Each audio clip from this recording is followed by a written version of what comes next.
Chapter 36. What note? Selena asks, confusion etching her features. The note you left for me at the heart of the lake. I trail off, seeing nothing but confusion from both of them. You didn't leave it. The realization shakes me, causing my heart to race. Jessie, I haven't been able to reach you since you got to the palace, she says, letting the gravity of her words sink in. Selena and Luca exchange worried glances before she steps closer. If not you, then who? I whisper as a sense of dread washes over me. Shoo, Selena coos, locking her blue eyes on mine. She brushes her fingertips across my temples, and memories begin to flash before my eyes. My life at the palace unfolds like a movie, skipping over some parts and lingering over others, such as my encounter with the witch. She slows my exchange with Vincent at the barbecue too, watching with a sense of grief. What is it? I ask, picking up on her sorrow as she watches him. This doesn't make sense, she mumbles, frowning. Next, she jumps to the time Derwin was guiding me through meditation on the roof. Ember stirs, paying extra attention as the missing part plays out in front of us. After Mila healed me, all I could remember was starting the meditation routine with Derwin, then waking up with a blistering headache and bloody nose. Now I watch, seeing my perspective as the outside world melts away and energy signatures take its place, everyone with their own hue. I see myself sift through the layers, dealing with the familiar blue-white brightness of the Guardians before peeling away layer after layer as I reach for the darkness. My stomach drops as I catch movement in the blackness. A shadow that swallows the light moves against the black, hiding just out of sight. Didn't see that coming, the shadowy figure with silvery eyes confesses, in a voice that sends shivers down my spine. Selena replays the events over and over again, eyes glued to me. What is it? She asks, freezing the moment in place right between when he spoke to me and before the blinding white light. I don't know, I trail off, taking a tentative step forward. The shadowy figure is intimidating from a distance, but up close, he's downright terrifying. His features remain steeped in shadows, but he's tall, easily as tall as Christian, but nowhere near as powerfully built as him. Judging by the stoop in his shoulders, he's old with a willowy build, and yet he screams danger. The cold emptiness of his amber-flaked, silver eyes is bone-chilling, and the energy rolling off of him is nothing but hate, anger, and malice. Ember growls from within, her fur on end, clearly equally uneasy. Who is he? I whisper, reaching out before recoiling from his toxic aura. Who is who? Luca asks, circling and following my steps. His keen gold eyes scan, but focus on nothing, as if he sees right through the shadow. Jessie, there's no one there, Selena adds, watching me closely. Or, maybe it's more accurate to say, we can't see anyone. But there's a blind spot. Luca stops beside me, following my gaze before slowly reaching out where I recoiled from. As if in slow motion, my heart beats faster as he draws closer to the Shadow Man. Don't. I shout, stopping him mere inches from touching the sinister figure. My heart stops as I swear the Shadow Man's silver gaze flickers from looking ahead to locking on me beside him. Luca pauses, more interested in my reaction than the man in front of me. This is your memory, Jessie. A projection. Nothing's there, he says, waving his hand through the Shadow Man, breaking him into swirling black mist. Instinct has me jumping back and dragging Luca with me, but my eyes remain locked on the swirling mist, no longer frozen in place. Selena and Luca's bewildered looks tell me that they still can't see it, only fueling my panic. I must be crazy. But what if I'm not? Fuck, I hiss, shoving Luca to the ground and jumping back, just as a smoky tendril reaches out for us. Every fiber of my being screams at me not to let it touch us. What's happening? Selena asks, her voice rising in panic as her wide eyes flicker between me and where I look. We can't see it because this is your escape, Luca curses, scrambling back to his feet, facing the unseen threat. Jessie needs to control it. Take us somewhere else, Selena agrees, catching on.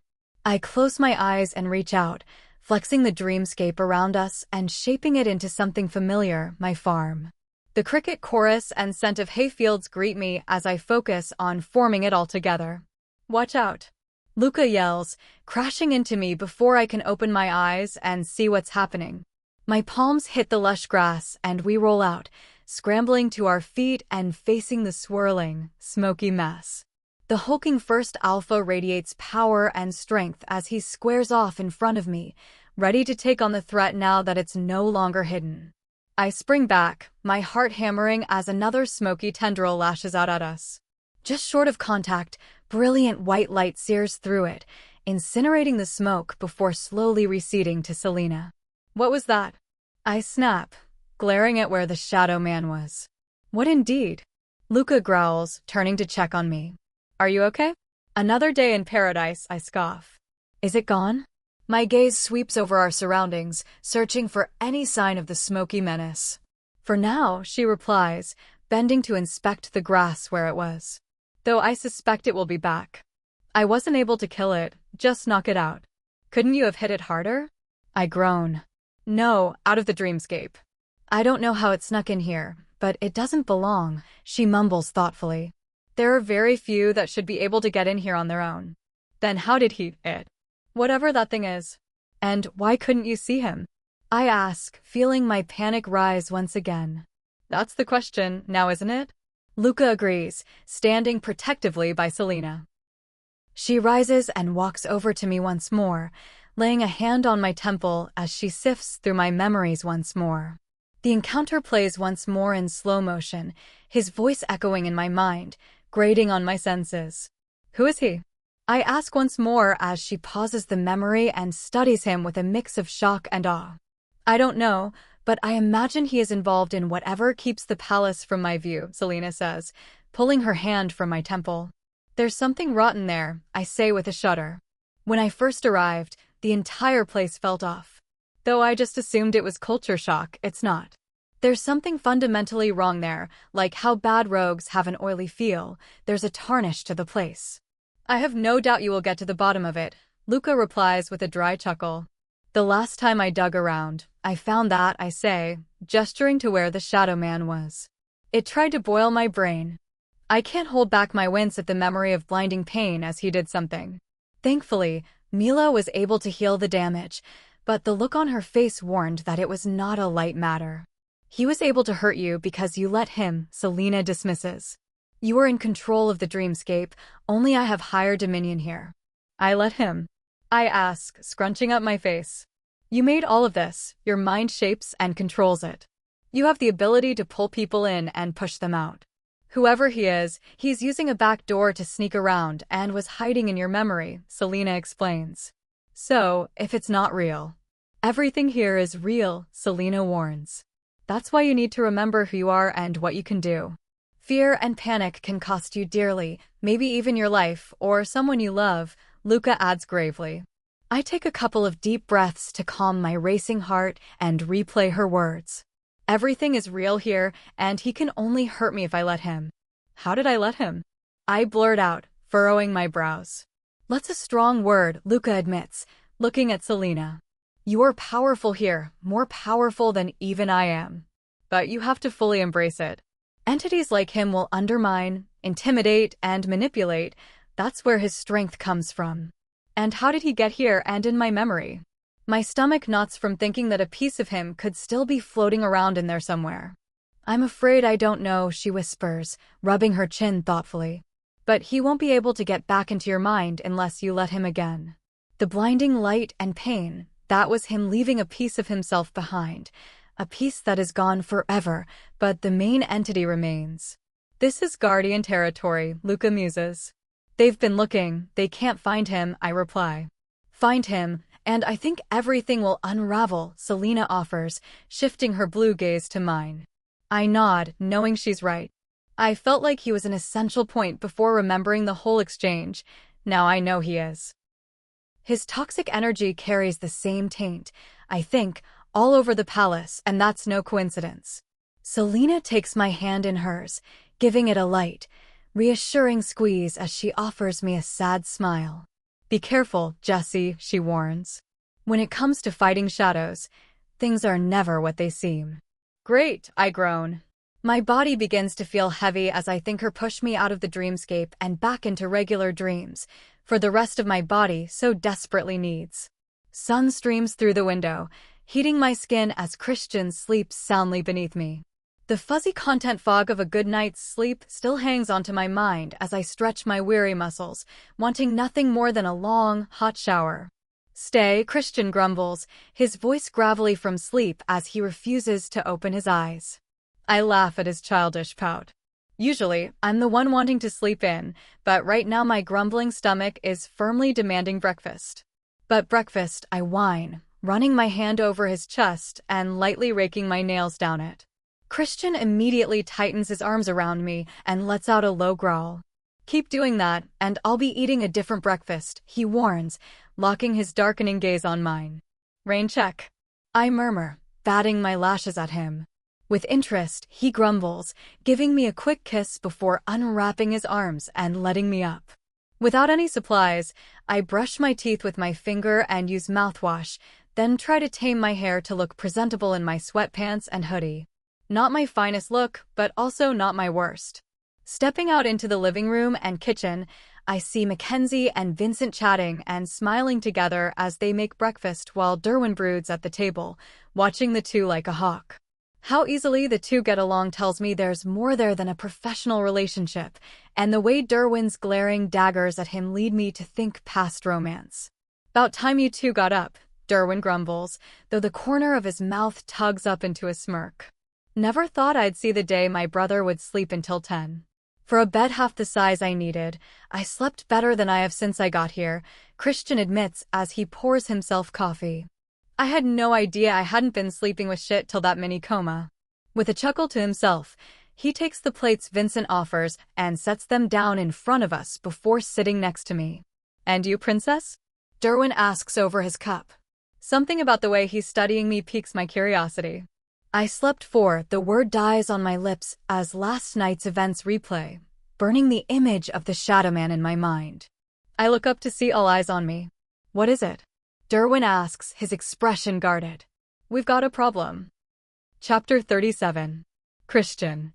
I should have stayed in bed. Waking up with Jessie wrapped around me after having the best night's sleep in a long time was the perfect start to the day. I should have known it was the high point and things were going to go to shit afterwards. Listening to her retell her encounter with the Shadow Man and Selena and Luca leaves a knot in my stomach. Hearing Derwin admit that they haven't been able to find a trace of him doesn't help settle my nerves. Strangely, Jessie seems remarkably calm about the whole situation. Thankfully, overall, she's back to normal, like yesterday's mob incident never happened. Fortunately, we can slip back into the palace after breakfast without drawing any attention. Jessie did wonders to calm Cyrus down, but that would have all gone out the window if anyone set him off. "How is she?" Baron asks, pushing off the wall he was leaning against. I sigh when I see the man waiting for me after leaving Jessie with Claire. "She's good, just spending time with Claire," I say, heading down the hall towards his office. "Sorry about taking off yesterday." Baron raises a hand to cut me off. "No need. Your mate needed you." "I'd have done the same thing, though you have better control than I do." "I'd have torn that mob apart," he growls. His genuine concern and understanding catch me off guard. Baron and I have butted heads over nearly everything, so I fully expected this to be no different. If we came back last night, I would have been no different, I admit. They're waiting in the auditorium, but Percival is waiting in my office. I figured you'd want to deal with him first. Baron's consideration keeps catching me off guard. He leads the way into his office, a spacious one with floor-to-ceiling bookcases on the rear wall and a large wooden desk prominently in the middle. Percival sits at the desk with his back to the door, his aged posture stone straight. "Percival," Baron calls, and the old man instantly stands. His gray eyes find mine, and he sucks in a breath, lifting his chin and holding my gaze defiantly. Before I can fully process what's going on, Cyrus surges to the forefront and casts me into the recesses of my mind. His anger at the male for upsetting Jessie is magnified tenfold when he sees him lacking an ounce of remorse. "Smarten up," Cyrus growls, ticking his jaw. Percival clenches his jaw and grits out, "She may be your mate, but what she did is unforgivable." Wrong answer. Cyrus has the old man by his throat and lifts him clear off the ground before slamming him against the wall with a warning snarl. "Choose your next words very carefully." This isn't what Jessie wants, I warn, fighting my own anger, only magnified by his. You can't tell me you're okay with his disrespect. Cyrus sneers. Look at him, he doesn't regret it one bit. He'll do it again. That's the part to focus on and fix, I bite back. Percival claws futilely at my arm as his face turns scarlet. Just a little more pressure, and his neck will break. Jessie. The memory of her plea is enough to get through to Cyrus, and he reluctantly loosens his grip before tossing the gasping and coughing male back into the seat. Stay. Cyrus's order drips with authority, dropping the man and keeping him seated. Baron watches cautiously from just inside the doorway but wisely says nothing. He makes no moves at all, clearly not wanting to interfere. I feel Cyrus release control back to me and stalk back into the back of my mind. Baron, I grumble, motioning him over. Don't be stupid, old man, Baron warns under his breath as he passes Percival and takes a seat behind the desk. Why? I demand, trying to understand. Percival's primary function here is protocol and laws. He is such a stickler for precedent that his blatant disregard for his queen doesn't make sense. Jessie was right. Why? I growl when he doesn't respond, letting my aura wash over him. She desecrated the queen's greenhouse, he finally replies, unable to withstand my alpha order. The man sits there, glowering at the floor like some petulant child. This is the most emotion I've seen from the prim and proper advisor since I got here. Desecrated is a strong word, Baron chides, giving Percival a pointed look. She destroyed it. The queen poured her heart and soul into that oasis, and this woman destroyed it. Percival is trembling in his seat, his face an interesting shade of red as he glares at Baron. I pause for a moment, struggling with Cyrus to maintain control as the rabid beast throws all of his might at my restraint. Letting him take over will most likely end the man's life in an instant. The last thing I want to have to explain to Jessie. The hell is wrong with you, old man? Baron growls, slamming his fist on the desk. That woman is the queen. That greenhouse is hers to do with as she pleases. She could tear it down and put a pool in its place if she so wished. Percival's eyes go impossibly wide, and his jaw drops as Baron's words hit home. He gapes at the old beta, then at me, before flapping his lips but not forming words. Clearly, he's never considered the concept before. You should be thanking the goddess that our new queen shares the same love for plants as the last one, or your precious greenhouse could be gone in an instant, Baron reiterates. But she can't. The plants, they're priceless.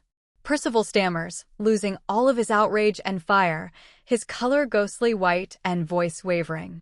Only to someone who knows what they are, he replies with a shrug. Already we've lost plants that were irreplaceable. Decades, no centuries worth of care and dedication. Too many are hanging on by a thread, Percival interjects, wringing his hands like he's talking about a matter of life and death. If there's anyone that can save them, it's Jessie, I grumble. As much as I hate to admit the truth, I see the strange level of emotional dependence Jessie spoke of. It makes no sense, but it's clear as day. Percival shakes his head, gaze locked on the desk. No, it's too important. I can't allow. Allow. Baron parrots back, cutting the aged advisor off. Since when are you king? Sir. I would never presume. Percival quickly backpedals, slowly recovering himself. The matter is simple, I cut in, still thrown off by Baron's unwavering support. You disrespected your queen and your actions put her in direct danger. If Percival was pale to begin with, his skin has now taken on a sickly gray cast, and he looks like he may pass out under the gravity of the situation. His reaction alone tells me he wasn't aware of the ramifications. I'll have my resignation on your desk within the hour, he blurts out, slumping his shoulders. A resignation hardly seems sufficient for the severity of the offense, Baron muses, turning his attention to me. Agreed, I grumble, and the old man begins to tremble. Jessie, however, sees something in you. The queen. Percival clarifies, locking his gaze on mine, so I nod. She has petitioned for leniency for me? But why? His brows furrow deeply as he struggles to make sense of it. Why indeed? Baron agrees, arching a brow at me. Her heart is considerably bigger than mine, I grumble, pursing my lips.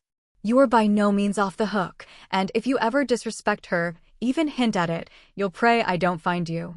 Of course, sire. Percival blubbers, jumping up from his seat and backing towards the door. I'm not done yet, I growl, freezing him in place. You will not bother her for anything. If she comes to you for something, I expect swift service with no complaint. Understood, he stiffly replies, once again inching towards the door. Baron will have your added duties for you, I add, watching his shoulders slump. They are to be completed after your work with Ethan, and you'll be getting a few new pupils. Of course, sire, Percival says with a bow before slipping away. Tedious or manual labor? Baron asks as he reaches for a stack of papers. Tedious and lowly, I sigh. The man is too old to be doing backbreaking work, and yet I don't want him to forget this lesson. And a lot of it. Understood, I took the liberty to draft up these. Baron leads as he slides a paper over. The list consists of duty schedules with a range of omega tasks to add warrior shifts. It's the type of punishment to keep them busy, bruise their pride, and strongly dissuade any recurrences. Perfect, I say with a nod, handing it back to him. How many others are there? Footage shows 6 who said or did something. The rest were bystanders who didn't aid the queen. Hopefully, this will be a lesson and an example for the rest. Baron's grave tone gives me pause once more, leaving me more unsure of his intentions than before. I lean back in my chair, absent-mindedly rubbing my beard as I try to make sense of it all. Wolves are proud, structured animals. I've had 0 challenges since I got here. Not even Baron has tried, despite how often we butt heads. Jessie hasn't had any challenges, not that I'd let that happen, but it's not unheard of. It makes no sense that the people would turn on her like that. Derwin. I link. Brother, he replies, waiting for more. Jessie was right, something feels off. Keep Mackenzie or someone with her at all times, I mumble. Already done, he cheekily replies. Mila too. Baron warned me that the pack is uncomfortable with her here. If they're willing to go after their queen, I don't doubt they'll try her too. That will be their mistake when she lights them up, he chuckles. And proves their point about her being dangerous? I counter, earning a pause. I'll assign her a detail. The morons here don't see what an asset she is, but the Guardians are well aware.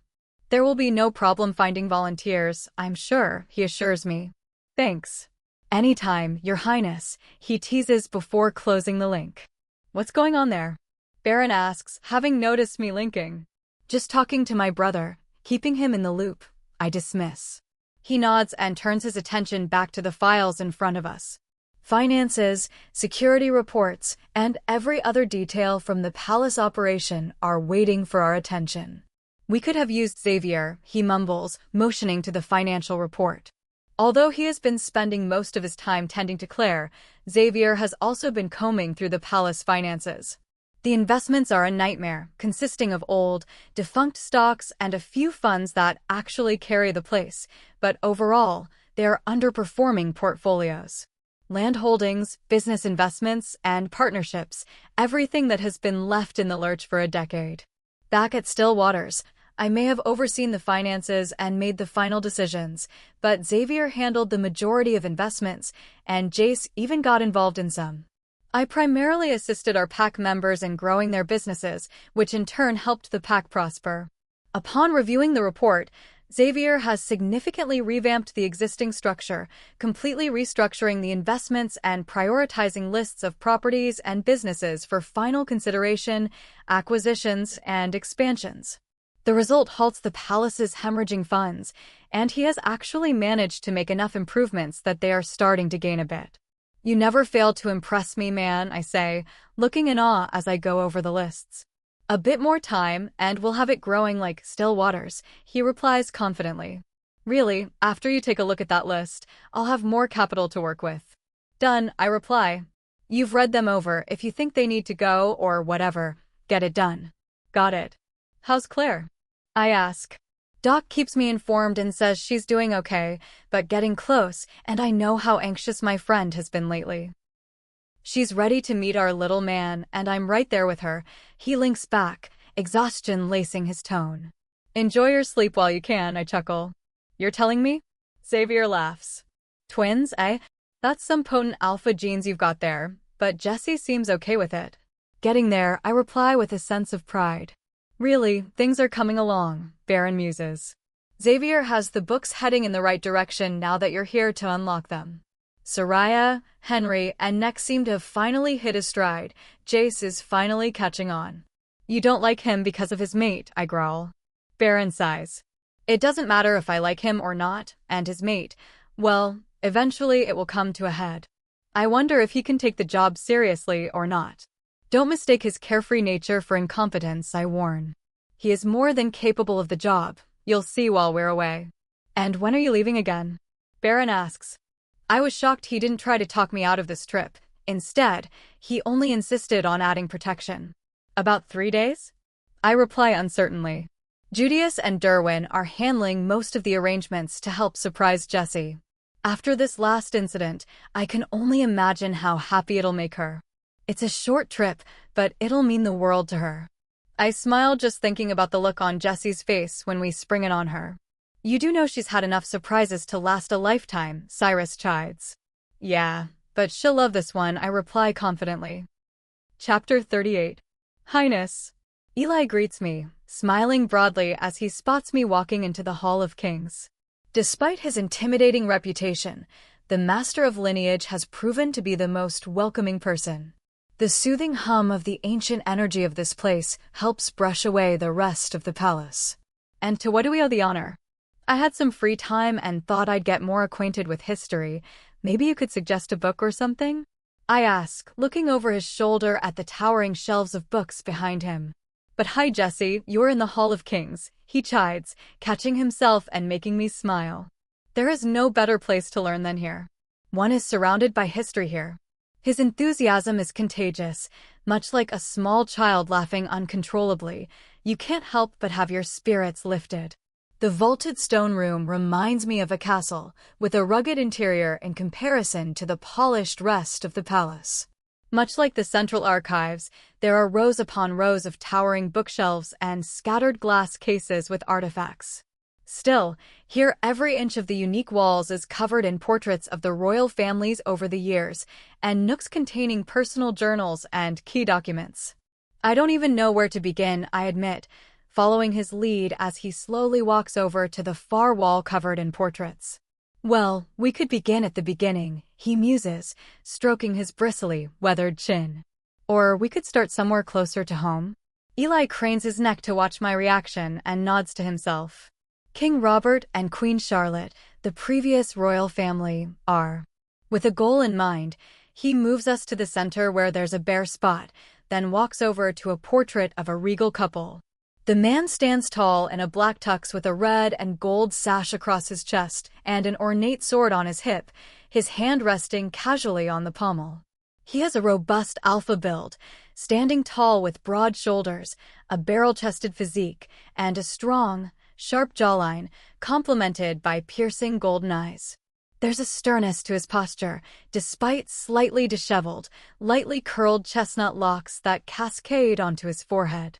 Seated slightly in front of him is a stunning woman with auburn hair that falls in soft waves to her waist, with crystal-clear blue eyes and flawless porcelain skin. There is a coy look in her eyes, and her lips turn up into a satisfied smile.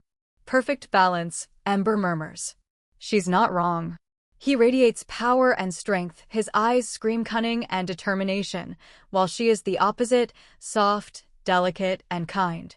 After studying their portrait for a while, my eyes drift down to 2 children and my chest tightens. A boy with wild, curly brown hair and golden eyes holds a little girl with strawberry blonde curls on his lap. They're dressed in a cute black suit and bow tie and a pink dress, but they're laughing uncontrollably. Queen Charlotte became so at the fresh age of 18. Poor thing, I remember her shaking like a leaf when she came to the palace, Eli explains, his eyes misting over with a waterfall of memories. You see, she was from a small pack in the southern region, barely 300 wolves. Her parents were average wolves, her father a middle-rank warrior and her mother a den wolf. To go from such a small, obscure pack to the center of the most important pack of them all, mated to the prince. I thought that was the thing of fairy tales. I mumble, feeling a strange kinship to her. Both of us were thrust into a role we never expected or wanted, yet were destined to be. Well, fairy tales were originally nightmares. Eli chuckles. After the initial shock, she actually bloomed here, of course. Robert's mother took to her like her daughter, having only had 2 sons.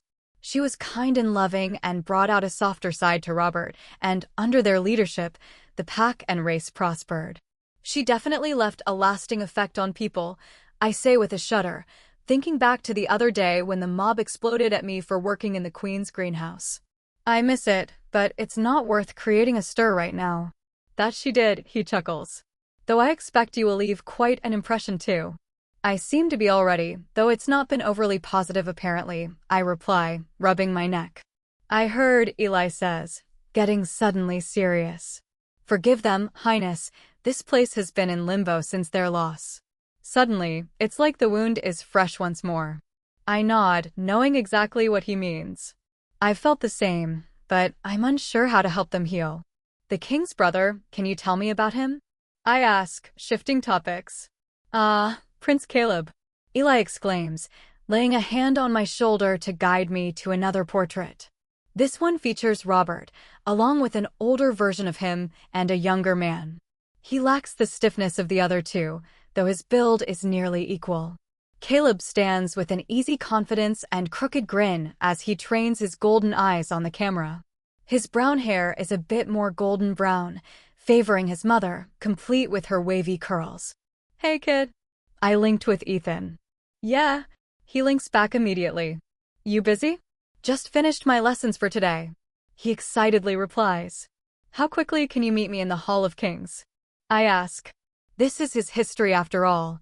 He should be able to see and learn it. Ethan doesn't answer, leaving me confused, but a moment later, commotion sounds behind us. Sneakers squeak on granite floors and, after a few surprised and indignant gasps, Ethan comes to a screeching halt in front of us. You didn't have to run the whole way, knucklehead, I tease, holding my hand out for him to come closer. I'm struck by just how much of a spitting image he is of his dad at this exact moment. His messy golden brown curls are the same, just a bit longer, and they share the same keen golden gaze. The most shocking part is his grin.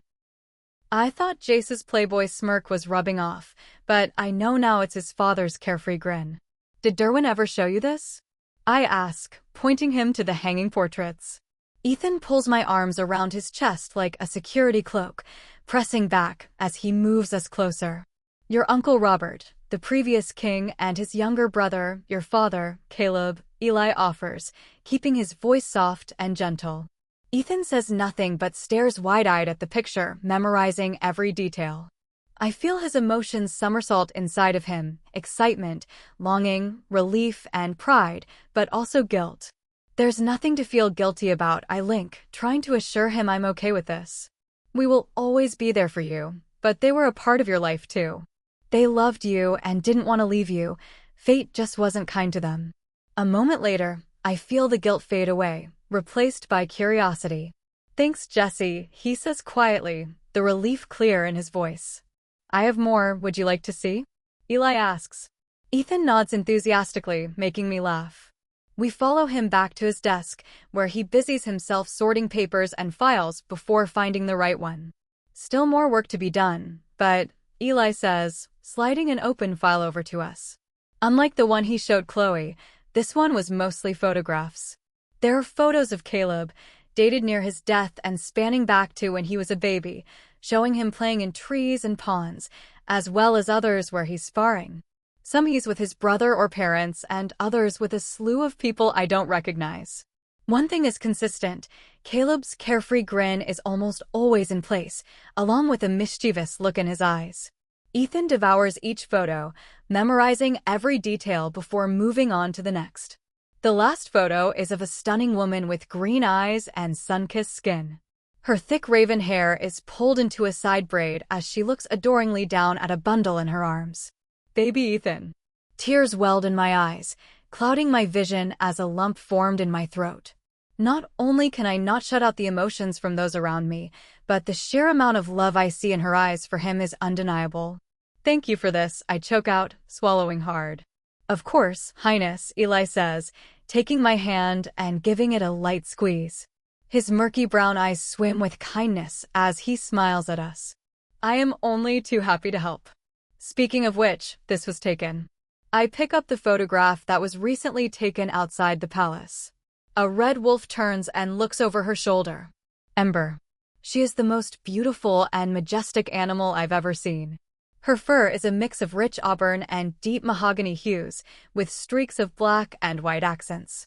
She looks powerful and fierce as she scans behind her. I know you said red, but that is indeed red, Eli says with a flourish of his wrist. And quite stunning if I may be so bold. She is, isn't she? I muse, smiling at the photo. The situation leading up to the shift might not have been good, but it felt good to let Ember out.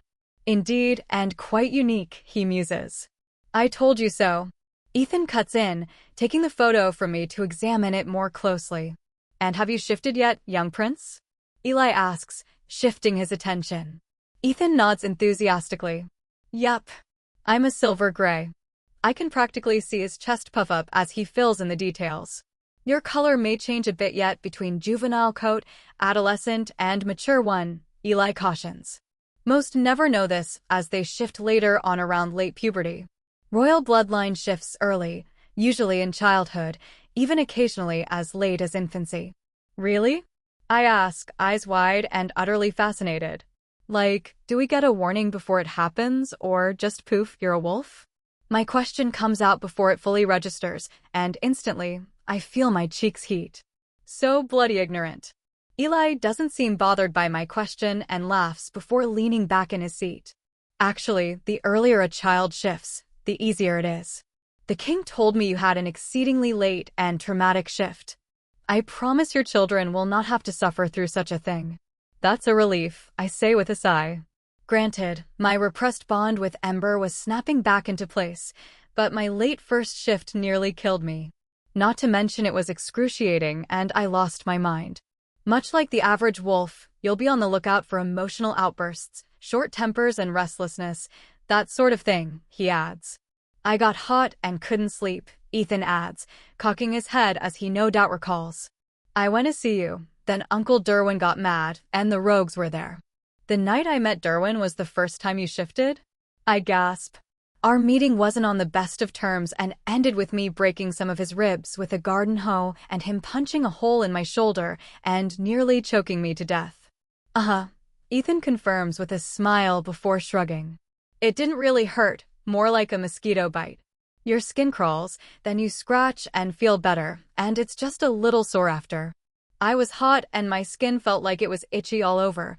Then when he grabbed you like that, it just kind of happened. 1 minute I was me, then the next I was wild.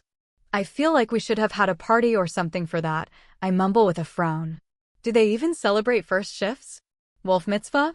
Good job, little man, Christian says, confidently striding over to us. He ruffles Ethan's hair and kisses the top of my head before taking a seat on the small open corner of Eli's desk. Though I didn't think it would have to be this difficult to track you guys down.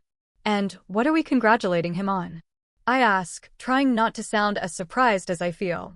Christian has been working extra hard again since we got back, and he said he wouldn't likely be free till after dinner.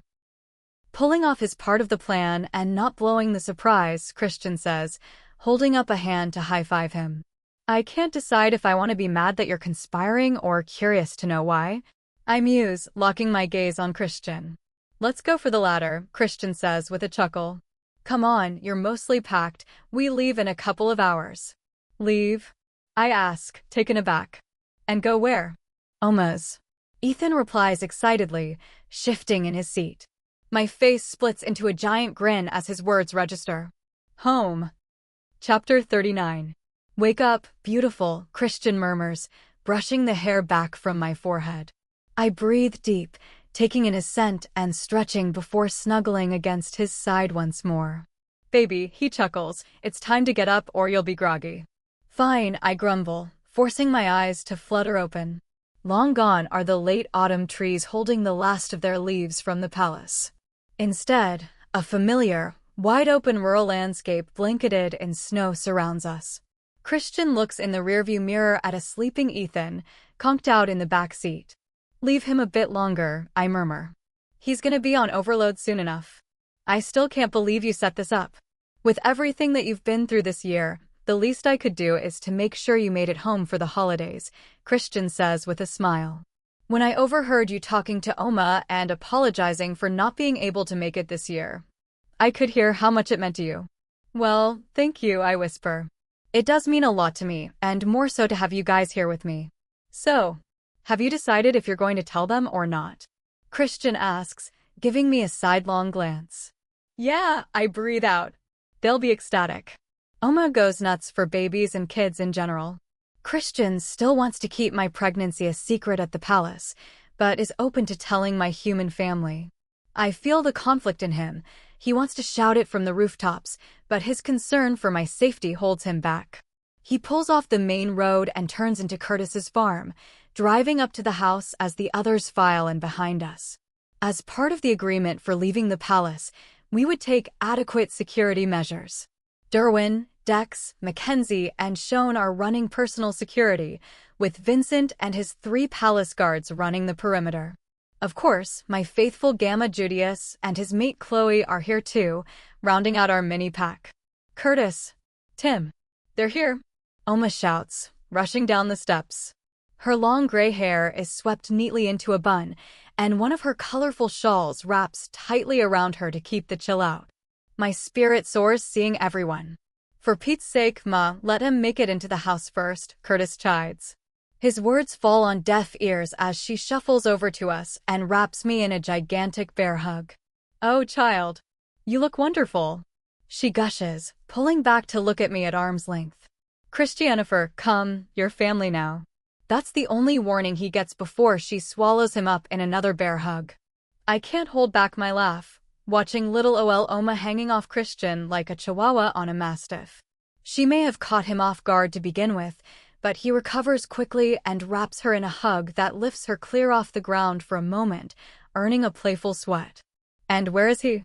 Oma demands, looking from me to Christian, then scanning behind us. Ethan, I call, gesturing for him to come up from where he's hiding with Dex. The moment he's in reach, she gives him the biggest hug of all. The sheer excitement and joy radiating off of her makes a lump in my throat. I shiver despite wearing my jacket, and Christian instantly wraps me up. All the tension he's been carrying around has melted away as he watches the wholesome display. Now can they come in? Curtis teases, holding out a hand for Christian to shake.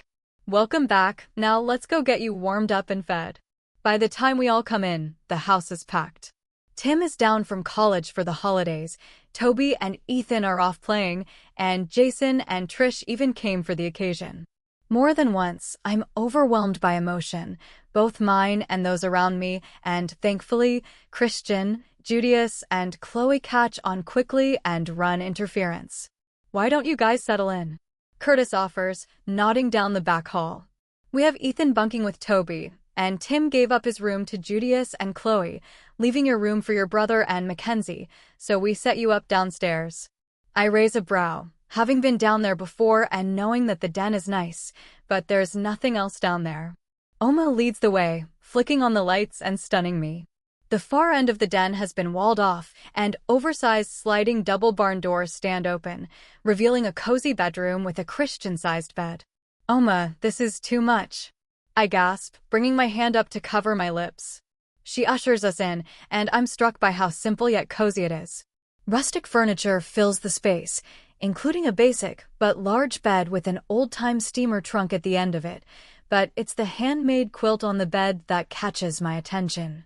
Nonsense, she dismisses. Your bed doesn't fit Christian, and this is the quietest spot in the house. Really, we would have built you your own cabin if that's what it took to get you here for Christmas. I can't help but laugh at her logic and keep laughing, realizing that Derwin is every bit as tall as Christian. Thank you, I whisper, scooping her up in a hug. Oma only responds by squeezing me tighter. You're most welcome. Now, why don't you two rest a while? We'll keep an eye on Ethan. You don't want to see your family tired and cranky, she warns. I could use a nap, and Christian did drive the whole way here, I agree. Also, she's right, although they might mean well, My family can be a lot to handle on a good day. With my temper on high and emotions all over the place, it's a recipe for disaster. Add to that a high-octane, overprotective mate, fresh out of the stressful palace. You guys should definitely just stay in bed, Ember snickers. I want to dispute her point, but she's probably not wrong. Sleep with me, Christian asks with a crooked grin as he leans against the doorway. My jaw drops at his tone and word choice, but I can't help but laugh. Come on, baby, I'm beat and I can see how tired you are.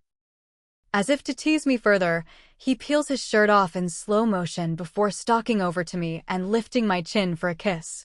He reaches behind me to slide the door shut and tugs me flush to his chest. Just sleeping, I reaffirm as my hand slips upwards before landing on his shoulders. Christian breathes deeply and sighs loudly before resting his forehead on mine. To bed, kitten, or I won't be held responsible for my actions, he grumbles, his voice strained. I pick up the t-shirt he just took off and swap it for mine, but not before snapping my bra off and dropping it to the ground. Christian's gaze follows my movements, but he doesn't speak a word. Beside the bed, I shimmy my leggings down, leaving me just in my underwear and his shirt, and crawl into bed. Goddess above, I hear Christian mutter under his breath before joining me a moment later and pulling me tightly to him. His contact lulls me into sleep in record time. Jessie.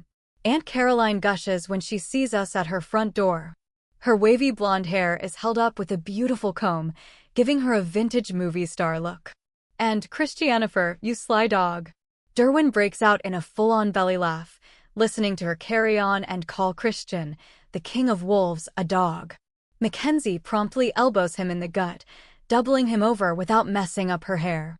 Sorry about him. He's a little touched sometimes, Mackenzie apologizes, her voice sweet despite the irritation radiating from her. Come in, Caroline beckons, motioning us in. She goes about taking everyone's coats, sets them on the bed in the guest room, and rushes back to take us in.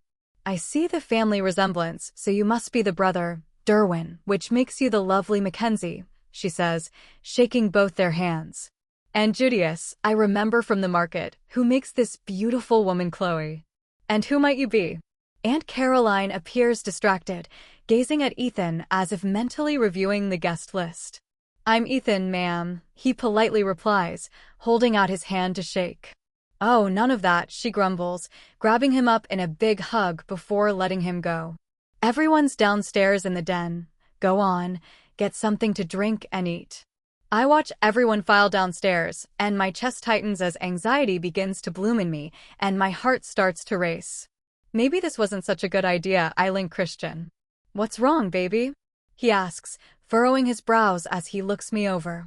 What if they say something to Ethan? I choke up. Then the night will get very interesting, very fast, Ember warns. It's freaking Christmas Eve. I chide. So, she counters unbothered. If they upset my pup, we will deck the halls red. I want to disagree with her, but I'm unable to do so. My family can literally say or do whatever to me, but the thought of anything happening to Ethan makes my blood boil. Temper, baby, Christian warns.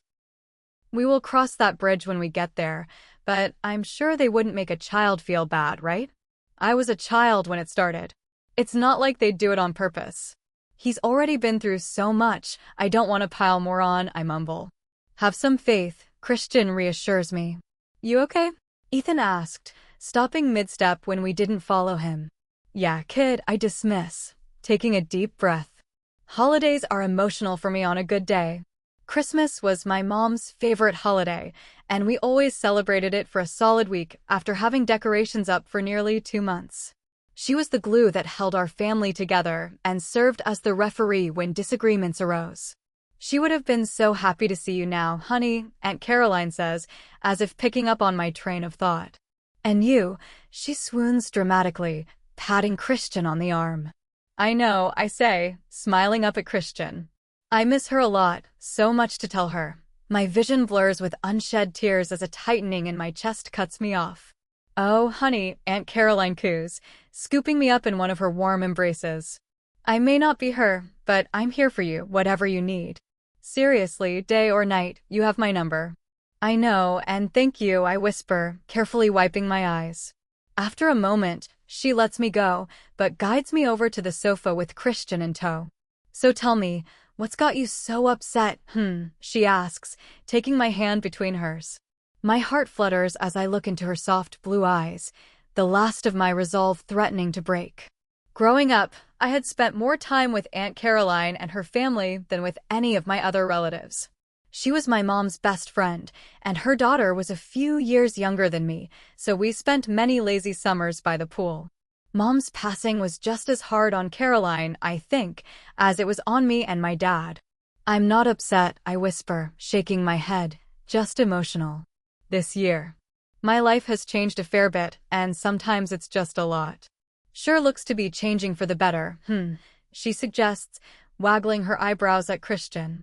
You look beautiful and happy, though I think you're pushing yourself too much. She does and she is, Christian adds with a chuckle. Thankfully, Claire has walked me through all my best clothing options to look good yet conceal my condition. Today's choice is black leggings with a black lace cami covered by an oversized silver knit sweater. I have to admit, I look like a holiday catalog ensemble instead of my farm girl chic. Baby, is this because of Eli? Christian asks, having put the pieces together. No, I instantly dismiss. I mean, he didn't do anything, just our last talk really made me think. You guys can trace your family back for generations, and I can't even tell you my birth mother's name. Eli hasn't given up yet on discovering my family tree, but my faith is slipping away. And no matter how friendly and loving my human parents are, they don't count in the wolf world.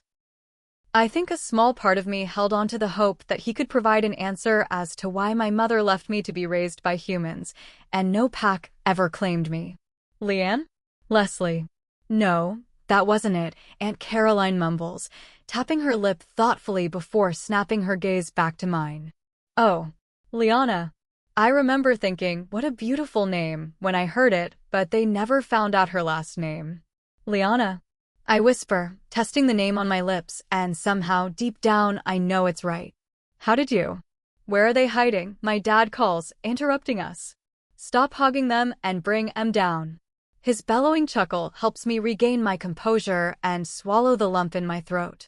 Come on, we can talk more later, she offers, hugging me once more before practically shoving me towards Ethan on the stairs.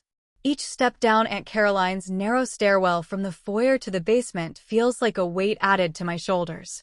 There is nothing I would change in my life right now, but dealing with my family's reaction all at once is a daunting task. The first person who comes into view is my dad. His curly hair is more salt than pepper at this point, but the giant grin on his face as his eyes land on Ethan lets me breathe easier. There he is, my dad says, throwing his arms wide to welcome Ethan. I had let him know shortly after we adopted him, and Dad's reply was simply that I was keeping the family tradition going. There's my favorite grandson. I'm your only one. Ethan laughs as my dad lifts him briefly in a bear hug, then sets him down. Doesn't mean you can't be my favorite, Dad replies, ruffling his hair. Like all kids, Ethan groans and shakes him off, but the joy and acceptance rolling off of him make my chest tighten once more. Grandson. Oh, you. Have got to be kidding me, someone calls from behind the crowd.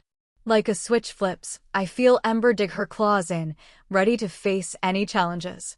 My heart begins to race as I feel my skin ripple, warning that she's threatening to take over. For the love of God, not yet. Chapter 40. Grandson. Oh, you. Have got to be shitting me, someone calls from behind the crowd. Like a switch flips, I feel Ember dig her claws in, ready to face any challenges. My heart begins to race as I feel my skin ripple, warning that she's threatening to take over. I turn and glare at Allison, seeing my cousin's face twisted in disbelief, with her gaze locked on Ethan and my dad. As usual, she is dressed to the nines in an expensive-looking, figure-hugging, festive red dress, but even her expertly applied makeup cannot hide the ugliness within. Aunt Karen hovers behind her daughter with her own guarded look as she watches Ethan like a threat. Ember throws her full force at my restraint and manages to take a threatening step forward. Jessie, Christian links in concern, lacing his fingers with mine to anchor us. Yes, my grandson. My dad reiterates, looking Allison straight in the eyes. His sharp tone leaves no question about where he stands, but my cousin and her mom both gape at Ethan. I knew he was too good to be true. Aunt Karen mumbles more to herself than me, but I hear every word and know that she's just trying to find a flaw to make sense of why Christian would settle for me. "Excuse me?" I ask, cocking my head to the side. Christian squeezes my hand, urging me to relax. "Oh, nothing, dear," Karen replies, waving me off. A man like Christian is bound to have some baggage, that's all. This woman. Ember snarls at how Karen is talking about her mate and pup. "Temper, baby, it's not worth it," Christian assures me, but I can hear the strain in his voice. He's torn between his alpha temper and not wanting to make a scene. "Ethan?" I call, turning my attention away from her and to him. "There's a playroom just through there. Go have some fun, eh?" "Okay," he replies, looking around briefly before walking away. I can feel his uncertainty and embarrassment, and it makes my blood boil. First of all, I start once he shuts the door. "Ethan is NO1's baggage." "Jessie," Karen starts, but I cut her off immediately. "I'm not done," I snap. He is just a little boy who has gone through a lot and doesn't deserve to feel like an outsider. "Honey," Aunt Caroline coos, walking in between us and trying to diffuse the situation. "We're thrilled to have him. Your dad hasn't shut up since you told him." Her genuine smile and happiness do wonders to ease my temper, but Ember is still locked on Karen and Allison. "So if he's not a Christian kid, then why did you get him?" Allison continues on, narrowing her gaze on me. "You're not exactly mom material." "Pardon." Christian practically snarls, balling his fist and gritting his teeth. "Scratch that," his energy screams Cyrus. "Down, boy," I plead, knowing this is rocky territory. "She doesn't mean it like that," Karen drawls at Christian, then turns to me and smugly digs. "You just never showed any interest in my kids or any of your younger cousins growing up."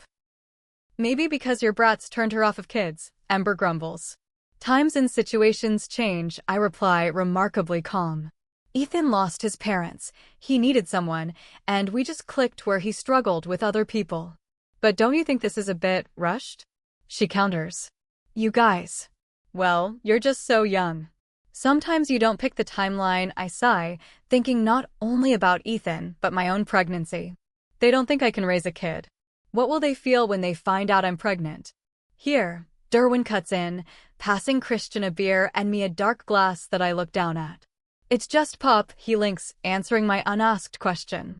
"Come, sit and get some appetizers," Aunt Tara says, having taken the opportunity to help diffuse the situation. "We've got ESPN on over by the bar. Why don't we talk more?" "Leave the ladies be," my dad says, clapping Christian on the shoulder.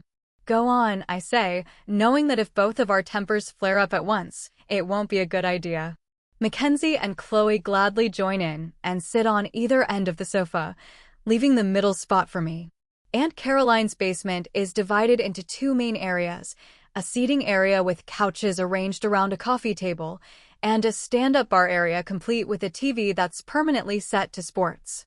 Every holiday, my family tends to split up between the two regions, with my uncles living at the bar and my aunties questioning our life choices in the den. "Wow, you're so pretty," Allison says to Mackenzie. "Seriously, I could do a makeover and, with those green eyes, you could model for sure." "I'm good," Mackenzie simply replies, towing the line between appreciative and rude perfectly. Unfazed, Allison presses, "But you could make some serious money, score some trips, not to mention the male models." "Enough," I groan, palming my forehead. "You do know she's with Derwin, Christian's brother, right?" "And?" Allison shrugs. "Never hurts to explore your options." I hear both Mackenzie and Chloe let out low growls, but thankfully, they're too deep for anyone else to pick up. Mates are sacred to wolves, so trying to coax infidelity is not a welcome concept. "Seriously, stop," I hiss, locking my gaze on her. "It's okay, Jessie, but she's right," Mackenzie says, turning her attention to Allison. "I don't need to explore my options. I know exactly who I have and love him, flaws and all." From his position across the room at the bar, I catch Derwin's ghost of a smirk as he pretends not to listen, but he's gone from holding back a laugh at the male model's comment to basking in every word. "And I'm not interested in modeling." I prefer my job and find it very fulfilling, Mackenzie adds, hitting the last nail in the coffin as Allison's lips draw into a thin line. Modeling is very fulfilling. Allison defends. Please give it a rest, I sigh, praying she takes the hint. You're just mad because I didn't hook you up. She practically sneers. I just don't have the connections in plus-size modeling that I do in real modeling. Plus, you're too short and she just has that put look. I don't care, I groan. I never wanted that. Can we talk about literally anything else? As if the cosmos hates me, Aunt Karen shows up, moving a veggie platter closer and sitting right in front of me. Her brown eyes lock on mine with a strange sense of concern. Are you okay? She finally asks. Yeah, all in all, everything is great, I admit, but her frown just deepens. You can tell me if you aren't. I'm fine, Auntie, I swear. Jessie, this isn't like you, she starts. I mean, you just met the man and now you're traveling with him and never home. It is a change, I admit, understanding her perspective. Even with the absolute truth buried away, my life still looks very different. Lord knows, after my ex, I practically walled myself away at my farm. Christian is good for me. He loves me and we're happy together, I say with a smile, trying to reassure her. You do look happier. Karen's voice fades as her eyes roam up and down my appearance. You've even lost some weight, and look how much prettier you are. Pardon. Chloe growls. Jessie is beautiful. She doesn't need small-minded dash.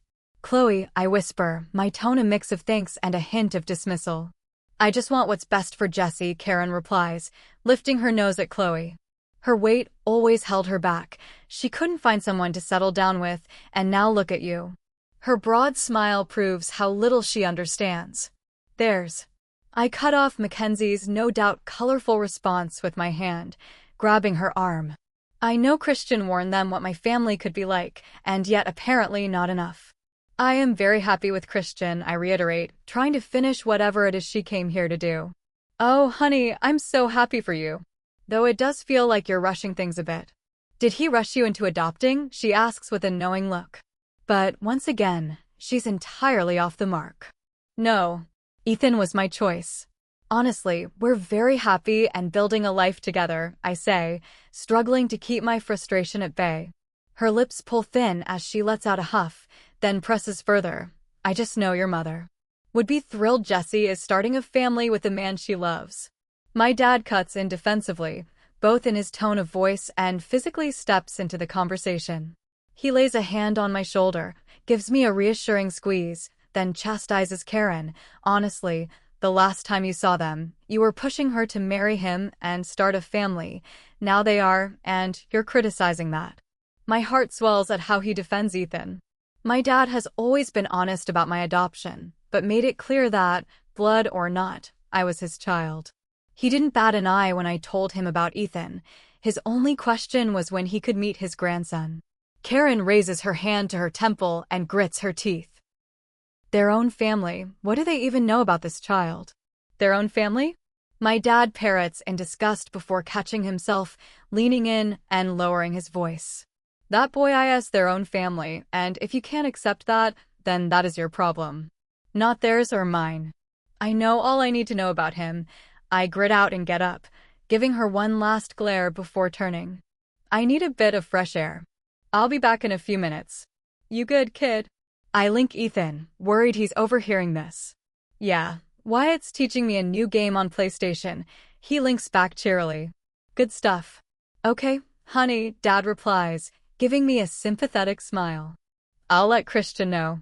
Thanks, Dad, I whisper and head upstairs, stopping only long enough to grab my jacket before stepping outside. The cold night air is a welcome relief against my molten skin. I come to a rest at the brick garage, closing my eyes, leaning against it, and taking a deep breath. Familiar energy approaches, and I let out the breath through clenched teeth. You good? Vincent asks in a sympathetic tone that catches me off guard. Yep, I clip. Family can be rough, Vincent says with a knowing sigh. Why do you think I don't go home? About 100 smart-ass replies spring to mind, but given his serious tone, I think better of it. I open my eyes, turn my attention to him, and for once don't see his regular cocky facade. I wasn't sure wolves celebrated Christmas, I say, taking the high road. Vincent grins and shakes his head. Now I know you're off your game, passing up that easy of an opening. And some do. It depends on how close they live to humans mostly. In a world as savage as ours, who would pass up the chance to celebrate? True, I've seen enough blood to last 10 lifetimes, I trail off. A year ago, I didn't even know werewolves existed. Now I've been through battles and wars, killed people. Who is trying to kill you? Ember points out. She's not wrong. Everyone I've killed was either trying to kill me or someone else. It's not all doom and gloom, you know? Vincent adds, catching on to my souring mood. By all accounts, we should be heading into a period of prosperity post-war. You know it's not over, I sigh, giving him a sideways stare. I love Christian and Ethan, don't get me wrong, but sometimes I just wish I were back on my farm. All alone in the middle of nowhere, he scoffs, scrunching up his nose. Winter isn't the best season, but spring, summer, and fall can be great, I trail off, flashing back to countless summer barbecues, bonfires, sunny days working in the gardens, all of which make my own personal paradise. And I wasn't all alone. I had friends that would swing by, and the rest of the time it was peaceful. I don't know how you did it, Vincent says, furrowing his brows. Growing up packless among humans. He lets out an involuntary shudder, but adjusts his coat to hide it. Well, I didn't know any better, I say with a shrug. I thought I was human, grew up thinking that Ember was a very opinionated imaginary friend. Ember growls in my head, still not happy about her earlier imprisonment. But didn't you? I don't know, he trails off, struggling to put his thoughts into words. Didn't you feel like something was missing? I consider his words for a moment before slowly nodding. Yeah, actually, I did, but I always assumed it was because I was adopted. I loved my parents, but there was always that nagging feeling picking at me and making me wonder why my birth parents got rid of me. Your situation is odd, Vincent admits. Packs rarely lose track of pups. In the rare occasion that pups end up in the human world, supernaturals help them out. Supernaturals. The scary things that go bump in the night, though not usually quite how Hollywood portrays them, Vincent says with a grin. Take us for example, we don't lose control on a full moon or eat people, and we can't infect others through a bite. Right, I laugh, remembering my conversation with Claire and Xavier after the rogue bit me. Well, you didn't think witches were the only other thing out there, did you? He questions, practically spitting the word witches out. To be honest, there's been so much going on I didn't really give it much thought, I reply, rubbing the back of my neck. Why do some wolves hate witches so much? Bad blood, he replies matter-of-factly. I'm gonna need more.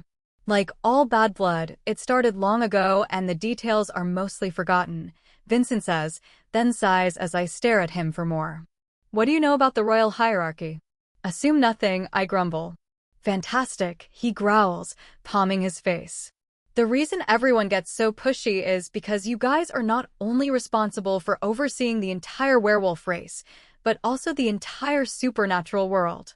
Great, I groan, having no idea what he means, but I figure being in charge of something I know nothing about can't be good. To answer your earlier question, Cole's notes are that out of all the supernaturals, only 3 races are numerous enough and powerful enough to rule. Vampires were in control first, then things between humans and supernaturals degraded through the Dark Age until the witches overthrew them. But power corrupts, and they wanted dominion over the humans that had wronged them, leading to a massive conflict.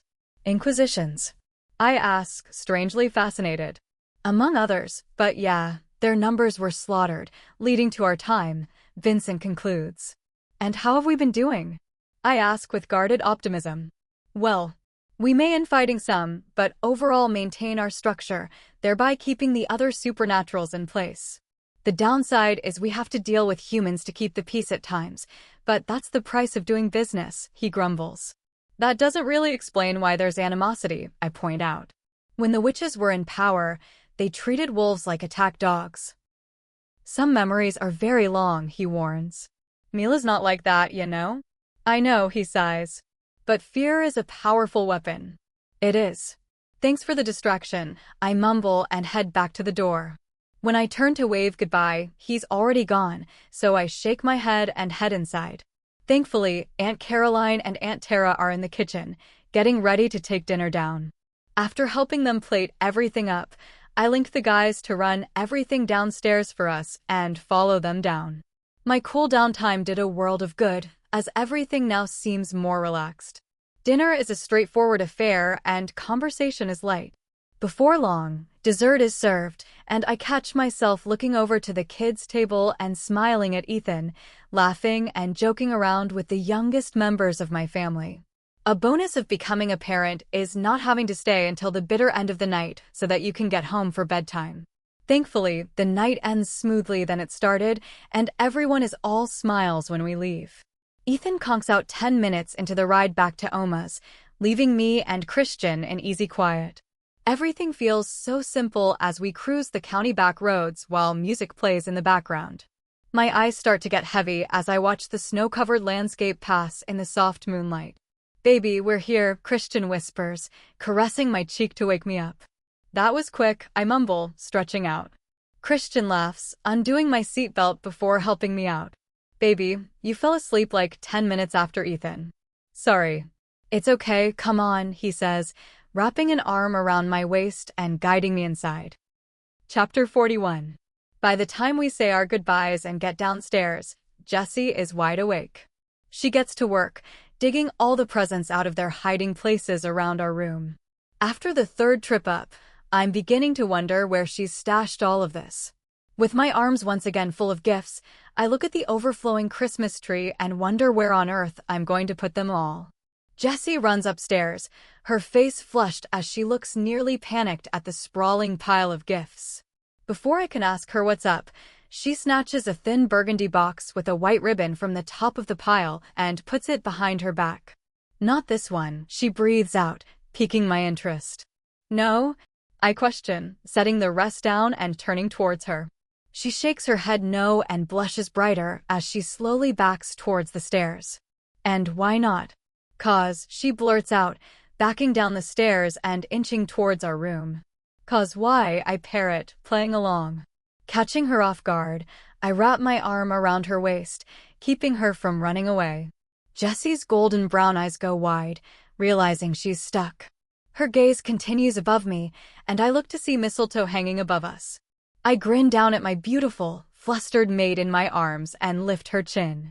"Don't mind if I do," I say, leaning down to steal a quick kiss. Jessie instantly responds to me, her lips soft and welcoming. Jessie cries out in protest as I use her distracted state against her and snatch the gift from behind her back. "Christian," she pleads, eyes locked on me, but her reaction has stolen all of my attention. A quick look shows it is indeed for me. "You're right, it is for me," I chuckle. "Should I run it upstairs and open it tomorrow morning with everyone else, or open it tonight?" Jessie rolls her eyes and pushes off me before glaring and crossing her arms. "It's not appropriate to open in the morning," she mutters. Well, damn. Having an idea of what's in the box, I backed her into our room and locked the door behind me. Jessie sits on the bed and watches me as she bites her nail.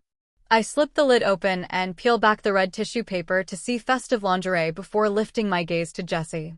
"No," she says firmly, but her body disagrees. Her scent is stronger than ever, and it's making it harder for me to resist.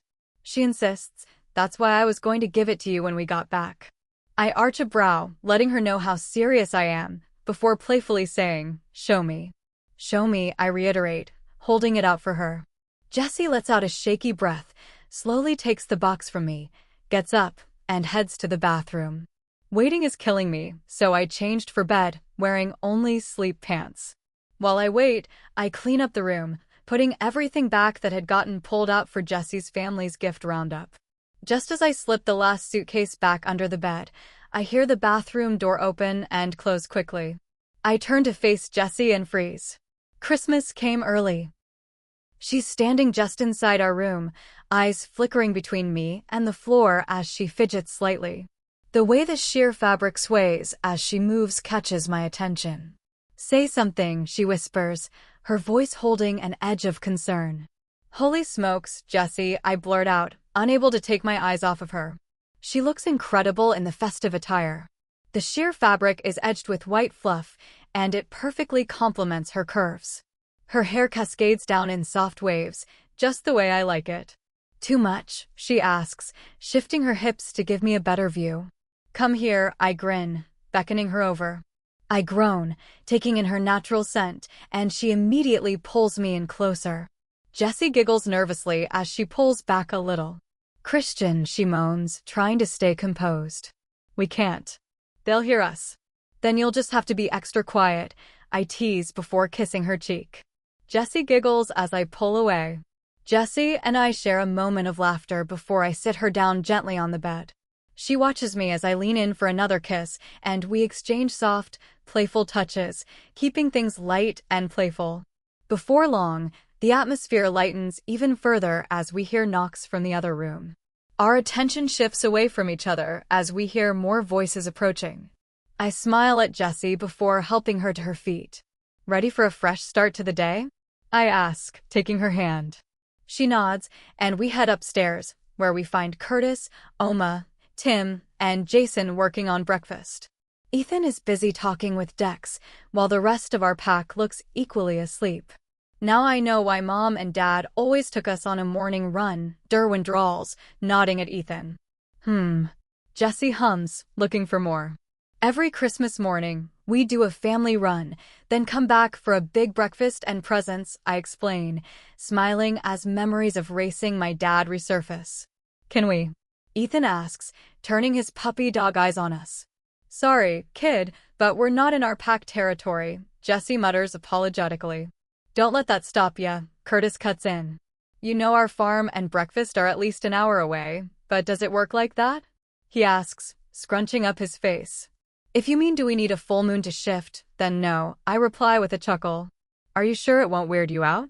Jessie asks as she chews on her bottom lip. Don't be silly, dear, Oma chides, laying a hand on her arm. This is a part of you. If I'm being honest, I've been dying to see your wolf. The old woman's eyes shine with excitement as she watches Jessie. Are you guys sure? She asks again, scanning the rest of the room. I'm with Ma, Curtis says with a grin. You've got an hour. Well, more like an hour and a half before breakfast, and your dad's not going to be here till noon. What do you say, baby? I ask, feeling Cyrus stirring. Ready to run? It's all Ember, she laughs, but nods. Ethan jumps up, quivering with anticipation, and looks ready to shift on the spot. Her friends have been incredibly accommodating, but to see someone shift in front of them might be a bit much. Shift in your rooms, I link, not wanting anyone else to mess up. Everyone nods and gets up, breaking off to their respective rooms, and I lead Jessie back downstairs. Ready to run, little one? I ask, looking into her golden eyes, only to have them flash fire. Stop teasing her and let's go, Jessie chides, peeling off her top in front of me before sliding down her pants and stepping out of them. 1 minute, Jessie is standing there enticingly bare, and the next, Ember is grinning up at me. Cyrus growls at my lack of action, so I quickly strip and let him take over. Keep your guards away from Jessie. Her scent is very strong today, I link to Vincent, not wanting to blow her cover. Using my shoulder, I push the door open and step back, letting her go first. Ember slowly pads up the steps, making as little noise as possible to avoid startling her friends. Holy wow, he's big, Tim blurts out, wide-eyed as he looks at her. Ember yips as if to sass him for guessing wrong, but he stares. Well, if you think she's big, don't look behind her, Curtis cautions, eyes locked on me with a raised brow. Whoa. Down boy, I caution Cyrus, feeling him puff up at their reaction. You're stunning, dear, Oma says, clutching a tea towel to her chest. Can I touch her or? She trails off, looking at Curtis. Don't look at me, I don't know what's proper. Curtis scoffs. Ember lets out a snorty laugh and slowly walks over to Oma, rubbing against her. The old woman instantly drops to her knees and throws her arms around Ember's neck. They're still in there, Vincent says from the doorway, nodding towards us. Jessie and Christian. All of them, the outside changes, and their wolf spirit comes to the forefront. Thanks, I link, impressed at his tact for once. Vincent gives me a slight nod. Guards are posted in the front. You guys should have a clear path. Ethan doesn't get the calm memo and comes racing out of his room like a cartoon character, paws slipping on the smooth floors as he struggles for traction and speed. He finally manages to speed up but loses control, crashing into the chair's turnaround and sliding to a halt at my feet. The kid grins up at me with his tongue hanging out the side of his mouth, and I can't be mad at his excitement. The kid's cute, Jason chuckles. You guys should get going though. I nuzzle Ethan and practically shove him out the door, watching as he nips and jumps at Jessie, eager to run and play one by one. More wolves pad out of the house. My brother's familiar dark charcoal wolf is only a bit smaller than my own and the same size as Judius's silver gray, but this is the first time I've seen Mackenzie's silver brown wolf, and she looks like a mirage. The last wolves out of the house are Chloe's mousy gray and Dex's russet brown, which is just a bit smaller than Derek's. With the pack and escort assembled, I nod to Ember, letting her take the lead. She pushes Ethan into a snow drift and snorts a wolfy laugh when he surfaces and takes off, kicking up fresh powder in her wake. Ember glows in the bright morning, looking like fire racing across the pristine, fresh snow landscape. After an initial burst of speed, she starts to play, zigzagging through the brush, tagging and nipping with the pack. She leads us to a scenic frozen pond with an open river at the far side of the farm. Watching her and Ethan play is like a scene out of a Hallmark movie. Judius and Chloe are curled up off to the side, watching the entertainment. Even Derwin is taking a moment to enjoy his mate's presence. No better way to spend Christmas morning. Suddenly, it all makes sense why our parents insist on this every year. I hate to cut your party short, Vincent links. What? I snap, my temper flaring to life, that our time is once again cut short. You've got company. Chapter 42. Shit, my dad's here? I snap, looking around in a panic. Why is the man always early? Like seriously, he's at least 3 hours early. Baby, breathe, Christian coos, trying to calm me down unsuccessfully.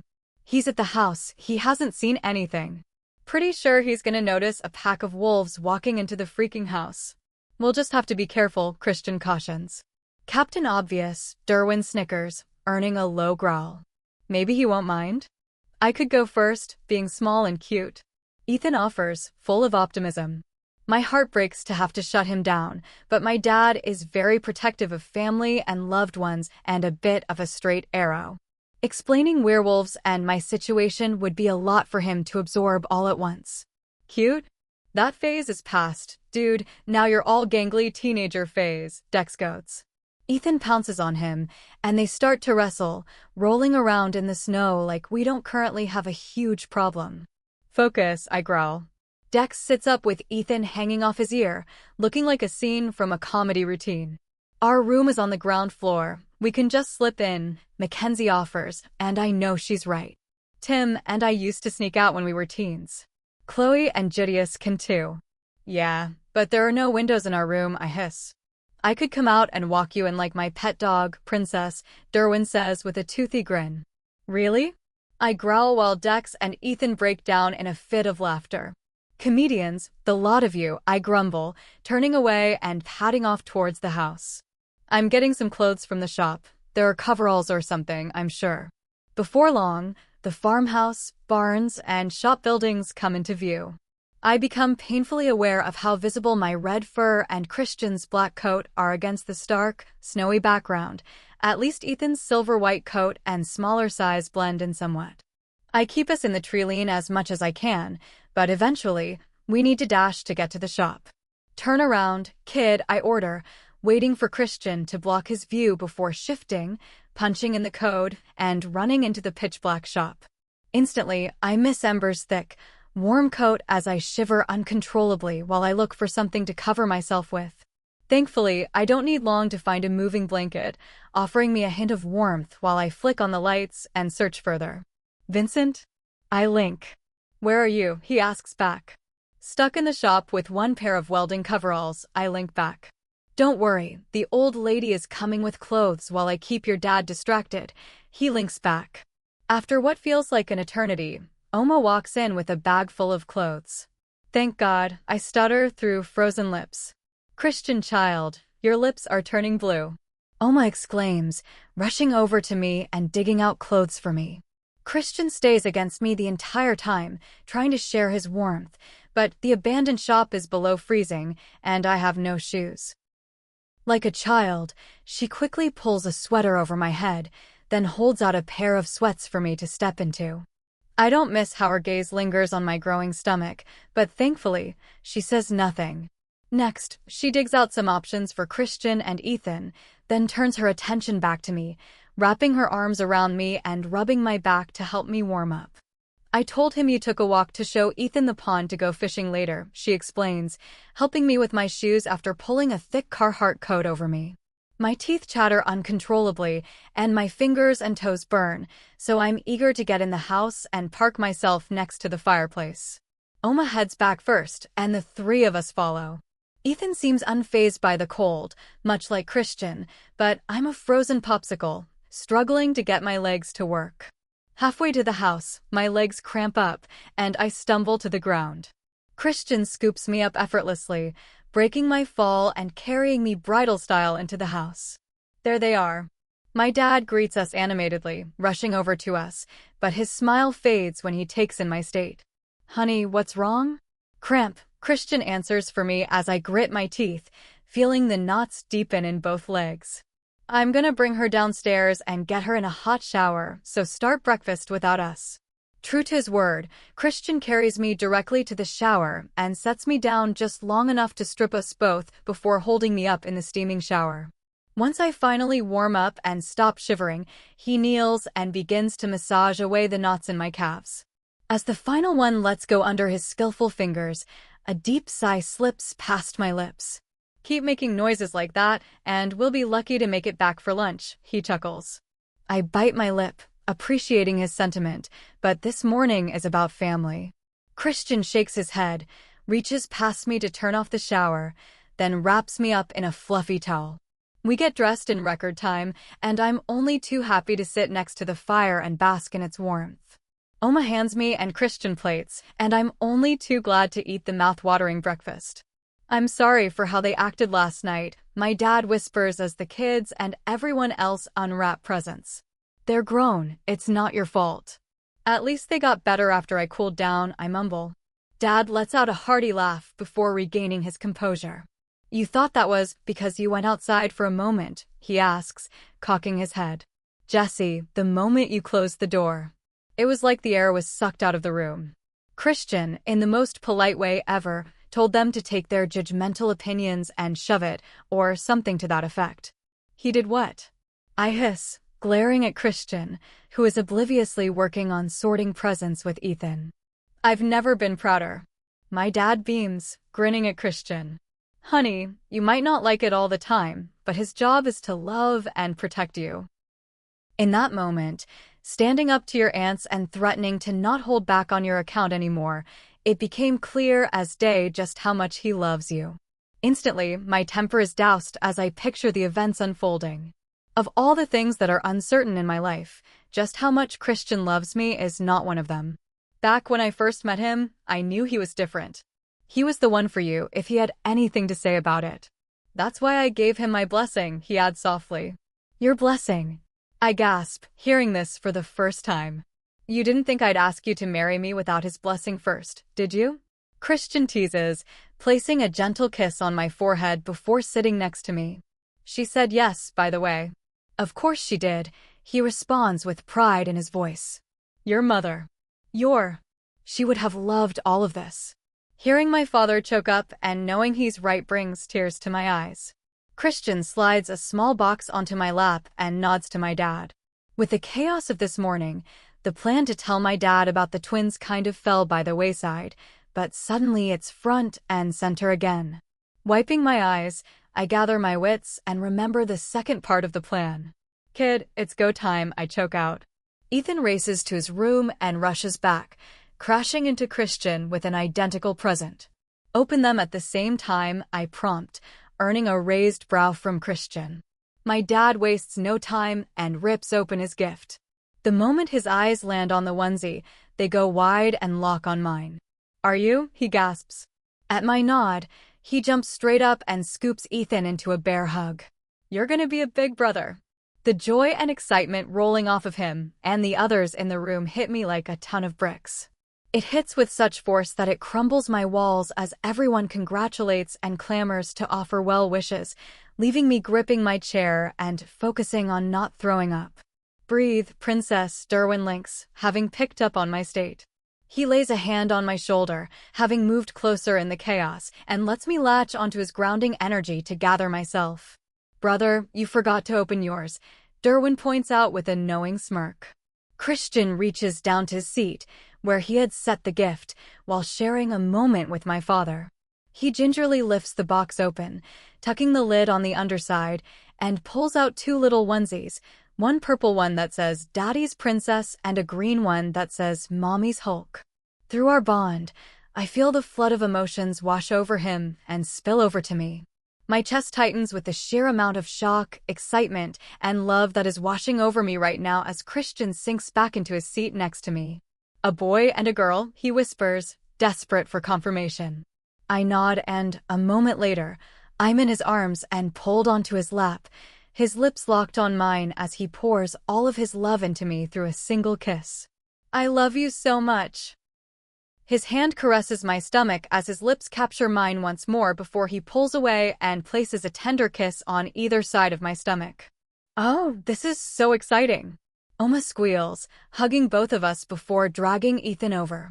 If this one's any indication, you'll be a great mom. I can't claim any credit for him, I say with a chuckle as I wipe unshed tears away with the back of my hand. You were a good kid before I ever met you. Don't sell yourself short. He was feral before you came along, Christian teases, making Ethan growl. The room breaks out in easy laughter as the gift-giving continues to unfold. By the end, Ethan and Toby look like dragons, surrounded by their horde, having been spoiled. This has been perfect, I say, tilting my head up to look at Christian. He's got his arm draped carefully over the back of my chair, looking like the perfect picture of being at ease. It is, he agrees, leaning down to kiss me once more. I think we all needed this. He's right, I can't remember the last time I've seen everyone so relaxed. Christian stiffens, sits up taller, and gets the faraway look of link communication in his eyes before asking, were you expecting more company? Oma shakes her head and heads over to the door. Jessie, she calls after answering the door. I get up and motion for Christian to stay and head to the door, feeling all eyes on me. My jaw drops as my gaze lands on my Aunt Karen standing stiffly in the foyer. Shout if you need something, Oma says, patting my arm and giving Karen one last glare. Merry Christmas, she says stiffly, gripping a file folder to her chest like a shield. Merry Christmas, I reply uncertainly, still caught off guard by her presence. As always, she's dressed to look ready for office work in a bright red and black pantsuit, with perfect makeup and her bob impeccably styled. We stand awkwardly looking at each other for a moment that feels like an eternity. I didn't even think she knew where Curtis Farm was. Trying to get a read on her isn't any help. She's conflicted, embarrassed, but also determined. I know you think I'm hard on you, but I've only ever wanted what's best for you. I loved your mother like a sister, and I promised to take care of you when she passed, she blurts out. I know, I whisper, swallowing the lump in my throat. I don't handle change very well.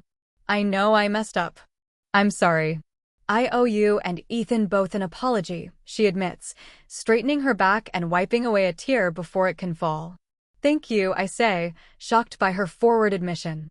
Karen has always been my most prominent critic, but I've always known she did it out of some twisted sense of love. Here, she says, practically shoving the file folder at me. I take it from her, not knowing what it is, but she stands there staring and waiting for me to look at it. The plain brown folder looks weathered by age and seems to contain a report of some kind. Change isn't my strong suit. I struggled when your parents showed up with you too. Your mother, of course, fell in love with you instantly, but she was afraid someone would show up one day and take you from her. She trails off. I stand there staring at her wide-eyed as I try to make sense of her words and presence. No one has ever brought up any of this before, least of all Karen. Hearing these fears makes the lump in my throat grow, making it impossible to talk. I had a friend in the police department look into your case. I needed to know for myself, she explains. He's the best at what he does and couldn't find anything else. Your mother was killed in a drunk driving accident. Fake ID, but at the time, you confirmed her name as Liana. They couldn't find any missing children reports that you fit, so after your initial emergency foster home, your parents made it official. Why? How? Why no? I choke up. You never asked about it before. Caroline mentioned it after you left last night, and I knew it was time, she says with a shrug. Thank you. Would you like to come in? I ask, suddenly remembering my manners. I can't, but thanks, she dismisses, inching to the door. I really am happy for you guys, and I wish you guys nothing but the best. Whenever the wedding is, we'll be there, just name the place. Thank you, Auntie, I choke out, wrapping her in a big hug. Everything okay in here? Christian calls from behind us. His gaze hardens as he takes in my choked-up state. Everything's good, she just came to drop this off and clear the air, I explain, letting him relax. He nods at Karen and wraps a protective arm around my waist. Have a good trip, she says, and turns to leave quickly. I should have had you talk to her years ago, I laugh, laying my head on his chest and melting into his embrace. So what was it? He asks, tapping the file. Christmas present for Eli, I say with a sigh. The police report that made me an orphan. I know it may seem heavy right now, but this could help you get some answers, he murmurs, kissing the top of my head. Somehow I know he's right. Chapter 43. Christian. With Jessie and Ethan outside helping Curtis and Tim get ready to cook, the house is quiet enough for me to check in with Jace before it gets busy again. Curtis hosts an informal gathering where family and friends drop by for a bite and a visit before moving on to the next place. Derwin walks in, followed by Judius, and I nod downstairs for them to follow. Man, that kid's having the time of his life, Derwin says with a crooked grin as he looks at where Ethan is playing in the snow.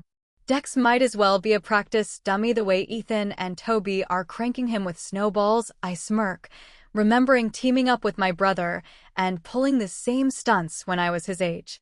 It's been a good trip, I admit, grabbing my phone. Just wish it was a little longer. It's done Jessie a world of good too, Judius agrees with a nod. Though I thought Chloe was going to shift and teach her cousin a lesson. Her family is a piece of work, Derwin scoffs, shaking his head. I mean, you told us they were, but I thought you were exaggerating. Nah, I mean they're not all bad, just have their moments, Judius says, trying to lessen the blow. Understatement of the century, Cyrus growls, still upset at how her aunt and cousin acted like I've somehow settled with Jessie. How's she handling the news? Judius asks, referring to the police report that her aunt dropped off. I'm not sure it's really hit yet, I say with a frown. No one in her family ever really spoke about her circumstances, just said her mother wasn't able to take care of her. She always assumed that meant she was left behind. I don't think she ever considered that her birth mother had died. As if Jace could tell we were going to call, he beats us to the punch, and my cell goes off with his name on the screen. Hot damn, you actually picked up. So you haven't forgotten completely about us, Jace teases, on the other end of the line. I thought for sure you'd let it go to voicemail now that you're off the reservation. I wouldn't blame you. Going that well, eh? I groan. The place isn't in flames yet, so there's that? Jace answers in a guarded tone. Everything's fine, just more of the same. Baron's still causing you issues? I ask, palming my forehead. Nothing new, he dismisses. Mostly preparations for your coronation.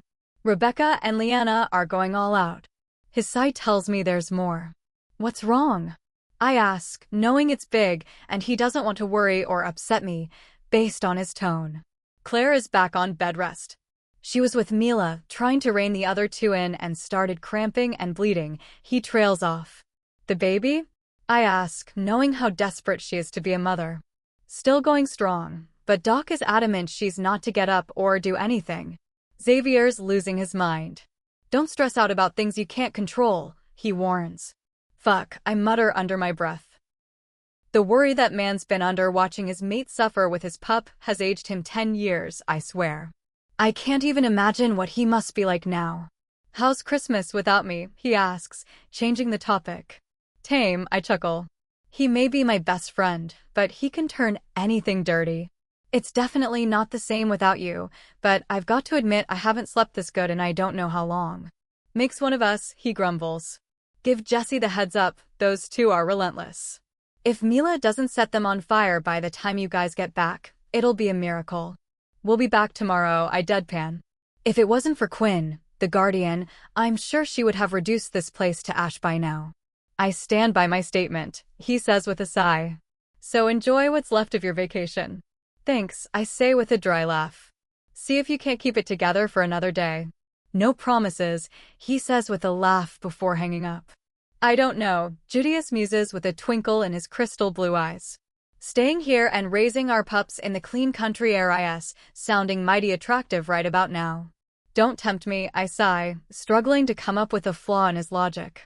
When I was younger, I dreamed about my mate and raising a family together. Initially, I was meant to be beta to my brother. Becoming alpha didn't change my outlook. If anything, I just wanted her more. After years of waiting, Jessie finally came into my life, but now my dreams of raising my pups in still waters in peace seem like nothing more than a daydream. Quitting isn't in your nature, brother, Derwin chides. I glare at him, but he's right. Goddess knows it may take until Ethan is of age for you to whip the palace into shape. Fucking better not.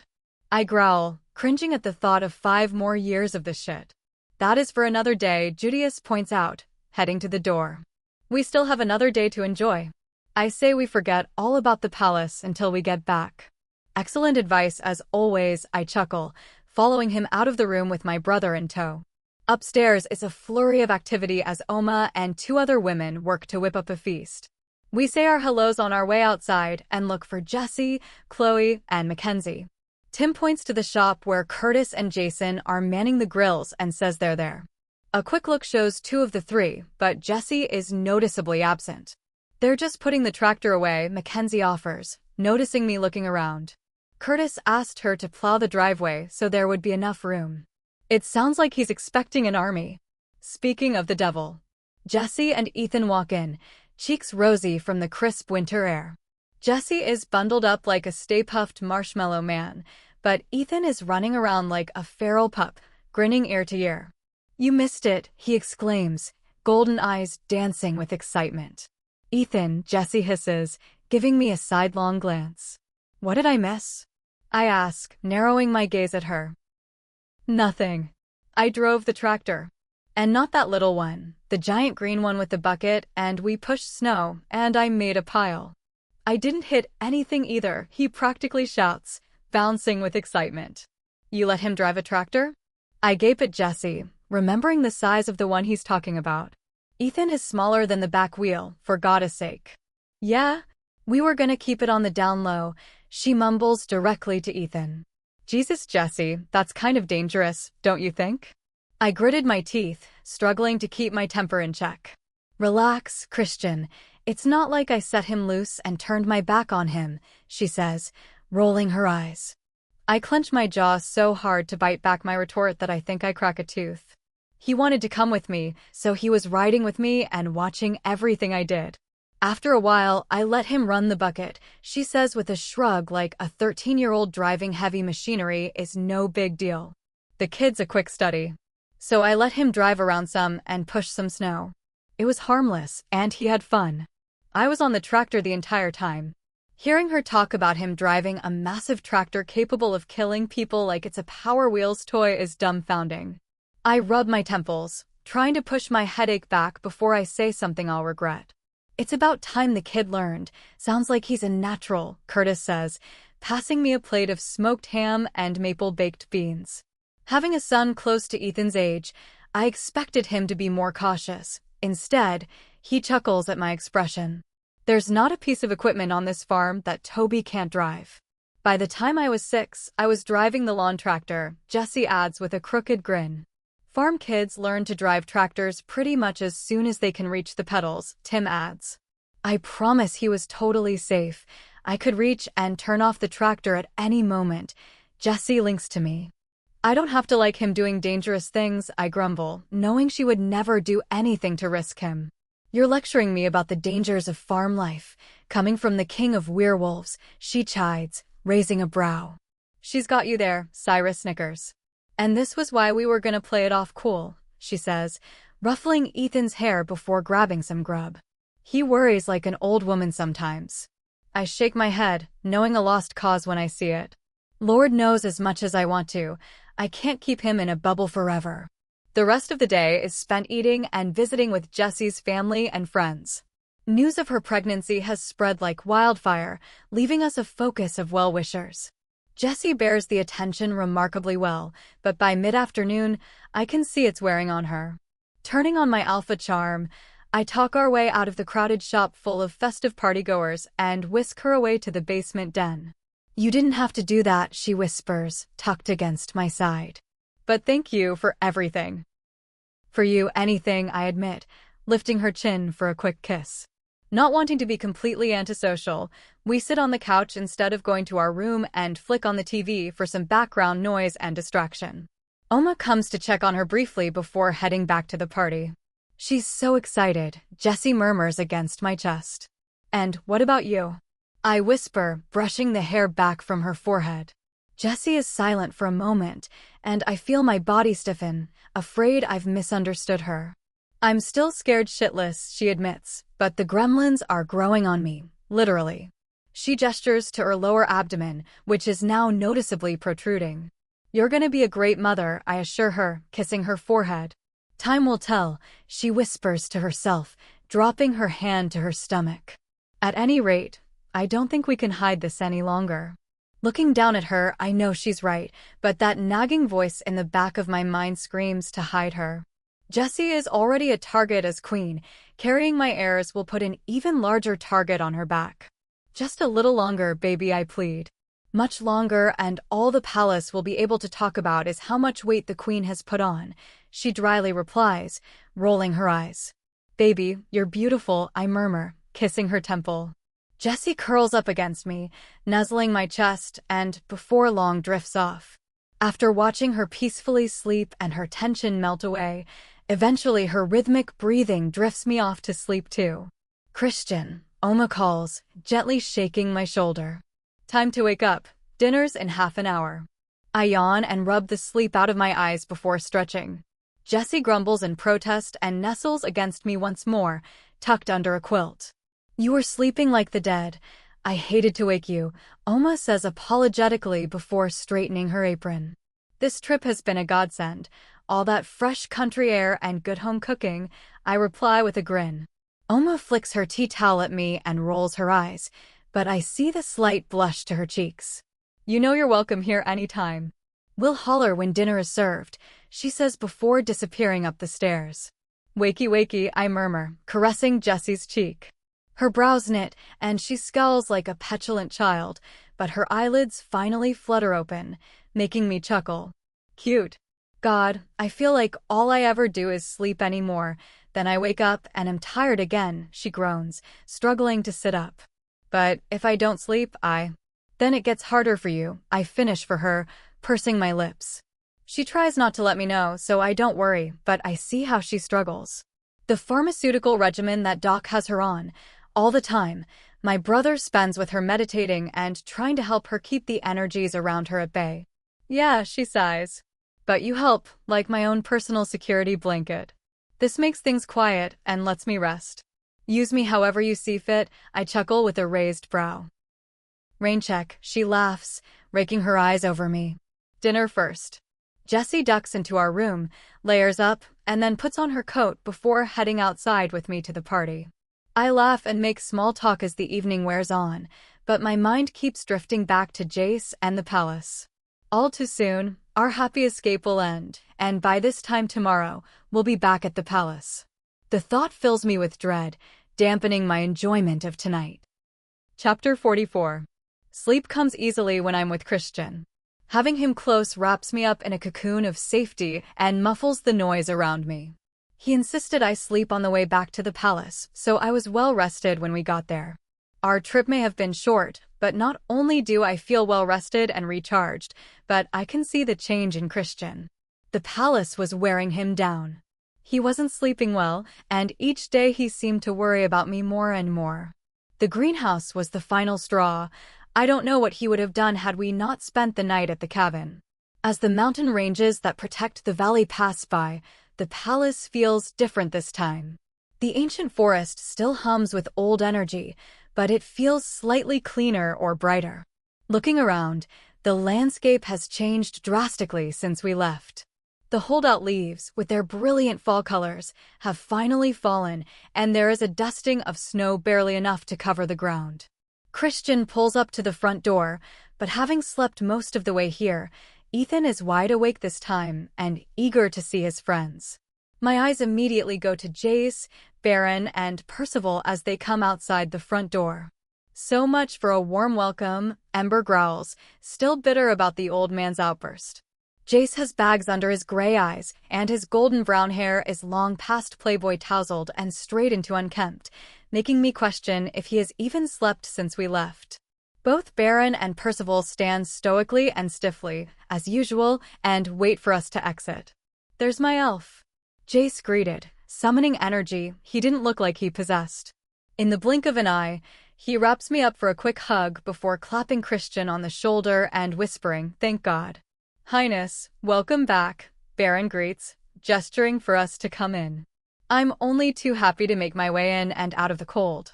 "No need to be so formal," Christian reminds him. Titles don't faze him, but he knows they make me uneasy. I follow Jason and freeze just inside the doorway, seeing several people waiting that I didn't know or had only seen in passing. Their anxious energy and intent gaze make my heartbeat pick up and leave me stepping back towards Christian, who, absent-mindedly, tucks me into his side and wraps a protective arm around me. "I trust your trip was good?" Baron asks, oblivious to my reaction. "Very," Christian replies, tensing up slightly. "I see everything is good here?" His statement is phrased more like a question as he scrutinizes the people gathered. "Of course. Everything is falling into place nicely. In fact, we are right on schedule for your coronation. Your beta is full of surprises," he mumbles more to himself. "He's yet to disappoint," Christian replies, matter-of-factly, meeting Baron's gaze. "You'll have to forgive them, you're Jessie," Baron catches himself, gesturing to the gathered people. "Border guards put out the word that you guys were back, and they wanted to make sure you got a warm welcome." "Warm?" Ember scoffs.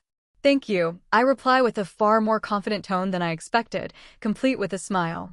"Of course, Your Highness," a man replies, stepping forward. He's well into his 40s, maybe older, with thinning brown hair and eyes. Immediately, I pick up on his lackluster energy, feeling the slightest taint. We are all looking forward to the festivities. If there is anything we can do to help, you need only mention it. "Thank you, Jeremiah," Baron cuts in, his tone measured and on the edge of irritation. "The king and queen have had a long trip. We really must be moving on," Baron says, once again gesturing ahead. "I'm sure if they have need, they will call upon you." Christian keeps me tucked safely against his side as we follow Jace down the hallway and away from the masses. As we walk, Baron and Christian discuss status and review everything that happened in our absence, which apparently is nothing. I actually have security briefings to go over as well as final accommodations and scheduling with you, Baron mentions before turning to me.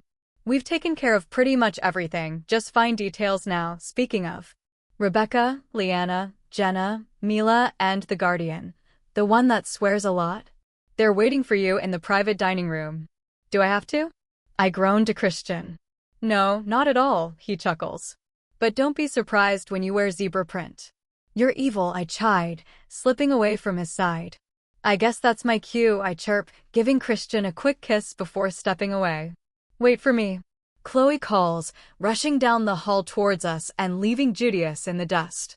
As she closes in, hooking her arm with mine, I catch a flash of determination in her eyes as she jerks me back into motion.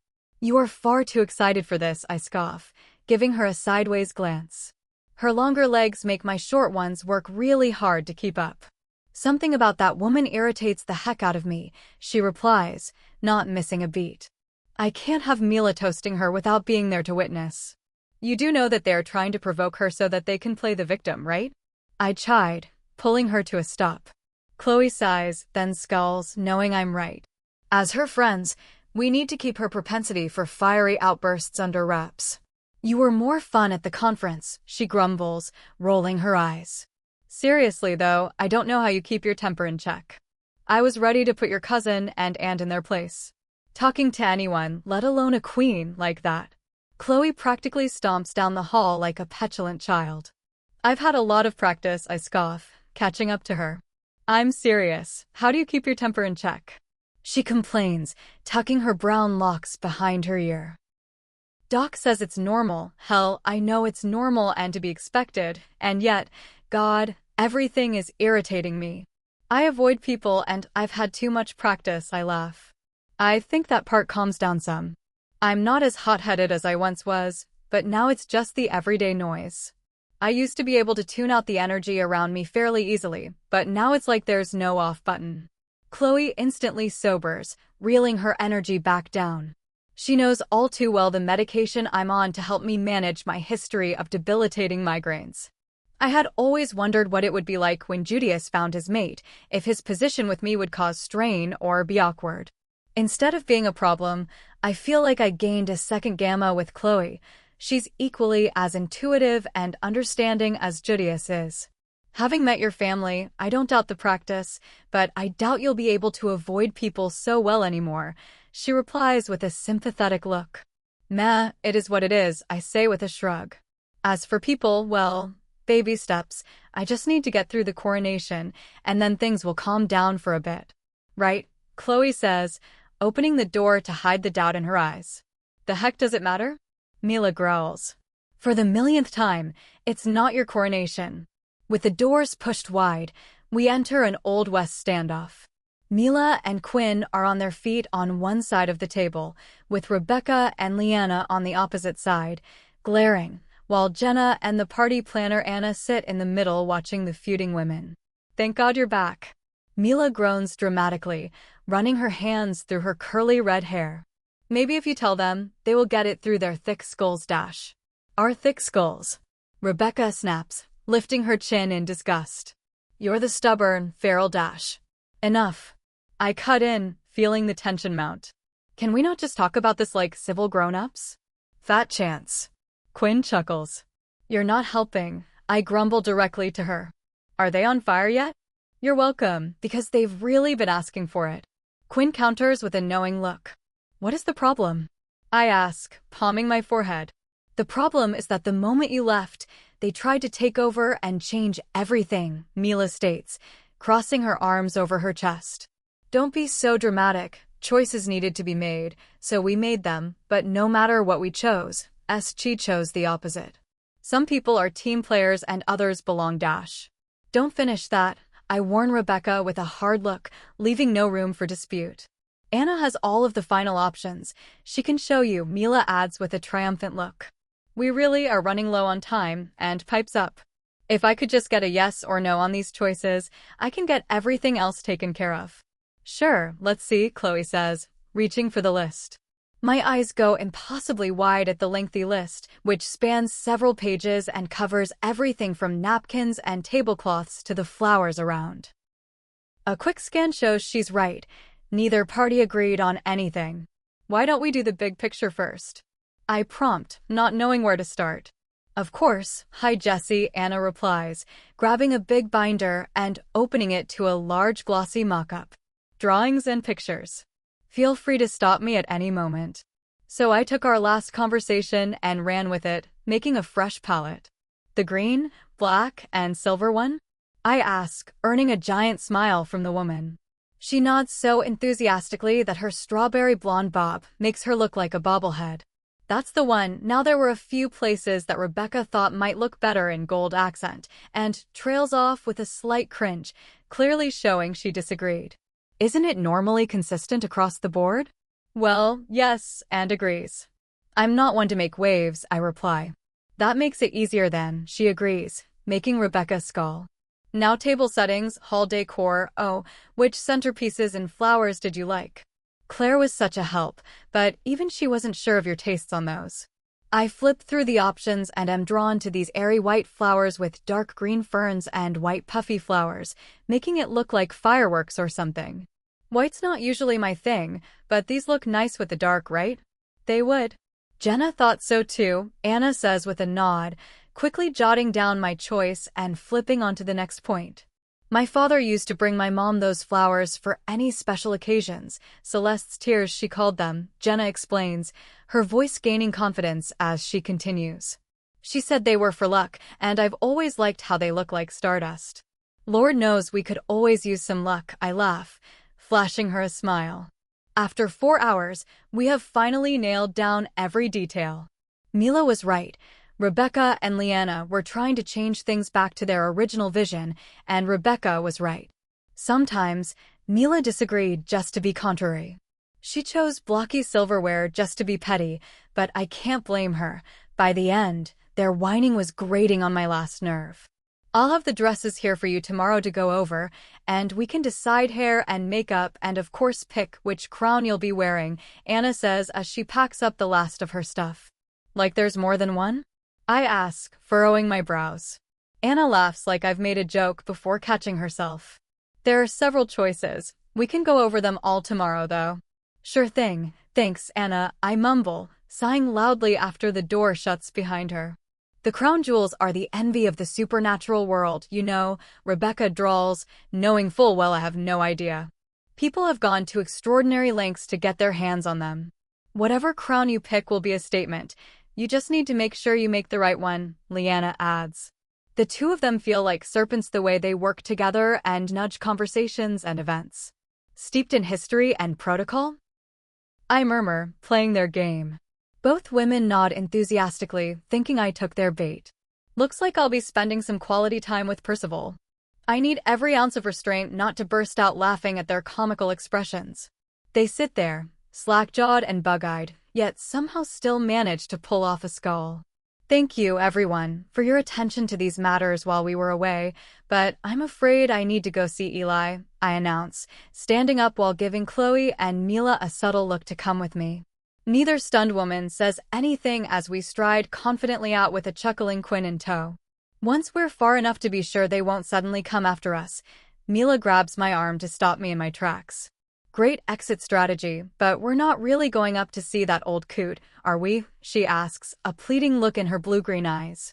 You don't have to, I laugh, pulling the folded report from my pocket. But I need to drop this off. It's the police report from when I became an orphan. Mila's lips pull into a perfect O shape as she catches on before resuming our course. That's rough, she mumbles, cutting the silence midway. I feel guilty, I admit, for the first time out loud. I harbored this resentment for a woman I couldn't remember, thinking that she just left me all those years ago. How wrong is that to assume? Given what you were told, it's only logical, Chloe adds, trying to alleviate my conscience. I should have given her the benefit of the doubt, I whisper, walking through the Hall of Kings and beelining for Eli's desk. The man is on a new level of manic work, sitting hunched over his desk with messy hair and stacks of work on both sides, making it look like a fort. Hi, Jessie, he exclaims, jumping straight up and lighting up. I have some exciting news. I think I have some very promising leads. My heart skips a beat, and my breathing gets shallow as my chest tightens. I grab the paper once more and thrust it at him, afraid that if he doesn't take it this moment, then I'll chicken out and never give it to him. What's this? He asks, his murky eyes dancing with excitement, and he gingerly takes the folded document from me. The police report. My mother was killed in a car accident. A drunk driver hit us, I choke out, each point harder to get out than the last. This is, Eli trails off, cradling the paper like it's a priceless artifact. With the utmost care, he carefully opens it, lays it down on his desk, and begins to read it. Liana. I've seen that name before. Chapter 45. This is a mistake, Baron warns, leaning over the table covered in files. We've been trapped in his office for hours, trying to finalize the last details for the coronation and accommodate all the guests. That's your perspective, I reply with a shrug. He's been trying to change my mind since I named my regent, but I fully expected this from him. The day he stops second-guessing my decision, hell must have frozen over. With all due respect, reconsider. This one, perhaps, Alpha Eric of Crimson Dawn. Baron says, sliding the file with Eric's name over to me. No. It's asking for problems appointing him, Baron complains, gesturing to the Crescent Falls folder. The red cover stands out amongst the sea of brown, along with one other. Still Waters. You'll have to trust me on this. The last thing that man wants is to be king, I laugh, picturing Kane dealing with this bureaucracy. Forget Mila burning it down. He would have locked everyone inside and struck the match himself, Cyrus snickers. All morning, we've been reviewing the guest list and arrangements, as well as the security protocols. Mitch will be here with added council guards to supplement the palace guards and guardians. Ader assures me that his warriors are up to the task, and Mitch's warriors aren't needed, but surprisingly, Baron agrees that more security is better. Soft knocks sound at the door, followed by Jessie walking in at Baron's request. The mere sight of her makes me sigh in relief. I trust your preparations went better than ours? Baron asks, raising a brow at her. Jessie gracefully tucks against my side, her contact soothing Cyrus in a way I could never manage. Very, we're all done. Rebecca is quite the planner, Jessie replies diplomatically about Baron's mate. Is that your story? I caress through our link as I place a soft kiss on her temple. Well, it was that or power-hungry mean girl, and I didn't think he'd appreciate that. She links back with a laugh. What's all this? She asks, gesturing to the table. Pack information and intel for guest lists and the like, I murmur. Jessie slips away, her fingers lightly brushing across the various piles before settling on Crescent Falls' red cover. They're all brown but these, she lifts her golden brown gaze to mine. Those are, I stumble, struggling to come up with an answer that won't upset her. High risk, Baron offers, saying the exact wrong thing. Yellows are medium threats, mostly rogues. But this is Kane and Willow's pack, she contests, furrowing her brows as she picks up the other folder and reads Still Waters. This is our pack. Her eyes light up as her temper rises at his assessment. Don't worry, baby, I've already set the record straight, I assure her. But already her hackles are up as she quickly leafs through the file. You've been spying on us, she hisses, eyes locked on Baron. The air shifts as Ember claws her way to the surface, clearly considering him a threat. Baby, calm down, I whisper, wrapping my arms around her waist. It's their job to keep an eye on all of the packs and watch for threats to the throne. You're no threat. She scoffs, bruising my ego. Gee, thanks, I grumble, rolling my eyes. You know what I mean, you never wanted this. Hell, Kane. Good God, that's the last thing he'd want, she blurts out, her face twisted in disbelief. See? I tease Baron with a triumphant smirk. Even Jessie knows he doesn't want the crown. Then why name him regent? Pick anyone else, Baron groans, pinching the bridge of his nose. Because there's no one I trust more, and the last thing he wants is to be king, so he will do everything in his power to avoid it, I say with a laugh. And what deems us dangerous? Jessie growls, not giving up. Where's Dimitri's file? He should be at the top of the pile. It's over there, in the box, because it no longer exists, Baron says, nodding to the side table. His voice gets quiet as he adds the afterthought, it's yellow. Jessie's temper flares, and she slowly turns to face him, glaring daggers at the man. Are you kidding me? Our intel. Threats are measured. There's a lot that comes into consideration when determining. Baron flounders, trying to come up with a good way to justify their system. I can't hold back my smirk watching my mate's temper unleashed on someone else. Your system needs an overhaul. Her matter-of-fact tone leaves him without a retort, and he is frozen in place. Kidding me when we're considered a bigger threat than that psychopath. I chuckle at the wrong moment, catching her attention and her skeptical glare. You're okay with this? She gasps. Threat management is a necessary evil, I say, scratching the back of my neck. Knowing as much as you can about possible opponents before a conflict can mean life or death. The truth is that back at Still Waters, I had similar files on the surrounding packs. Allies and neutrals alike, we kept tabs to know what we'd be up against. Jessie lets out an audible sigh but doesn't push it further. She's still learning how our world works, but she's smart with flawless logic. She no doubt understands the advantage behind it. In Crescent Falls and Still Waters cases, their sheer sizes were what made them threats, Baron adds. Cain and Christian have far surpassed their fathers. Both have made notable strides in their time as alpha, setting off warning bells. Cyrus puffs up in the back of my mind, proud of his pack. That someone as powerful as the royal pack views us as a threat is the highest of compliments. Still, she grumbles. Desire should factor in, and neither pack craves power. Noted, I will see to the adjustments, Baron replies. There is no hubris in his tone, only sincerity. Clearly, we've been handling this the wrong way. Should have sicked Jessie on him from the beginning, Cyrus snickers. There's still time to consider. No. I growl, slamming my fist on the table. Cain will be my regent, and that is final. As you command, sire, Baron replies with a curt nod. They should be here later today. They? Jessie asks, turning her attention back to me. So much for the surprise, Cyrus sighs. Cain and Willow will be here early. Jessie squeals and wraps both arms around my neck, burying her face in my chest. When she pulls back, the excitement swirling in her eyes is contagious. Why didn't you tell me? She says with a pout. I was going to tell you at lunch, I reply, giving Baron a pointed look. The veteran nods apologetically, realizing his mistake. Speaking of which, I could eat. What about you guys? I could eat, Baron agrees, tossing another file down. If I look at any more guest lists, I may go cross-eyed.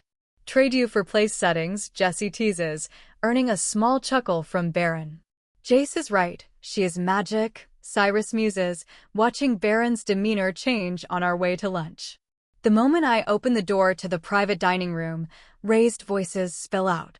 Jessie looks up at me and sighs before walking in and sizing up the problem. Soraya and Judius are arguing with Henry, Evan, and Leanna while Jenna and Chloe stand off to the side and out of the crossfire. From their balled fists and scowling faces, this is not a new argument.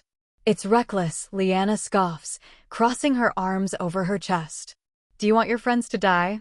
Because letting the riffraff in is exactly how to do it. You judgmental uppity bye. Watch your mouth or I'll... What? Jessie cuts in, her voice calm and even with an edge of danger. She steps closer and eyes both sides before turning her full attention to Evan Lay. You'll what? Don't stop on my account. Evan pauses, clenching his jaw and earning a bitter glare from Leanna. Your head warrior insulted my mate, he growls.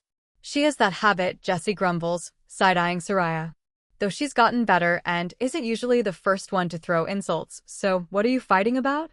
Rogues, Judius offers, his blue eyes considerably harder than usual. They were making their opinions known, about how reckless and foolish we are for allowing Kaimen and the others to attend the ceremony. Is that so? I ask, looking them over, then glancing at Baron. Nothing is without risk, he mumbles diplomatically. We have added security, and everyone will be on full duty.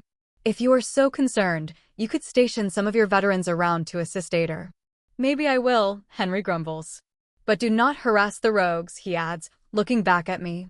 They will show their true colors soon enough. That is their nature. Is that so? Jessie asks in a tone that should warn him not to answer. Their track record is proven.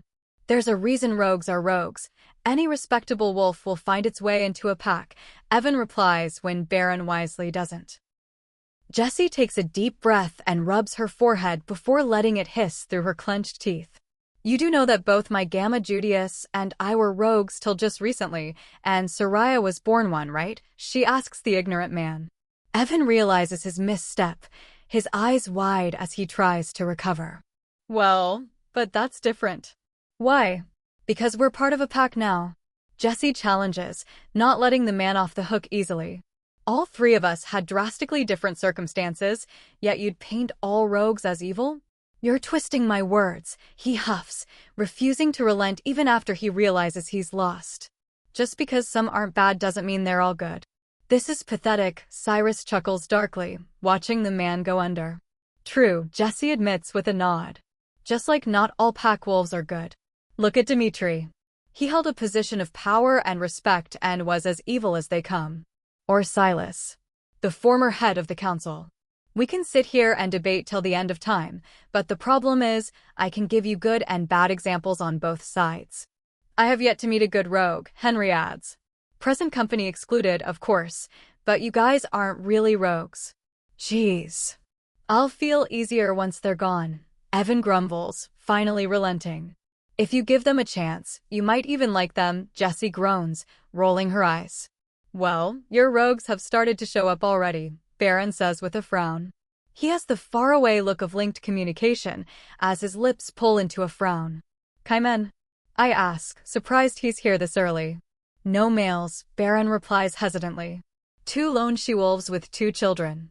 There's another lone she-wolf being brought in by patrol. What is it? I ask, noticing his stiffening posture.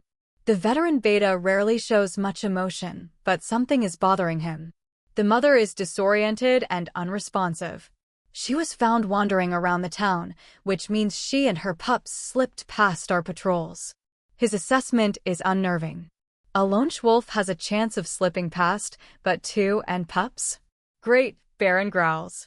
The Crescent Falls Alpha and Luna are here too now.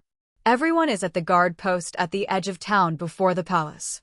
Jessie lights up with excitement, completely forgetting about lunch. Let's go. She laces her fingers with mine and tugs me towards the door. Her enthusiasm to see her friend makes me chuckle, and I let her pull me towards the door. She only stops long enough to slip on a thick hoodie before marching down to the checkpoint. Relax, I laugh, falling behind. It's not queenly to run around like a feral pup. My words have no bearing on her as she pumps her short legs to race down to the crowd gathered below. Several palace guards stand around 2 bubbles of people.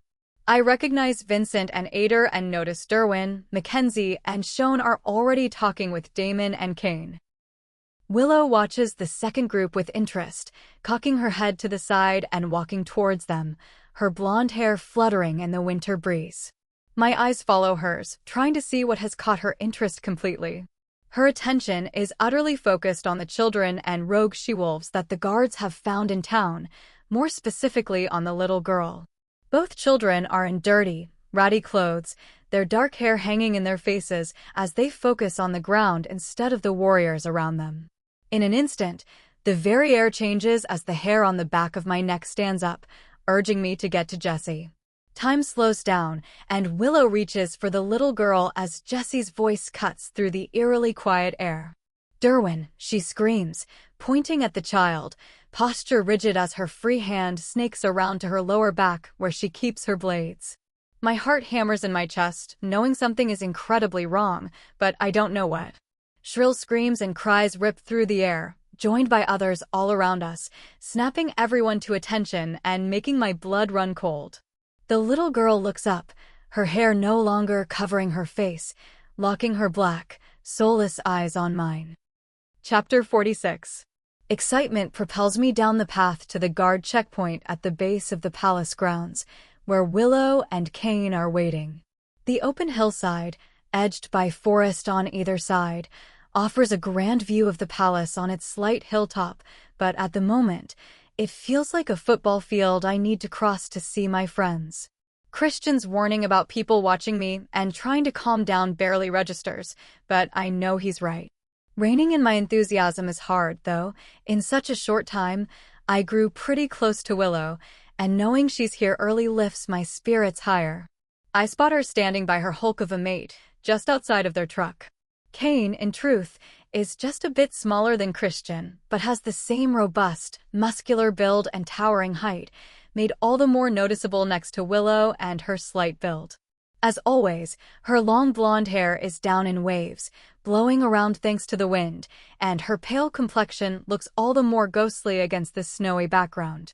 Ember stirs in me. Her agitation interrupts my excitement, making me take stock of who else is around.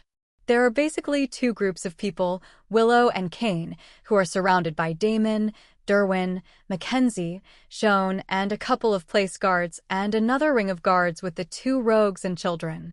A sense of urgent dread washes over me, warning that I'm missing something big. My spine stiffens, and I follow Willow's distracted gaze as she wanders away from her mate and heads towards the little girl. The moment my eyes land on the child, I know something is terribly wrong. The energy hiding from within both children is sickening. My heart begins to race as I try to make sense of what is happening. They aren't rogues and don't have the oily feeling of evil rogues, but instead a rotting taint.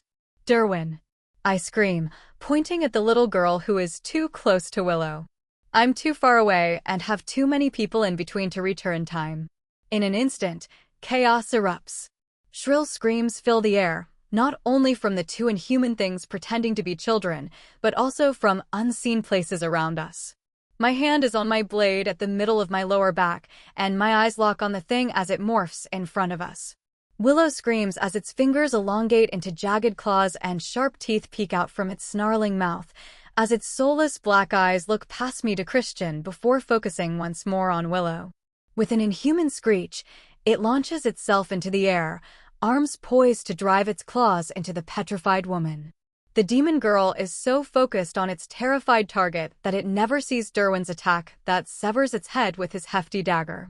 While the girl attacks Willow, the boy manages to kill a palace guard and latches onto Derwin's back. Mackenzie slashes several times with her daggers, finally killing the unfamiliar beast. Get out of here, Christian calls, having caught up to me. He scans the area before pushing me towards the palace. Go. But the things. Christian grabs my arm to pull me to face him, golden green eyes ablaze with intensity. You don't fight, not this time. Run, he growls, releasing me before running into the chaos below. More distorted children start to appear. Their bodies are grotesque perversions of a child, with sickly pale gray skin covered in dark veins, clawed fingers, black eyes, and blackened mouths full of sharp teeth. Screams ring out as the things throw themselves at whoever is closest, clawing, biting, and shredding flesh and bone alike. One of the women falls as a child rips at her throat, and the other woman stands frozen, looking around like she's in a trance. Go! Christian yells at me. I make a move towards the palace, but stop dead just a few feet further. Hidden in some brush halfway between the palace and where I stand are more of those things. As I open myself to the energy around us, I feel them all converging on us. I'm surrounded. There's nowhere to go. In my moment of distraction, Vincent crashes into me, eyes wide as he scans the vicinity. We have to go, Highness, he says, not looking at me, and starts to push me uphill. No, I shout, digging my heels in, but the man, taller and stronger than I, makes forward progress. It's too little, too late. We get close enough to the hidden creature, and it attacks. Vincent is so fixated on me that he doesn't turn in on time. The boy scratches and latches onto his arm, and a second soon joins in. My well-timed dagger slashes take care of them, but more come out of their hiding places. My heart races as I take in the odds, knowing we're outnumbered.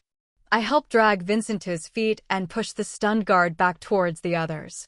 The children-like things watch, and most fall back to their hiding place, except for the one closest to me and Vincent. Having recovered slightly, Vincent catches this one mid-attack and slams it to the ground before grabbing his curved blade from his belt and ending its existence. He looks at me with wild eyes, like he's only half here, and once again grabs my arm and drags me off. We have to go, Charlie. It's not safe here, he pleads, only confusing me further. Before I can retort, my attention snaps to the next creature that I can feel coming before it ever comes into view. My senses give me plenty of time to break Vincent's grip and let a dagger fly, dropping the demon's spawn at a safe distance. A second appears, and a moment later, it drops beside the first with my other dagger. I quickly grab my blades and bolt back to the safety of the opening. Vincent runs after me and glares at my disobedience. I can't protect you here, he growls, balling his fist. What's wrong with you? We need to get to the palace, Christian said. To not fight. I snap, returning his glare. We're surrounded. They want our group to bolt so they can pick us off as we run. Isn't there anywhere clear we can get through? He asks, scanning our surroundings with renewed interest. No, we're surrounded except for the hole they've punched down there. I point to the fighting below. Christian and Kane are leading the fight on opposite sides of the clearing, with guardians and palace guards helping. Damon is protecting the truck where I assume Willow is. The safest spot is here, in the open, where they aren't and can't sneak up on us, I offer, feeling uneasy. Mackenzie shows up a moment later, having cut away from the pack to join us. You're supposed to be. I know, I snap and point to another one I sense, but can't see. But there are too many. Mackenzie follows my instructions and takes off to the nearest bush. Right on cue, the creature tries to ambush her but meets a swift end, triggering two more to attack. Mackenzie catches the first, easily ending it, but the second is too close behind the first for her to pull her dagger in time. My blade catches it mid-chest, leaving it to fall in a crumpled heap. Mackenzie looks back at me, and her lips tug into a smirk before she nods. I close my eyes and reach out once more, taking in their dwindling numbers and focusing on where the remaining ones are. Mackenzie presses my dagger back into my palm, bringing my attention back to the moment. There are two more there and three behind them, but we could probably make it back to the palace if you could punch a way through, I offer. Mackenzie nods with determination blazing in her green eyes. She grabs Vincent's shirt and shoves him closer to me. If she gets so much as a scratch, it's on you, and I will neuter you. Got it, he says, raising his palms in surrender. She leads the way, with us following at a safe distance, as she dispatches the creatures. Away from the crowd, she's able to fight in her usual style of letting her blades fly freely. When we get to the final group of three between us and the palace, only to attack, she strikes them down, and the third one leaves the safety of its hiding spot to strike the occupied guardian. My blade flies true and drops him far from Mackenzie. Leave it, Mackenzie orders when I go to retrieve my blade. With the way now clear, we easily make it to the palace and the gathered crowd. Judius and Jace are there and head out to help, leaving their mates and Baron with the confused gathered people. Everything happens so fast, and already I can tell the attack is over, but the angry alpha storming towards the palace makes me anxious. The door slams open, and Christian stomps up to me, golden green eyes on fire as he glares at me. I take a step back, confused by his hostility. I said run, he growls lowly, locking his gaze on mine. I did, but I stammer, shaken by his state. Don't lie to me, he snarls, tossing my dagger to clatter at my feet. There were. Always so reckless. The anger swimming in his eyes makes me nauseous, but I can't look away. I said run, and you decided to stay and fight anyway. It's not like that. I snap back, feeling my cheeks heat for being scolded like a child. There was nowhere to go, I tried. The fuck you did, he cuts in. You've always rushed into a fight, the hell with the consequences, but when you're carrying my pups, you'll fucking run or I'll keep you in our room. I gasp and flinch away. His rage is like a slap to the face, and his words hit hard, but he's wrong. I hung back to avoid a fight. Even when it started, instead of dealing with the girl, I called out for Derwin. At Christian's outspoken reveal, the gathered crowd lets out a collective gasp and breaks into hushed gossip. Their judgment washes over me like a tidal wave, sweeping me further out to the emotional sea I'm trying not to drown in. As if realizing he's gone too far, Christian freezes, his eyes widen as it dawns on him what he said. My chest hurts, and I feel more alone than I have ever felt in my life before. He reaches for me, but I can't. Tears blur my eyes as I take off, pushing my way through the mass of unmoving people before running down random halls. I don't care where I'm going. I need to be away from him and all of that overwhelming energy before I break. Muffled arguments are left behind, and before long, I find myself lost in the endless maze of hallways. A final turn leaves me at a dead-end hallway with a door, where the smell of water encourages me on in my upset state. Opening the door, I find an indoor pool, the uplit water sending dancing reflections of light on the ceiling. It's more rustic than a normal pool, complete with a waterfall and made out of natural stone. I sink into a lounge chair, dropping my head into my hands as I struggle to keep my emotions in check. Always so reckless. When you're carrying my pups, you run. Christian's words are like a knife to my heart and leave me stunned and uncertain. He may be temperamental, but he has never once threatened me before. His eyes tell me that it was he, not Cyrus, for once. He wouldn't, Ember whispers, but I can feel her uncertainty. To be threatened by your mate is a low blow in the wolf world. They're the one person you can count on above anyone. I sit there silently listening to the water cascading over the falls. Slowly, my chest loosens up and my body relaxes. Before long, My eyelids grow heavy, and I tuck my feet up as I curl up on the plush lounge chair. Sleep claims me as the last of my adrenaline recedes, leaving my heartache for another time. Chapter 47. Christian POV. Jessie, wait. I call out, but my words are too late. Baby, I didn't mean it like that. Jessie's wide-eyed expression, as she flinches away from me, sears into my mind. She's pushing through the crowd that stares and whispers at us on the verge of tears, but I can't get to her. Seriously. Judius growls, his blue eyes hard and angry as he holds me back.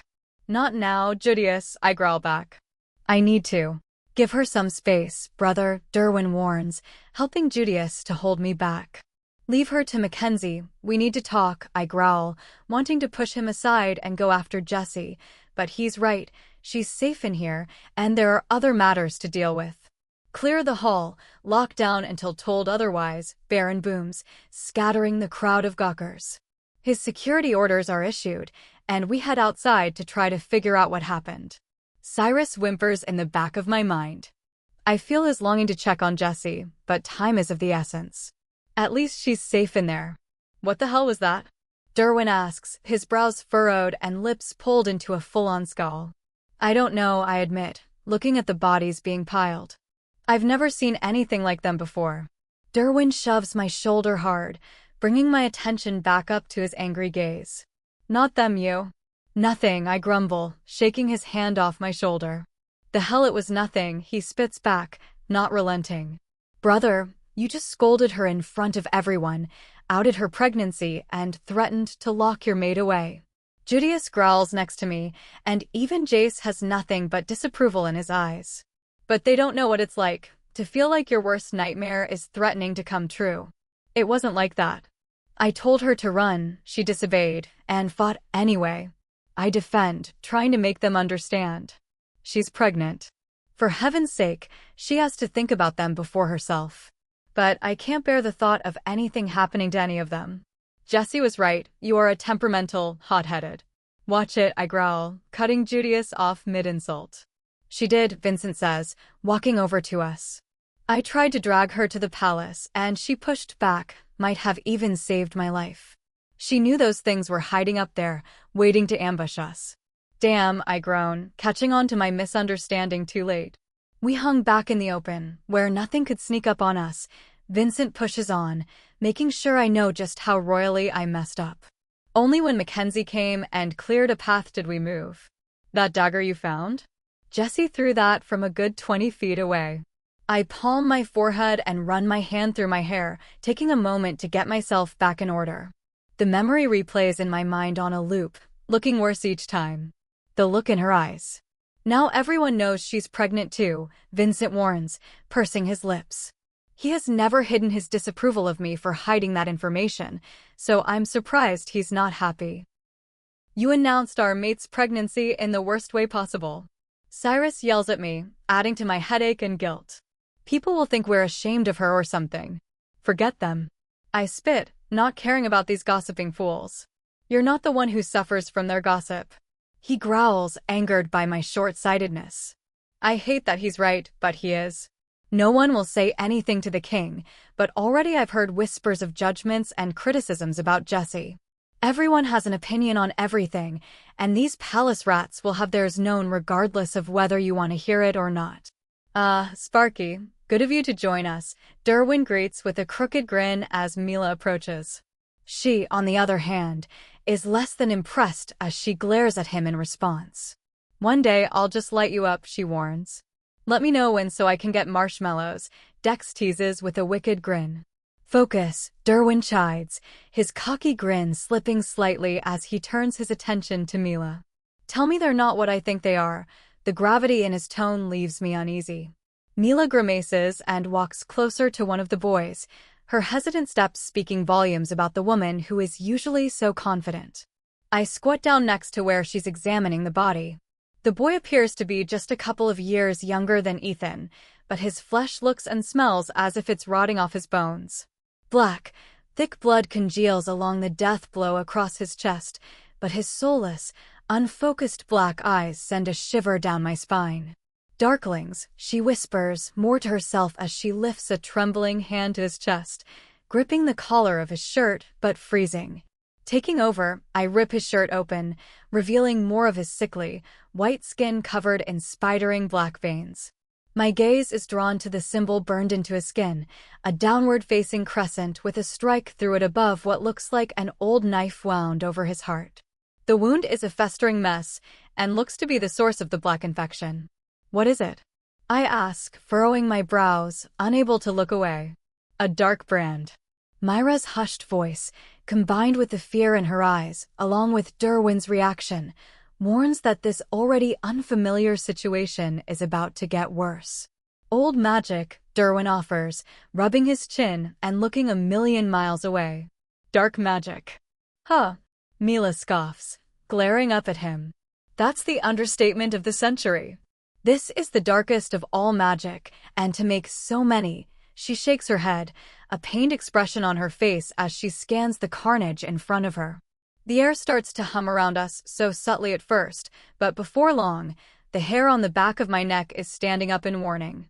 Derwin nods to his fellow guardians, and they quickly arrange the darklings more carefully, laying them side by side with their arms crossed over their chests and making sure all their eyes are closed. They're suffering.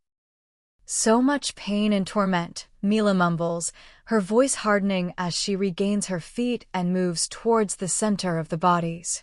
A lone tear slips down her cheek as I see her heart break in front of me. I lay a hand on her shoulder, offering the only comfort I can for something I don't understand. Mila straightens her spine, rolls her shoulders back, and closes her eyes, forcing her unshed tears to fall. The air shimmers around her as she lifts her hands towards the bodies, unleashing her magic. Palace guards flinch back and retreat, fear clearly written on their faces, but the guardians stand stoic, as if in vigil while her blue flames engulf the darklings. More tears fall down her cheeks, and her brows furrow like she's in pain. Not knowing how to help her, I squeeze her shoulder, trying to give her comfort as she accomplishes what she set out to do. Suddenly, the flames flicker and pop over one of them, until eventually a white burst explodes and then collapses in on itself. When the brilliant white light fades, all traces of black are gone from the body. One by one, she cleanses each of them of whatever foul magic was used on them. By the final body, Mila wept openly and collapsed. I manage to catch her before she falls to the ground. Shoo. It's okay, I've got you, I whisper as she breaks down, fisting my shirt. They were innocent, she chokes out between sobs, her anguished voice guts me. I couldn't save them, but they can be put to rest now. I'll see to it, thank you, I assure her. All color has drained from her, and she looks totally spent. I lift her off the ground, holding her bridal style, and when she doesn't protest, I know just how weakened she is now.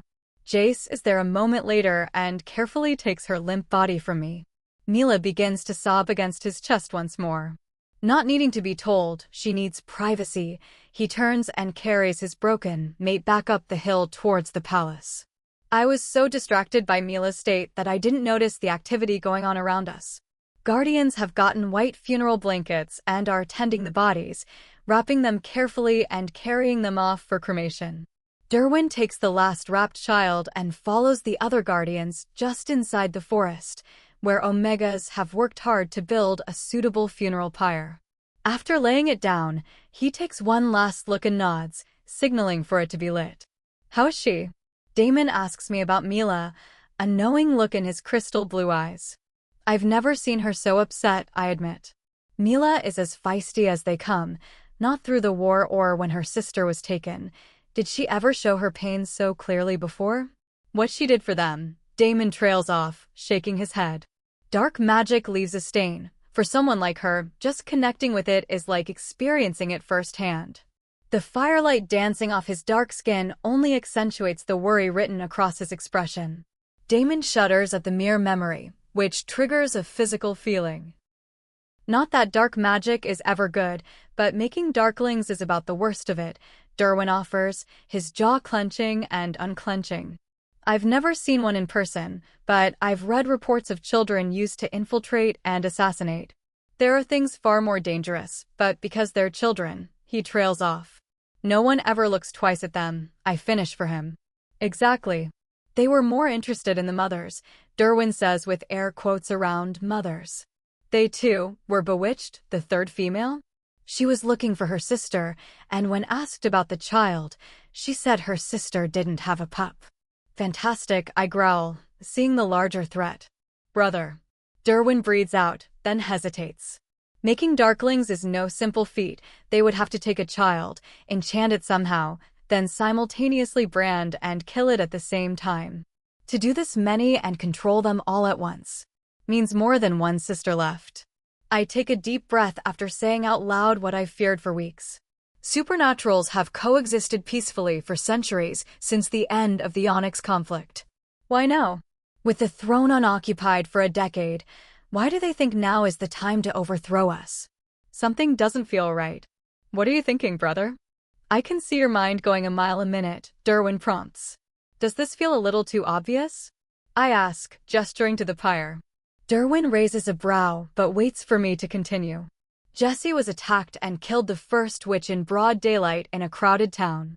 Now again, in broad daylight, these darklings. I can't help but feel like someone is staging witch incidents for a reason. Derwin looks deep in thought, but not surprised, so this is clearly not a new idea for him. But that's the question, he muses, a dark storm in his eyes. To start a war, Quinn answers, walking over to us. Hear me out. The throne sat vacant for how long? A decade. So if the witches really wanted to strike, why wouldn't they strike then? Her question hangs in the silence, resonating its truth. Nowhere to go after? I counter, wanting to see where this goes. What's easier to kill? She replies darkly. A pack of wolves with a strong leader or a scattering of stunned lone wolves? I hate it when you make sense, Derwin growls. And yet, she teases. Thank God it's so rare. Wanker. I sigh and pinch the bridge of my nose, considering their point beyond the insults. So if the dark witches are acting alone, to what end? That's the question. Understanding what motivates them would give all the answers, but we won't likely know why till we catch one alive. Derwin's grim expression tells me exactly how unlikely that possibility is. So what now? I ask, feeling entirely out of my depth. We wait and see, try to stop whatever their next move is. We can bolster security. I've already recalled 2 of my specialized guardians. They should be here in 2 days. It may also be time to consult the Witch Council. They are coming for the coronation after all. I could discreetly check with my sources, he offers. Do it. This isn't the first and won't be the last attack. We may need all the help we can get. In 5 days, the palace will be swarming with alphas and high-ranking wolves, as well as other supernaturals. Another attack could spell disaster and bring everything crashing down. What if the point behind flashy witch attacks is your witch? Quinn muses. Mila had nothing to do. Not that way, brother. Derwin cuts me off, clearly following her train of thought. Jessie asked me to put protection on Mila. She was worried that something would happen to her. Hence me, Quinn grins. Despite her lack of manners, Quinn is actually a hell of a guardian, Derwin begrudgingly admits. Quinn basks in his misery, grinning like a fool. And apparently has a brain for strategy after all. She's right. What if the whole point of being impossible to ignore the witch aspect is to incite fear? We already know that the royal pack is fearful of Mila. But why? I ask, stroking my beard. It's no secret witches and wolves have had a questionable history, but why go through so much trouble instead of going after her directly? I can think of 2 big reasons, Derwin replies immediately. For starters, she is protected by the king. Unless they could do something to make her fall out of favor with you, that makes it hard to get at her. Not to mention she's hella powerful, Quinn chimes in. Garrick has been digging into her lineage. As you know, Marissa was involved with the Moon Goddess and helped to form the first pack bond, but she was already renowned before that day. Her descendants were powerful and unfortunately hunted among their kind, but also targeted by not only supernaturals but hunters. Derwin's statement supports what we already knew to an extent. In a way, she's kind of witchy royalty, Quinn adds. That doesn't change anything other than me wanting to protect her more, I say. She's already been through so much. She deserves a pack that won't abandon her at the first sign of trouble. She will always have a guardian, Derwin says with a laugh. I think Garrick's fond of her. I didn't say that because I thought you'd distance yourself. I brought it up because it sounds more likely that she's the target. To what end? Quinn questions, giving him a sidelong glance. Same reason you go after an alpha in battle, to remove the threat before going after what you really want, he cryptically replies. So we need to figure out the endgame and follow it back to who's behind it? I ask. Basically, and carry on like nothing is amiss in the meantime, Derwin replies with a smirk. Easy, I growl. Making it up to our mate, on the other hand, Cyrus trails off, grumbling and still upset. For once, I don't even know how to begin there. Chapter 48. Christian POV. I wake up late to moonlight reflecting off the rippling pool surface. My eyes are sticky and puffy from crying myself to sleep. As the fog of sleep recedes, I recognize a familiar, powerful energy very close. Rolling over, I see Christian's silhouette, sitting at the end of the lounge chair, hunched over with his head in his hands. The guilt, anger, and worry bubbling just under the surface tug at my heart, but events replay in my mind. He notices I'm awake and shifts to face me, reaching out for me, but pauses, wincing as he takes in my reaction. Instead, he adjusts the blanket he no doubt draped over me. As my senses sharpen, I realize Cyrus is at the helm. The poor wolf feels like a knotted, conflicted mess, torn between wanting to take care of me and his anger and guilt. Somehow, sorry just doesn't seem strong enough, he mumbles before reaching beside him and grabbing a plate. He holds it out for me, piled high with fruit and French toast strips. I take it from him, appreciating his gesture but still feeling numb. Cyrus shifts closer, holding a glass for me next. He's terrified of losing you, he says as I pick away at dinner. Those things. We saw one rip the throat out of the rogue woman in the blink of an eye. I'm not her, I whisper in defeat. Hearing his reasoning, I understand him, but it doesn't take away what Christian said, especially in front of everyone. I know that, and he knows too, but when he saw your blade in that body, he just saw red. Cyrus sighs. We would do anything to keep you safe and happy, you know that, right? I know, I whisper. But yelling at me in front of everyone doesn't help. Cyrus, I stayed out of the fight. I hung back and just threw that from a distance to help Mackenzie. She was the one in danger. I was safe with Vincent. I know, little one, he says, sorrow lacing his words. He scoops me up, effortlessly drags me onto his lap, and pulls me against his chest. He knows, too, Vincent was sure to rub his nose in it. I don't miss the bitterness in his tone, surprising me that Vincent went to such lengths. Breathing deep, I take in his comforting scent and relish in the familiar tingling that runs along our skin. With each passing moment, I feel myself relax and the tension melts away just from his contact. It's not fair, I murmur against his chest. I know, he admits, ready to take anything I wish to lash out with. But my heart is heavy and my mind troubled. Christian's words cut like a knife because out of everyone, he's in my heart. What's worse is even after he hurt me, all I want is this, to be held by him and told everything's going to be okay. I know he's nothing like my ex, and yet this is the same self-destructive behavior that nearly broke me. If he could take it back, he would in a heartbeat, Cyrus whispers, stroking my hair. The contact and full stomach lull me back toward sleep. Just before I entirely drift off, I feel him stand and carry me with him. No, I complain, pushing against his chest. I need more time. Please, little one, Cyrus begs, his face etched with concern. Let me take care of you, this stress isn't good. I'm trying here, but I need more space, I whisper, dropping my gaze. The longing and guilt in his eyes eat at me. He carefully sets me back down and tucks me back in, placing a tender kiss on my forehead. He cups my cheek, looking at me like he's afraid this will be the last time he'll see me. I'll be waiting. He slips back into the shadows, and a quiet door click signals his departure, and with it the comfort his presence gave me. I curl up on my side as everything replays once more. I'm sure it's the mate bond pulling me to him, promising safety and security, but how can it be when it was him? Troublesome thoughts finally pull me back into the darkness, and sleep claims me once more. Beautiful humming greets me as my consciousness resurfaces. The tune tugs at some long-forgotten memory that's buried in the depths under cobwebs of years. The melody ebbs and flows with power, conveying a range of emotions. My body tingles, feeling weightless yet made of sand. Soothing energy flows along my fingertips as they dance across my arm. Willow, I breathe out, picking up on her familiar scent. She hums, never breaking her melody. Her touch is entirely different from my mate's, and yet it relaxes me all the same.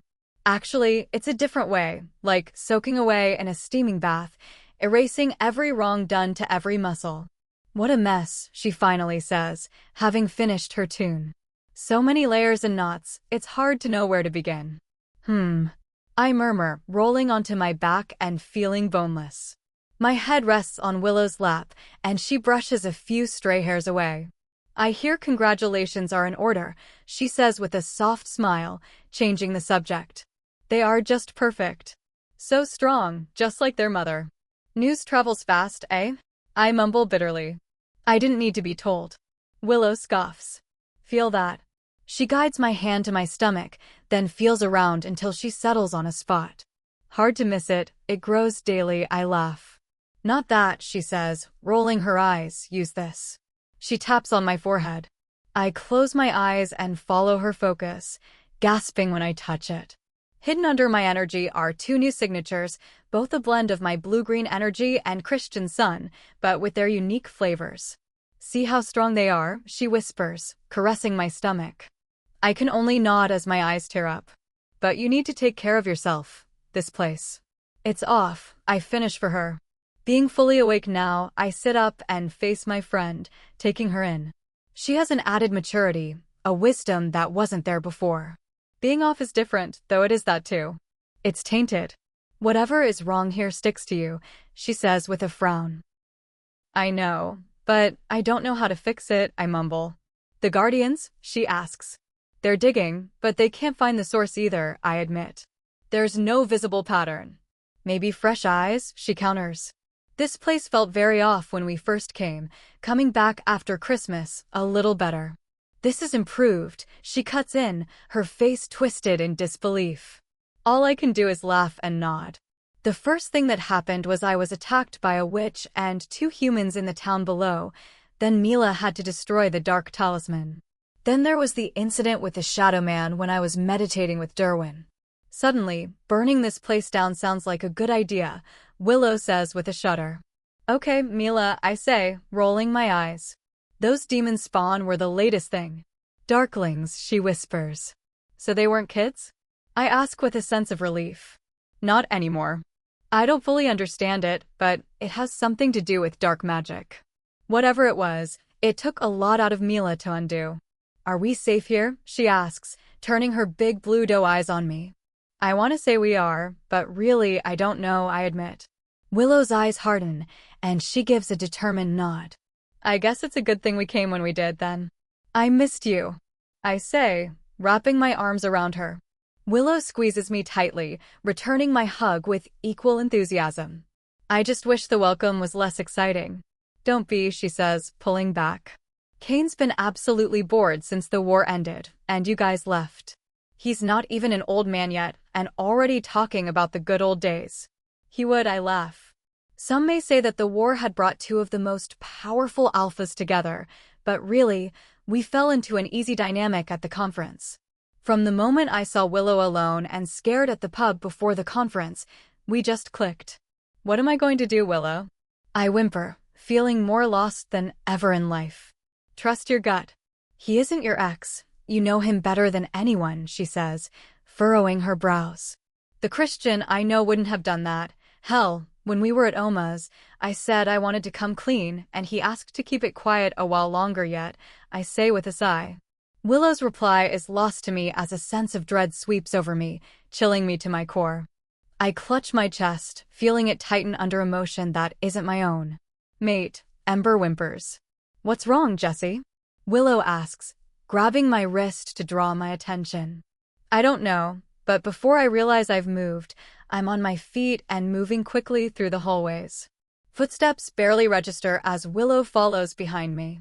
I race up the stairs, pausing in front of our room with my hand hesitating on the handle as my heart hammers in my chest. No sounds reach me through the closed door, and I finally muster the courage to enter.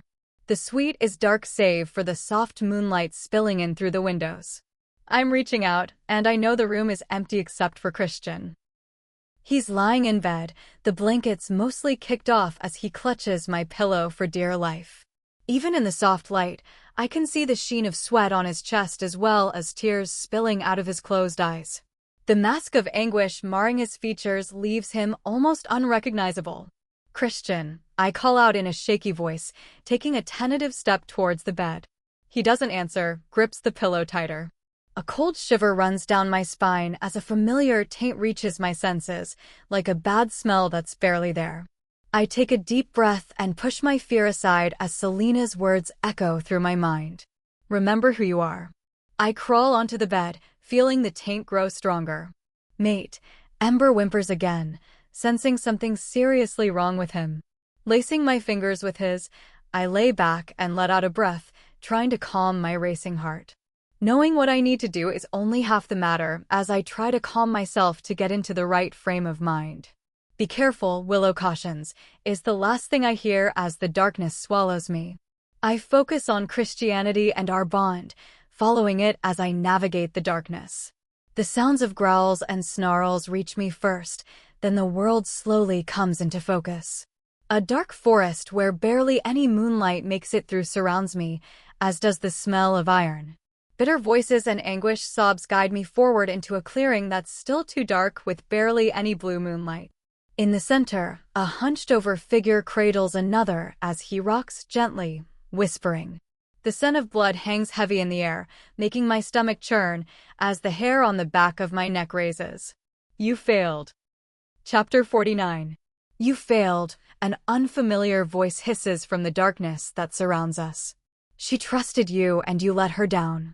The eerie feel to the clearing multiplies tenfold with the disembodied voice. Stop it.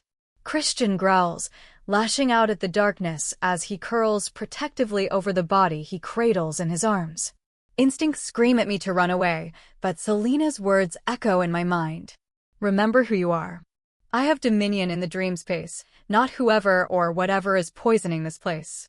My trembling legs carry me cautiously toward Christian, each step gaining a fraction of confidence. She's dead because of you, the voice rasps, bouncing around the clearing. I tried, Christian whispers with pain and anguish in his voice, like a knife to my gut. You failed. And now she's dead because of you.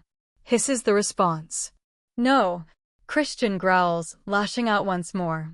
Eerie laughter echoes around us in sick delight, sending a shiver down my spine. My heart stops as my eyes land on the woman in Christian's arms. For a moment, I'm shaken, frozen in place, and staring down at myself. Gruesome wounds cover my body, and lifeless eyes stare into the sky as he cradles my body carefully. It's not real, I choke out in a small, broken voice that barely sounds like me.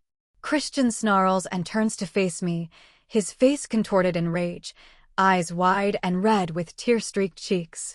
Seeing him so broken crushes me, but I force myself to hold back and not rush to him. His gaze snaps away from me and lowers back to the mangled woman in his arms. He's torn between wanting to believe that I'm standing here and fearing that I'm just another trick. It's not real, I reiterate more confidently and take another step forward. This is a trick, he growls, gently setting the body down and getting up. His shoulders roll forward, fingers curled into claws, and he takes a threatening step forward. Stop. I order, pushing all of my energy into that one word. Lucas's warning about this world being real haunts me, leaving me with only one fear, Christian. Have you come to torture me some more? He sneers. In what way will you die this time? By a witch's curse? Drained by vampires? Slaughtered by rogues? I take a step back from my feral mate, stunned by his words. This time. How long has this been going on? Christian, who am I? I ask, trying to get him to realize I'm real. Another dark figment of my imagination, he spits, narrowing his gaze at me. I use everything in me to keep from flinching back as he towers above me. No, I say, shaking my head. You know I'm not. Liar, he growls, raising his hand and readying to strike. My body tenses for the impact, but I hold my ground. Never, I whisper, raising my palm slowly to touch him. Christian flinches away, then pauses, and I take the chance to make contact. The moment my skin touches him, the sparks that only a mate can feel dance between us. How? He gasps, dropping his fist as his shoulders slump. I thought you were. It's a trick, the corpse hisses, locking its black eyes on us. Anger like I never knew existed in me flares into existence at the perversions polluting my mate's mind. Channeling all of my emotions and energy, I feel the air around me begin to shimmer and crackle. The mimic's confidence shatters as I confidently stride over to it. Who are you? I growl, towering above it. Christian, help me, it cries out in a voice identical to mine. Please. You promised to protect me. Christian comes to stand beside me, balls his fists, and growls no. The corpse's face, my face, contorts, the features losing their coherence as its web of lies unravels. Inky pools that were its eyes begin to run down its cheeks, and the mouth grows unnaturally wide. I reach out for it, stripping away the layers to reveal the core. When I open my eyes, I recognize the Shadow Man standing there, staring at me with those eerie, amber-flecked, silver eyes. You're just full of surprises, he grates out, glaring at us. What do you want? I snap, glaring back at him. I'll have it soon enough, he cryptically replies. You're too late. No, I'm not, I reply defiantly, taking a step forward. You haven't won yet. Haven't I? He replies with a grin that sends shivers down my spine. No. You said it yourself, I'm full of surprises, I taunt, trying to get him to reveal something. My words strike a nerve, making his grin fall and his gaze narrow. Don't get too cocky yet, girl, you don't have it all figured out. But I know something and it scares you, I trail off. His silence is the only confirmation I need. What's one clueless girl going to accomplish when the entire royal pack couldn't last time? He sneers, but I've caught on faster than he has. Last time? Bingo. I can't suppress my dark smile as he plays into my hands, giving away small details that shed light on who he really is. His eyes go wide as he catches his fault too late. But I'm not alone, I say with a triumphant grin. I'll never be alone again, but you? He hisses and steps back, clearly not having counted on this encounter or it to go this way. As he loses control of the dream, the darkness seems to fade back into him, letting the moonlight bathe the clearing in its light. In a desperate last-ditch attempt, the Shadow Man lurches at me like he did during meditation, no doubt aiming to finish what he started. I close my eyes, focus on what I felt when Selena destroyed the memory fragment, and unleash my energy. He screeches, and the air whooshes around us, and when I open my eyes, there's just falling stardust as Christian blocks the light with his arm. What the hell was that? He breathes, looking around, his body tense like he's readying for the next attack. Lord knows, but this isn't my first run-in with him, I whisper. We need to wake up now. I need to talk to Derwin. Christian reaches for me, his jaw opens as if he wants to say something, but he hesitates before nodding. Once more, I close my eyes and push us out of the dreamscape and back to the waking world. Waking up, I feel multiple people before they come into focus. Derwin, Mackenzie, Judius, and Willow crowd Christian's bed, staring with slack jaws, eagerly waiting for us to speak. I sit up, rub my eyes, trying to get my bearings and make sense of everything that just happened. You did it, Willow announces, grinning like a fool. Derwin gives her a sideways look before locking his gaze on me. Did what? He grumbles, narrowing his eyes. I might have bumped into the Shadow Man again, I mumble, feeling my cheeks heat. Jesus, Jessie. What did I say? Derwin snaps. Well, I didn't fucking know that was it. I snap back. Derwin palms his forehead before pushing his hands over his face like he's physically pushing back his retort. Are you okay? He finally asks. Yeah, I reply, feeling no headache. My attention shifts to Christian, who is silent and staring at his hands like he thinks there's something in them. How long? I don't know, he says, just above a whisper. It wasn't always so bad. What wasn't so bad, brother? Derwin asks, picking up on the seriousness of the moment. It started just after you came here, didn't it? I press on, ignoring Derwin. Christian nods. It was just memories from the war, sometimes the nightmares I had while you were gone, but then it changed. At first, it was just bad situations, but I could handle them. I always managed to keep you safe. The haunted tone in his voice warns me just how deep this runs. Until you didn't, I fill in, remembering his anguished, broken state as he cradled my broken body. I tried so hard, baby, he pleads, locking his eyes on mine. God, the things I've seen. I've lost you so many times and in so many ways. His voice breaks at the end, and I can't bear his pain. I shifted onto my knees in front of him, taking his head in my hands and lifting his gaze to mine. You haven't lost me, I promise. Not yet at least, but there can't be any more secrets or... Never. Baby, I have no idea what came over me. I saw your dagger in that thing, and I was terrified that my nightmare was coming true, he whispers, eyes locked on mine, begging me to believe him. All I see is truth in them, but I'm still torn. His motives might have been from the heart, but that doesn't erase what he did. I rest my forehead on his, struggling to sort my feelings out. I want nothing more than to forget his outburst happened, but part of me is scared of the next time. So, how do we get rid of this thing? Derwin asks, crossing his arms over his chest. His expression is guarded, making me wonder what he isn't saying, but I don't want to bring it up now. He shouldn't be able to force his way back into Christian's mind. I expelled him like Selena did for me. She said the shadow is sneaking in because we let him in. He can't force his way in, I try to explain. So what? You clean up everyone, person by person? How is that safe? Derwin growls. No, Willow comments after sitting quietly through this all. Whatever it is, it's like a parasite. He hides, feeding off the misery he inflicts. Why else torture Christians like that? Jessie has gotten in his way, and even the deepest tics will show themselves under enough pressure. She's right, I agree. For whatever reason, he seems to be able to call most things happening, but this is the second time I threw a wrench into his plan. Suddenly, a memory surfaces of Selena calling me a pebble, setting off chains of events that are hard to predict. What is it, princess? Derwin asks. Before I came to the palace for the first time, Lucian pulled me out of a nightmare, and I spoke with Luca and Selena. She said I'm like a pebble in water, setting off ripples and changing those around me unpredictably, I mumble. Not surprising, Derwin scoffs, earning an elbow in his ribs from Mackenzie.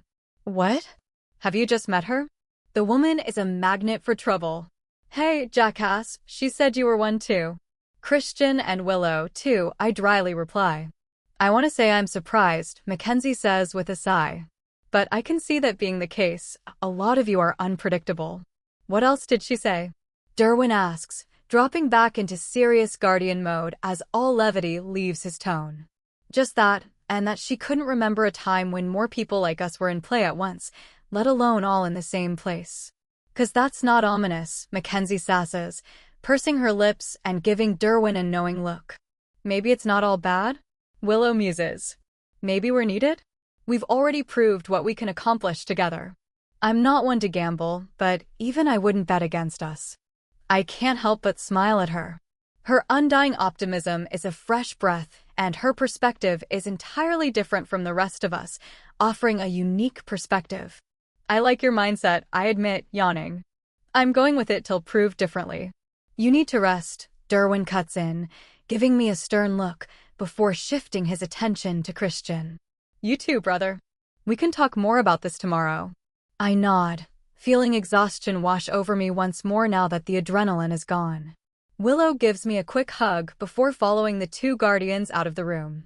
Being alone with Christian once again leaves my mind once again heavy and conflicted. I want to forgive him, but I can sleep on the couch, he offers as if he senses my train of thought. The fact that he's offering me space after his reasons for his outburst are now apparent, while knowing I'm still struggling, says a lot, but on the same token, my very being craves the comfort only he can provide. Stay, I whisper. Just because I understand why, doesn't mean I can forget what you did, but I also need you. I hate this Christian. I know, baby, he whispers, inching closer. I can't say sorry enough, but I promise you never again. My chest tightens at his promise. His words and the way he announced my pregnancy hurt at the time, but the fear of next time was a genuine concern.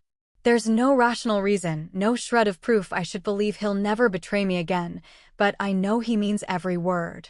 I can't imagine what he's been dealing with in those dreams. If I had to watch him die over and over again, no matter what I did, that kind of thing could break a person. I slip out of bed only long enough to change into one of his t-shirts, my preferred nightgown, and crawl back in next to him. Christian relaxes the moment I settle into my spot against him. A moment later, his arms wrap around me, hugging me tight, and in no time, sleep starts to drag me down. I love you is the last thing I hear before sleep claims me. Chapter 50. Christian. I wake after a long, dreamless sleep with Jessie pressed safely into my side. She's curled up like a kitten, sleeping so soundly that I hate to wake her. Hell, I don't want to leave, but there's too much to do. Exhaustion is etched into her features, and her eyes are deeply shadowed. Last night's events replay in my mind, fixating on the moment when Jessie came for me in my nightmare, even after I hurt her. They've been plaguing my sleep for weeks, but I thought it was just the stress getting to me until Jessie stripped away the layers and exposed the real culprit. I wouldn't wish that torture on my worst enemy, the feeling of watching your mate be killed in front of you, time and time again, and not being able to stop it. I felt like I was losing my mind. Go back to sleep, I whisper when she starts to wake as I untangle myself from her. It's too early, she grumbles, burying her face in my pillow. I know, I say with a chuckle. But I have a busy day. Sleep as long as you need to. With a final kiss on her temple, I slip away to get ready for the day. Downstairs, the commons are already in full swing, though the private dining room is still dark. Everywhere I go, people give me an extra wide berth, and I can't help but notice their stares. After filling a plate, I scan the room for someone familiar to sit with and, finding none, I take a seat at an empty table.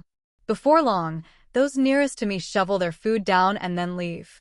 Mid-meal, a boisterous group walks in, signaling the shift change. Immediately, I pick up on Grayson's voice and Nat's flaming hair out of the group. Seeing them blending in so well is nice, surrounded by a few royal warriors and Stillwater's warriors, and looking fresh from patrol. I can't hold back my smile as Grayson takes a seat directly across from me, while Nat takes my right, and Liam, whom I hadn't seen in the group, sits on my left. The Royal Pack warriors look uncomfortable as they stand there frozen, clearly unsure of how to proceed. Honestly, just take a seat, Grayson barks. It's breakfast for Pete's sake. Slowly, one by one, the remaining people take a seat. How's it looking this morning? I ask, trying to break the tension. Cold, Nat complains, nursing her cup of coffee. But quiet. I'll take quiet, I say with a sigh. After yesterday? I heard it's a mess. Kids, she asks with a shudder. Is it true? Was the witch involved? One of the Royal Pack warriors asks. My jaw automatically ticks, ready to defend Mila, but I realize he could be asking about the Dark Witch. You'll have to be more specific, I mumble, struggling to keep my voice even. They say the Stillwater's witch was involved. Did she summon them? The man asks with more ignorance than I thought possible. Even a couple of his pack mates dropped their heads in their hands, embarrassed for him.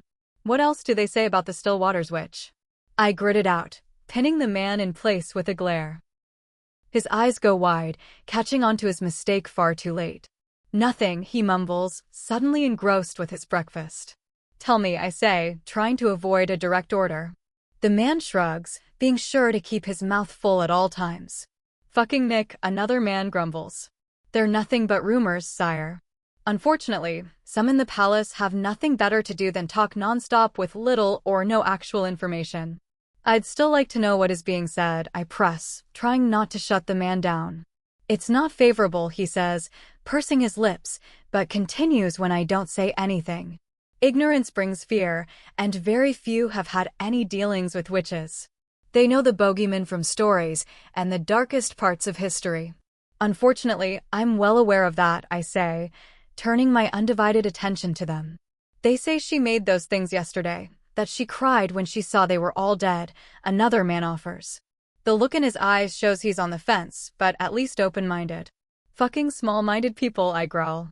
No, Mila didn't make them. Pinching the bridge of my nose, I remind myself that others are listening, and this is as good a time as any to set the record straight. Darklings. They are made with dark magic using children. The table takes a collective gasp, having assumed, like the rest of us, that it was a disguise. Exactly, she wept for the unfortunate children who went through that. Those poor kids, Nat whispers. I'm not going to pretend to know how magic works, but I was right with her as she undid whatever was done to them. I saw the toll it took on her when she did the first one, yet she didn't stop till they were all free. Why no? The second man asks, his brows furrowed. Nothing has gone on for years here, not even so much as rogue sightings, and suddenly, rogues and witches attack the queen, then those darklings? This doesn't make sense. You didn't have a target worth attacking, Nat replies plainly, adding, with all due respect.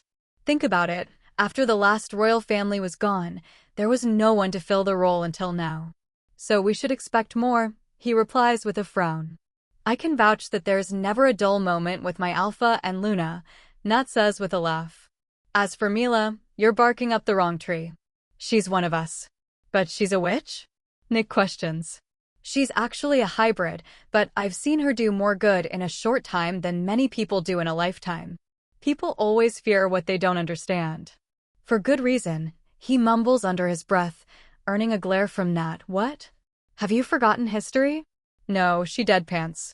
But the same could be said for us if you're talking history. Look at the onyx.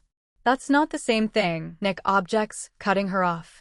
Not all wolves followed. He trails off as the light of recognition shines in his eyes. Exactly, I say, driving the point home. The table falls silent once more, with the only sound being the clinking of forks on plates. Eventually, Nat breaks the silence once more. So I hear congratulations are in order, she asks, looking for confirmation. Yeah, still waters will have 2 heirs, I reply. I can't hold back my grin, feeling Cyrus puff up in pride. 2. How the hell did you convince her to have one with ya, let alone 2? Nat chokes out between fits of laughter. What can I say? When the time is right, it's right, I chirp back, unfazed. How does Jessie feel about it? She asks, knowing Jessie better than others and not wanting to feed the gossip mill. She's warming up fast. It was unexpected, but she's going to be a great mother, I reply honestly. I hate to eat and run, but I have to get to a meeting. Stay safe. I get up and take my empty plate, dropping it off on the dish cart on my way out. Just outside of the dining hall, I bump into Kane. This place is a maze, he grumbles, running his hand through his russet locks. Seriously, do I get a map or something? Right after I do, I laugh. Did you get something to eat? Yeah, room service was great. Willow is so happy to see Jessie again. She was up at the crack of dawn, he complains. Jessie was never a morning person, I scoff. Now she's really not. This place just drains her and the pups. Don't worry, I kept her busy, he replies with a crooked grin. I don't see what she does, but Willow says there's something off here. Yeah, let's call it a work in progress. Is that why you called me in early? He asks, locking his amber gaze on mine. You're going to wish that's why, I say with a chuckle, reaching for Baron's office doorknob. He's already seated with Jace and Ader, the captain of the palace guard. All 3 men look up from their papers as we enter. Jace stands up, grinning, and shakes Kane's outstretched hand. There's our regent, Jace announces, and I cringe. So much for subtlety, I groan, glaring at my beta. You're what? Kane asks with a surprised expression. Told you you'd rather be dealing with the Darklings, I reply with a smirk. Why me? There have to be a dozen others more qualified. Kane scoffs. See, even he thinks this is a bad idea, Baron chides. And who are you? Kane glares, sizing up the aging beta. Baron, the former king's beta, he announces, holding out his hand to shake. Kane narrows his gaze at Baron's outstretched hand, as if it's covered in dirt. Be nice, I tell him, all too familiar with his gruff nature. Kane finally shakes his hand, but his frown never leaves his face. Kane. He turns his attention back to me. Seriously, man, I'm not regent material, you know me. You still have time to reconsider, Baron adds, earning a glare from Kane. You got a problem with me? Kane asks point blank.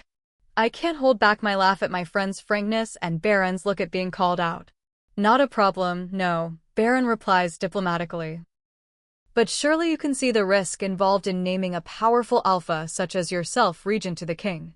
What's to stop you from expediting his demise and taking the throne? Oh, no way. Cain snarls. You're going to live for a long time. Jace breaks down laughing, and I can't help but join him. Cain's blatant disgust and horror at being king is clear as day, just chipping away at Baron's claim. It's not funny, Cain sulks, sinking into the chair beside me. Why can't Eric do it? Eric has enough on his plate, I counter. As one of the youngest and inexperienced alphas in the war, he put alphas twice his size to shame. Between the New Moon treachery, conference, and war, Eric's pack has grown exponentially. The last report from Helena, the new head of the council, says he's under consideration for one of the principal alpha spots. Besides, you have a large enough pack to be able to back yourself, I reason. Let the man catch his bearings. Life was easier before you came along, he gripes. You were bored and your mate scared of you, I deadpan. Asshole, Cain replies with a grin. So it's settled, what else? Jace asks. Just going over security. Guests should start arriving in 2 days, eh? Ideas offers. Mitch will be here with reinforcements tomorrow, I add. Ader assured me that his men were more than capable, but after the Darkling attack, he is more than happy to have more eyes. After hours of reviewing the guest list, lodging, seating, protocols, and security, we're all done with this tedious work. Thankfully, dinner time signals our freedom, and we call it a day, breaking off to the private dining room. Baron is the last to leave, lingering in his office and looking deep in thought. After telling the guys I'll meet them there, I close the door and turn my attention to the old beta. I think part of me is actually going to miss this. He trails off, looking around his office. This, not so much, he chuckles, gesturing to the paperwork on the table. So you've made a decision? I ask, eyeing the veteran. He replies with a nod. This is a young man's game. I did my part in keeping this place running. Maybe I should have done things differently, but I did try. The man seems to age before my eyes as he reflects on his years of service. In hindsight, it's easy to look at what the Royal Pack did or didn't do, but I know all too well the stress of trying to do the best with the resources and knowledge available at the time. What does Rebecca think? I ask, curious about his mate's reaction. I haven't told her yet. She wasn't always like this, you know? This, he gestures around, indicating the palace can change a person. What aren't you telling me? I ask with a sense of dread. Nothing I can prove. What he leaves unsaid speaks volumes. He may not know what's wrong here, but he knows there's something, and it's older and closer than we thought. Chapter 51. Sleep never lasts long after Christian leaves, but I lays in bed for a while longer, not willing to commit to a day yet. Today, I have to make the final decisions for the coronation, but really, I don't want to deal with the fallout from yesterday. Thinking about yesterday's events, I realize one key point. I never checked in with Mila. Pissed, I whisper directly to her, quietly enough that I won't wake her if she's sleeping. Hey, you're awake, she says back immediately. Yeah, you up for company? I finish getting ready as I chat with her, opting for comfort over style once more and slipping on yoga pants, a tank, and a hoodie. We're at Claire's. Hurry up, food's up soon. Sold. Checking in with Claire has become part of my daily ritual anyway, so this is a perfect way to start my day. Her apartment is just a few doors down from mine, putting me there just in time to meet the room service attendant. The frazzled Omega is more than happy to hand over his cart to me and take off, leaving me to bring it in. Claire is propped up in bed once again, her hair being brushed and braided by Chloe as Willow moves her hands around Claire's giant stomach. Mila hovers next to Willow, and they seem to be caught up in their little world, probably talking about healing stuff. Thank God the food is here, Claire announces. Oh, and hi, Jessie. Her laughter reassures me that her spirits are still high, given the circumstances. Hi, I dryly reply, arching a brow. I was beginning to think we'd have to come get you, Chloe teases, walking over to help with the dishes. They ordered a family-style breakfast, so the platters are full of everything to share. Automatically, my eyes zero in on blueberry-filled crepes, and I see nothing else. Oh my god, is that Nutella filled? Gimme, Claire pipes up. The food here is great, Willow says with a mouthful of chocolate muffin. That is the highlight, Mila mutters under her breath. Not wrong, Chloe agrees. So how's the gremlin today? I ask, changing the topic. Same old, Claire says, sounding strained. This pregnancy has taken a toll on her. The bed rest has been even more taxing. Her regularly warm complexion has lost its color, and her eyes are deeply shadowed. He's very strong, Willow announces. It won't be long now, he's resting for his grand exit. I'm so ready, Claire mumbles. It'll all be worth it to hold my son in my arms. So what's going on today in the world outside my room? She asks, changing the subject. Coronation prep, I reply, not even fully knowing what it involves. You get to try on your dress. Chloe replies, bouncing in her seat. Oh, and crown jewel selection. A what? I ask, furrowing my brows. Have to figure out which crown you'll wear, Mila elaborates, leaning in with a mischievous grin. There's more than one? I question, having realized that there would be a crown of some sort, but that was as much thought as I had spared. Yes, there's more than one, Mila chides. It's like shoes, over the years you get quite a collection, and ones for every occasion. Speaking of which, that's on the list too. Her laughter at my suffering assures me that there's no lasting damage from yesterday. Oh, can I come too? Willow asks, turning her puppy dog eyes on me. Of course, y'all are running interference today. I grab another crepe and continue eating while the others chit-chat about their dresses and how they plan to do their hair. We're ready for you in the salon when you have a moment, Rebecca links unexpectedly. What? Chloe asks, having immediately picked up on my shift in mood. Rebecca and presumably Leanna and Anna are waiting for us in the salon, I say with a resigned sigh. Where's that? Willow asks, looking at me for direction. Fuck if I know, I laugh. I didn't even know we had a pool till I stumbled upon it last night. I really need a map. Salon is on the second floor above the throne room, so the east wing? Claire offers, racking her brain for specifics. And we're? I lead. In the western wing, she replies with a laugh, knowing me all too well. You'd better go before Bridezilla starts up. We'll be back soon, link if you need anything. I give her one last hug while Chloe straightens the plates up. I just want a video if Jessie breaks her nose or Mila sets them on fire, Claire says to Chloe. Why would they? Willow asks. You'll see, Claire deadpants. Go on, I'm fine. Longer than I want to admit to, we finally made it to the salon.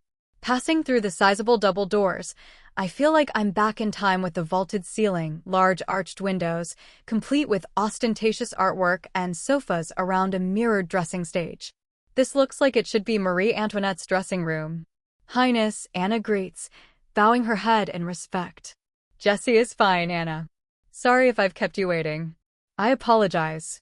Not at all, I was just. We got everything set up and sorted in the meantime. I know you've got a lot on your plate right now, Rebecca cuts in, her gaze flickering to my stomach briefly with an empty smile on her face before she lifts them to Willow. And you must be Willow. Such a beauty. I don't like her, Willow says immediately. Hey Willow, come see what Anna whipped up, I call, wrapping a protective arm around her and walking away from the overbearing woman. Anna stands in front of a table with different place settings set up, and to her right are 3 garment bags. They're beautiful, Willow coos, drawn immediately to the flowers. The soft scent of citrus wafts around us, growing stronger as we approach the different bouquets. They are. Is that orange blossom? I ask, touching the delicate white blooms with a purple blush. Right you are, hi Jessie, Anna replies, catching herself mid-sentence.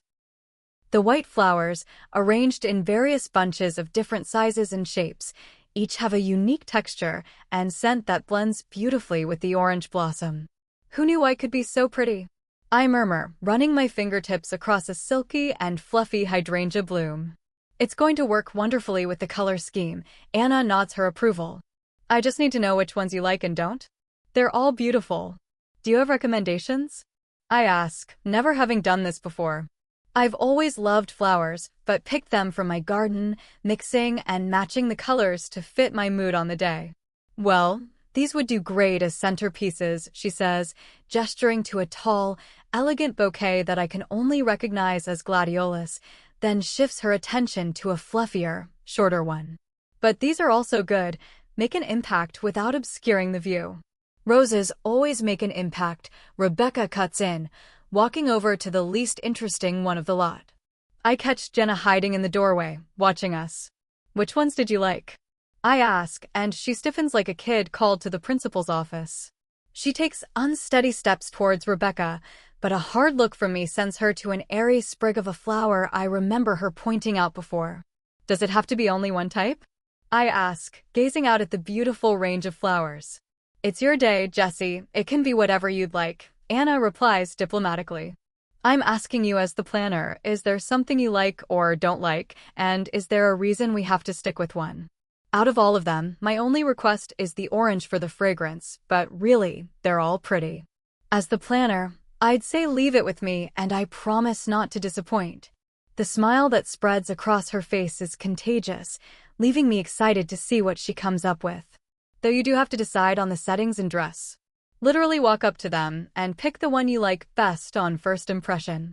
I move over to where the different settings are and, before Rebecca can butt in, pick the far right set with its darker colors and silver utensils. She uses the moment to head over to the dresses before the rest of us can get there, however. You should try this one first.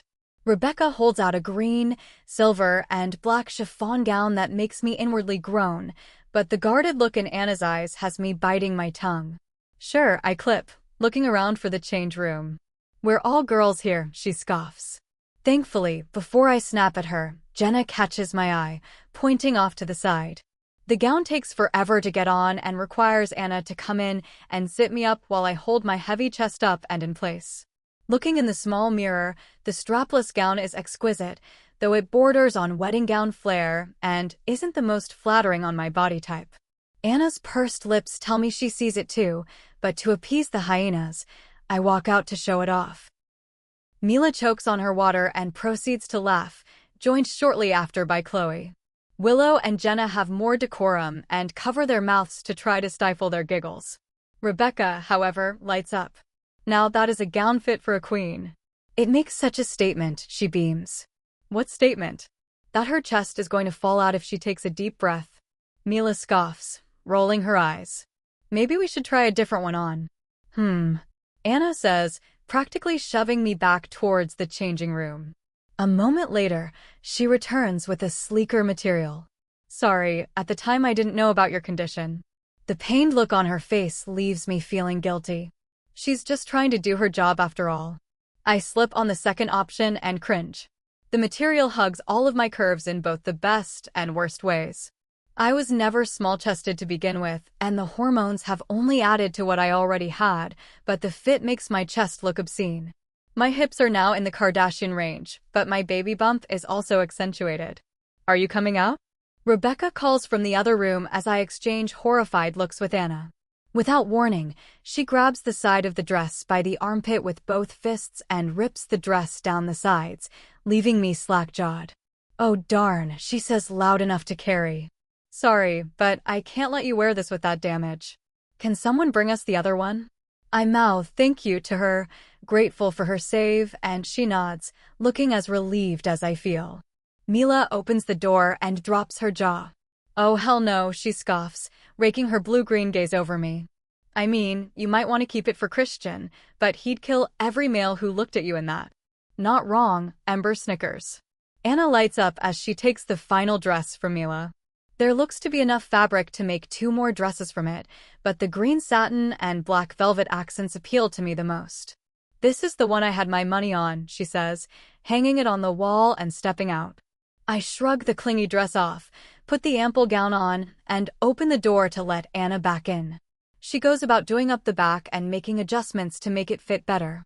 From the moment I first slipped it on, it felt better than the previous 2, and with her fine-tuning, it feels like the prettiest second skin I've ever had. The neckline is wide open, leaving me feeling unrestricted, and sits at that perfect line of showcasing my assets without making me worry they might pop out if I breathe wrong. Every seam and detail flatter my curvy body in the best way possible, from the perfect fit around my waist to the flowing lines around my hips. Depending on the light and angle, the dress can appear more green or black, and its design is intended to make problem areas appear less noticeable. Should I take it from the look on your face that we've found our winner? And asks, her fingers locked together at her chin like she's praying. It's stunning and I'd be honored to wear it, I whisper, unable to take my eyes off the reflection. Mila is waiting on the other side of the door and grins like a fool when I step out.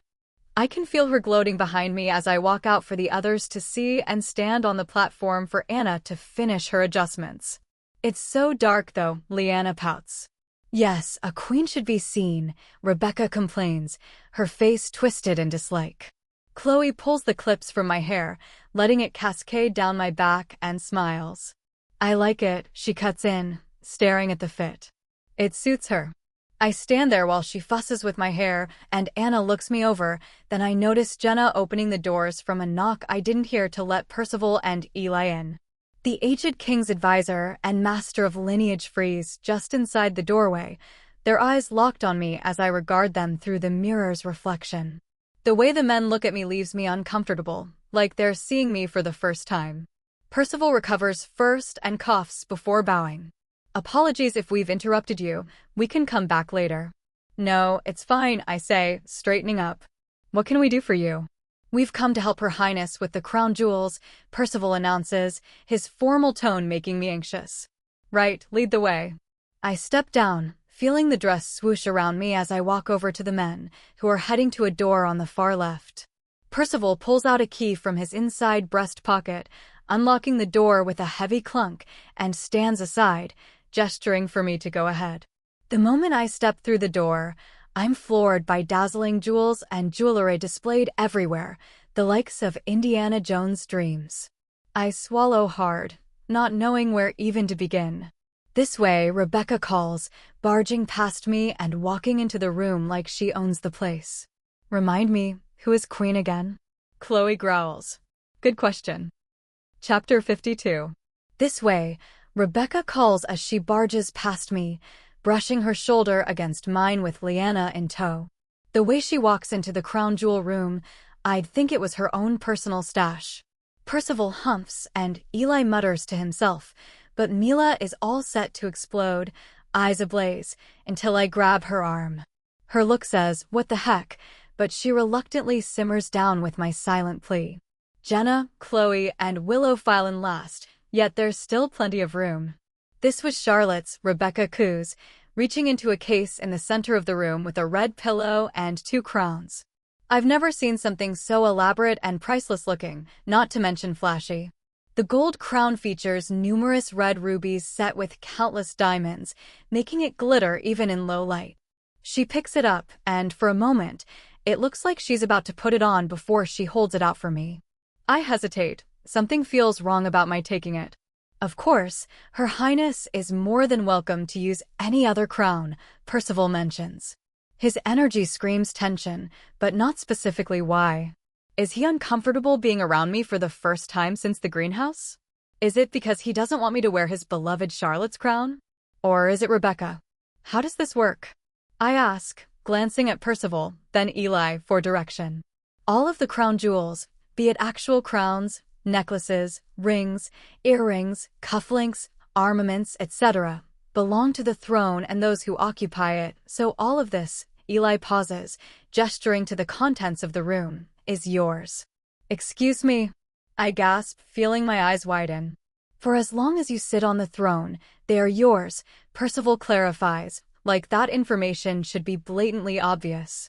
Some rulers use the crown that their predecessor wore, others, one of the relics, and many commission new ones.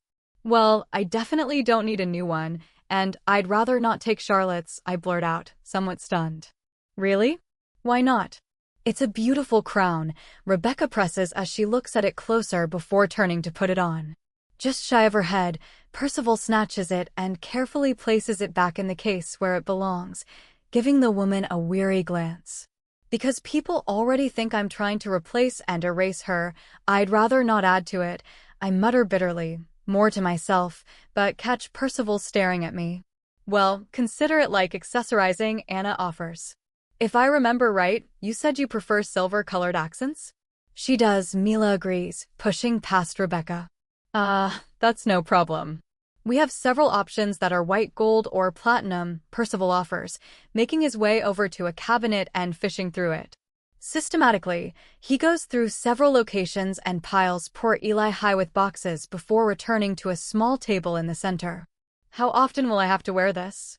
I question whether I should, dreading the possibility of breaking or misplacing the no-doubt priceless artifact. Not often, Eli chuckles, unless you want to wear it daily, otherwise special occasions only. I breathe a sigh of relief and look at the boxes they've started to open. Each one has something slightly different. Rebecca and Leanna make excited noises whenever the larger, more fancy crowns are opened. Willow gets excited by anything sparkly, and I look at all the elaborate gems and dangly things, dreading that they'll get stuck in my hair. Several of the crowns have a feel to them. Like the artifacts housed in the Central Archives and Hall of Kings, they almost have an essence to them. Just as Eli and Percival get near the end of the stack, a box practically speaks to me with a familiar hum that tells me whatever's inside is the one. As if sensing my added interest, Eli moves the others further away, opening the black leather-bound box directly in front of me. Inside is the most beautiful crown, featuring delicate, sweeping silver leaves and flowers woven together to form the crown. Brilliant silver and patina-covered reliefs add to its lifelike appearance, and embedded diamonds make it shimmer in the light. Every flower center holds a blue, teal, or green gem, all the shades found at the heart of the lake, and with the same calming feel. Excellent choice, Highness, Eli says with a grin. Only Queen Althea wore this, it was a gift for her. She was a beloved and kind queen, but fearless and cunning too.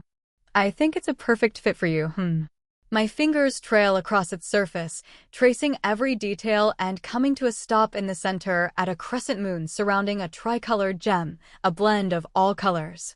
It feels like home, but older and different. Percival sets open jewelry boxes containing a necklace and earrings, and the other housing rings and a bracelet. Oh, that's okay. I think my ring would match well enough, I say, pulling the chain from between my breasts to show off Christian's engagement ring. The stones match perfectly, and the silver work has the same feel. Interesting, Percival murmurs. I would be very interested to know where you guys came by such a ring. I'm afraid you'll have to talk to Christian. All I know is it's a glass family heirloom. I tuck the ring back away and take a step back from the crowns. I'll be sure to have this set cleaned and ready for the ceremony, Percival says with a nod and begins to pack up. Well, that was easier than I expected, Mila says, raising a brow. All I can do is shrug, since it was more than enough for me. Let's get you changed out of this, and I'll have you all altered for your big day, Anna replies, her voice chipper. Oh, and I didn't have a chance to show you the best part, pockets. She reaches around and shows me the skirt's practically invisible side pockets, and I smile once more. I love pockets. Such a small detail, coupled with her choice of dress, shows just how observant she is and how skilled she is at her job. I was apprehensive at first, seeing her with Rebecca, but I know now she was working with what she had at the time. Getting out of the gown without loosening any of the pins for adjustments proves harder than I expected and takes both Mila's and Anna's help to accomplish. Back in my comfy clothes and twirling my hair back in place, I feel once again at ease and lighter knowing that everything's taken care of. Walking back into the salon, I see the room still divided with Willow, Jenna, and Anna fussing over the flowers while Rebecca and Leanna stare down at Mila and Chloe. The only saving grace is that the day is done and we're off to dinner. And a front row seat to watch Kane meet the royals, Ember snickers. Sweet Jesus, she's right. Tonight is the start of the chef selection, so you've come at a great time, Chloe says to Willow. Everyone is competing to take over as head chef with the old one retiring, so I hope you brought your appetite. Everyone files through the door, and I'm more than happy to be the center of attention no longer. My mind wanders back to the crown and familiar feeling of home, and all the happy memories I've had by that lake. I can't help but wonder if life will ever be that simple again. Hi, Jessie. Eli calls, having purposely fallen behind. I wonder if I could have a moment of your time? Of course. I nod for the others to go on without me, though Rebecca and Leanna are long gone. I've got some news. He trails off, fishing a paper from his robe. My throat instantly parches at his words. When last we spoke, I gave him the police report that detailed my mother, Liana's, death and explained how I became an orphan. He perked up at her name, saying he had heard it before but wanted to consult his files first to be sure. In his hands are 2 photocopies of old missing person reports. Both women are identical in age and physical description. My fingers tremble as I trace the details. The first one, Diana, was reported missing when she didn't return from her morning run. Her pack searched her regular route and found no trace. Her scent dead-ended at a road. The second one was less clear, stating Liana failed to check in and was reported missing. Seeing her name, I scan every part of the skimpy report and land on the issuer, Alpha Hale of the Valley Glen Pack. My chest tightens and my stomach feels like it drops. Eli guiding me to take a seat on the nearest sofa barely registers as I focus on trying to calm my rising nerves.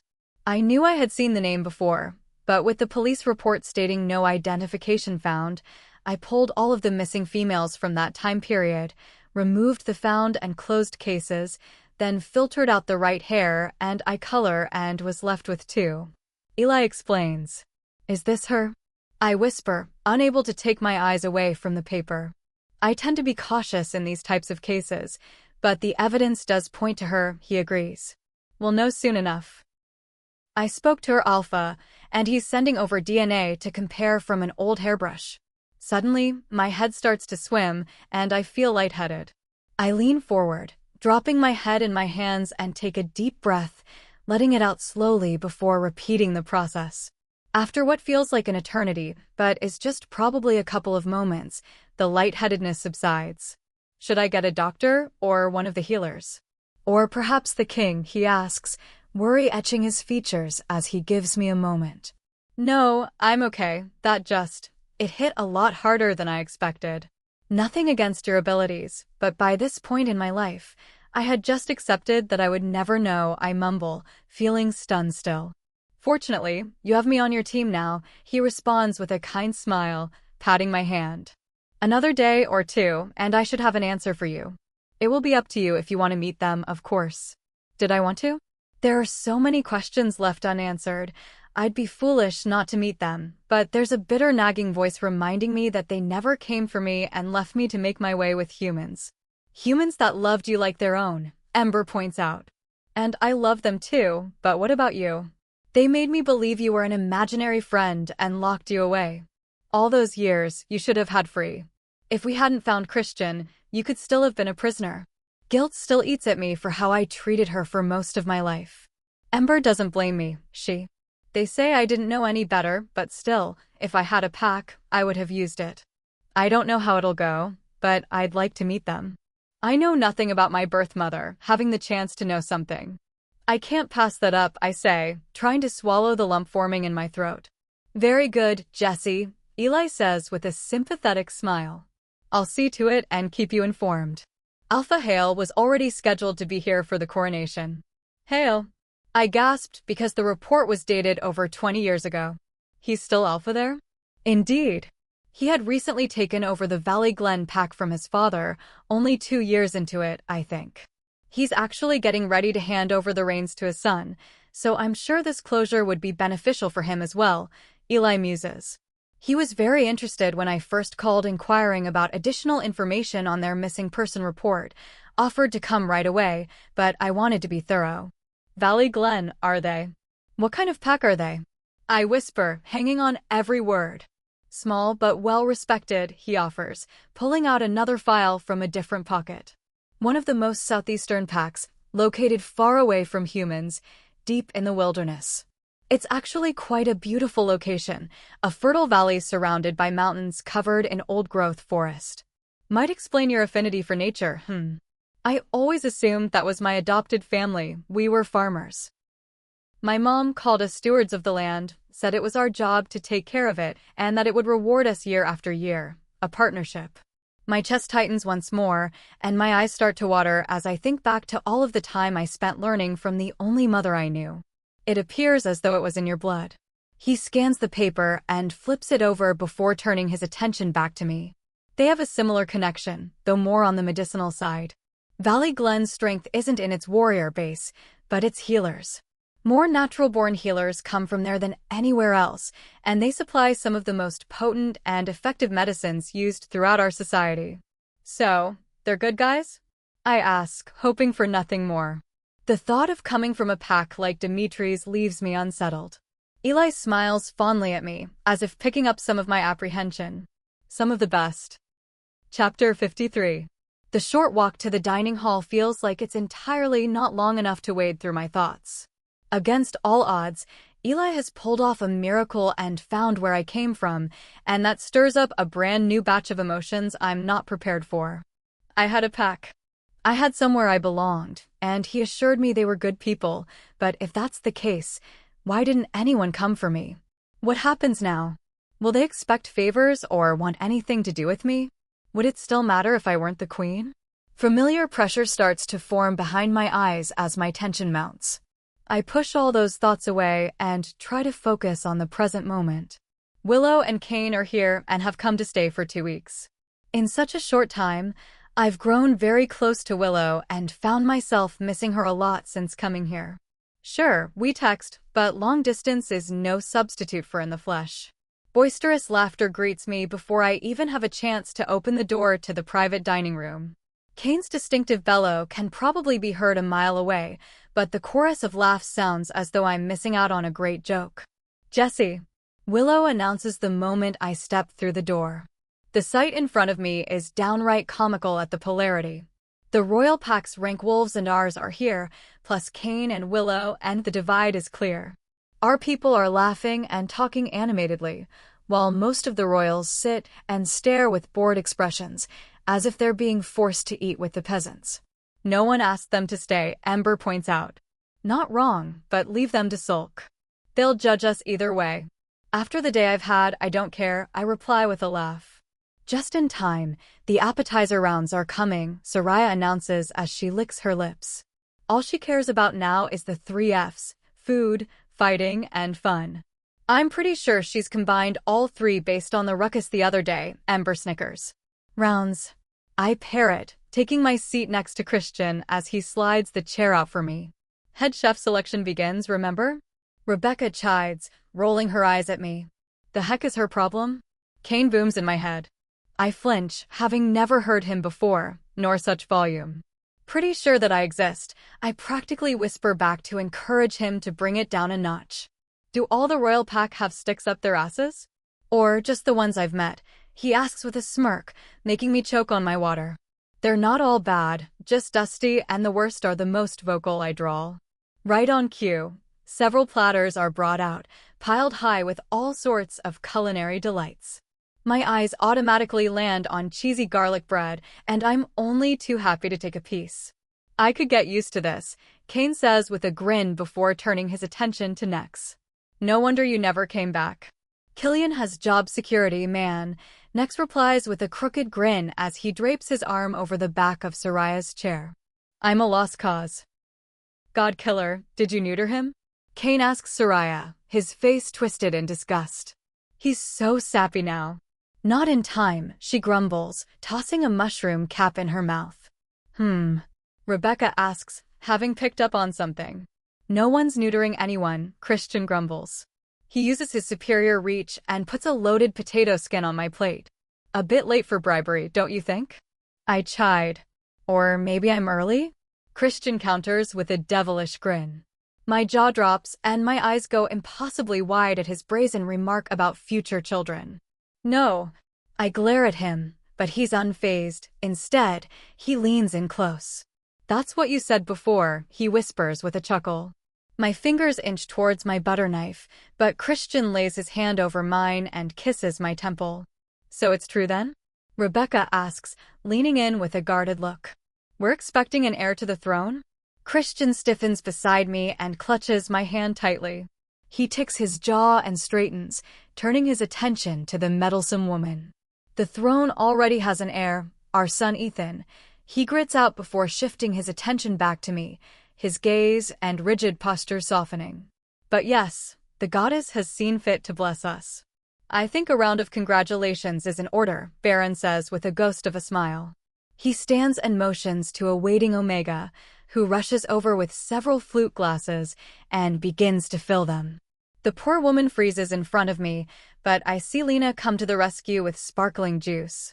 Soraya growls as Henry notices her hand over the glass when the Omega tries to pour champagne for her. Looks like we have a lot to be celebrating. Baron blurts out, his first genuine smile fully manifested as his gaze shifts between Soraya and Chloe, who also has her hand over her glass but is blushing. Soraya's anger hits me in waves. She's furious to be exposed like this, but has no way out. Not drinking the toast could send the wrong signal. I guess it's a good thing we kept Henry on after all. What with your condition, Rebecca drawls, a triumphant grin spreading across her face. Soraya growls and next manages to catch her just in the nick of time before she explodes. Henry's regular, dark expression undergoes a range of emotions, from wide-eyed surprise to brows that knit in deep thought. My breath catches in my chest as I wait for him to gloat and the nuclear explosion sure to follow. I'm getting a little old to be a punching bag, Henry drawls, leaning back in his chair as he picks up his glass. But I think our head warrior will enjoy watching it. What? Soraya gasps, going slack in Nex's arms, being caught as off guard as I am. Don't make this weird, the veteran grumbles. I couldn't help but laugh at her signature line being used against her. Baron lifts his glass, his eyes showing more light and emotion than I've seen from him to this point, and nods at Christian. To the future of wolves. From where I stand, it's looking bright. Rebecca's eyes widen briefly before she pulls her mask back in place, and she follows through with the toast, half-heartedly at best. Thank you, Christian replies, raising his glass. With the simple toast finished, we drink, and I feel my chest tighten from the sheer volume of emotion washing over me. Excitement and so much joy radiate from every direction, but under it all, I feel the taint of malaise. To you, baby, he whispers, pulling me in for a toe-curling kiss. Our surroundings fade away, leaving just him and me, while the intensity of his love and joy washes everything else away. He pulls back, resting his forehead on mine, leaving me breathing heavily as my heart flutters in my throat. So you knew you were pregnant and ran into a fight like that? Rebecca gasps, clutching her chest. The moment I found out I was pregnant, I could never have risked my baby like that. I could never be so reckless. I wasn't. I snap, feeling my temper going from 0 to 100 in the blink of an eye. The king's own words, she smugly states, batting her lashes. We're mistaken, Christian grits out, flexing his aura. I was wrong when I said that. Jessie would never do anything to endanger herself or her pregnancy. I was just scared of losing her. Every muscle in his body is pulled tight as he strains to keep from losing his composure completely. I hook both hands on his arm, attempting to ground him and keep him from playing into her hands. Kane throws his head back and barks out a short laugh before locking his amber gaze on Rebecca. I know I'm the new guy here, he starts, leaning on his elbow on the table. But if you think there is any sort of mind game or whatever nonsense that is passing through that brain of yours can drive a wedge between those two, you're sadly mistaken. Now wait a moment, Baron growls, stepping into his mate's defense. I have been, but I ain't got the patience this guy does, Kane replies, unfazed as he gestures to Christian. I call him like I see him, and you guys have your dash. Kane enough, Christian cuts in, palming his forehead. Seriously? Kane scoffs. No one's gonna say anything about the she-wolf nipping at your mate? That's weak. Enough. Christian growls, slamming his fist on the table. I just want one civil meal, is that too much to ask for? He shifts his glare between Kane and Baron, daring either to say another word. Well, you did invite a beast for dinner, Nex chuckles with a dark grin. Fuck, Christian groans. The experience feels so much like old times. I break out laughing, soon joined by Willow and Nex. Do we need to separate you two? Judius asks in a serious dad voice, earning glares from both alpha males. If it were possible to catch fire at a glance, he would be incinerated right now. For a moment, I forget where we are and everything becomes so simple again. We're just a table full of friends laughing and joking like old times. Lena. I link. Yes, Jessie? The quiet Omega links back. Have Xavier and Claire eaten yet? And if not, can we send some samples up for them too? Of course, Jessie, I'll see to it, she replies cheerily. Thank you, Lena. Claire has always been the caregiver of the group, and although she may not be complaining, I know how much she dislikes being locked in her room. Poor Xavier watches over her and dotes like a loving mate should, but his stress isn't helping. Christian, I mumble, getting an idea. Is anything going on tonight? Just downtime. The palace will be swarming with people soon, he replies, tilting his head.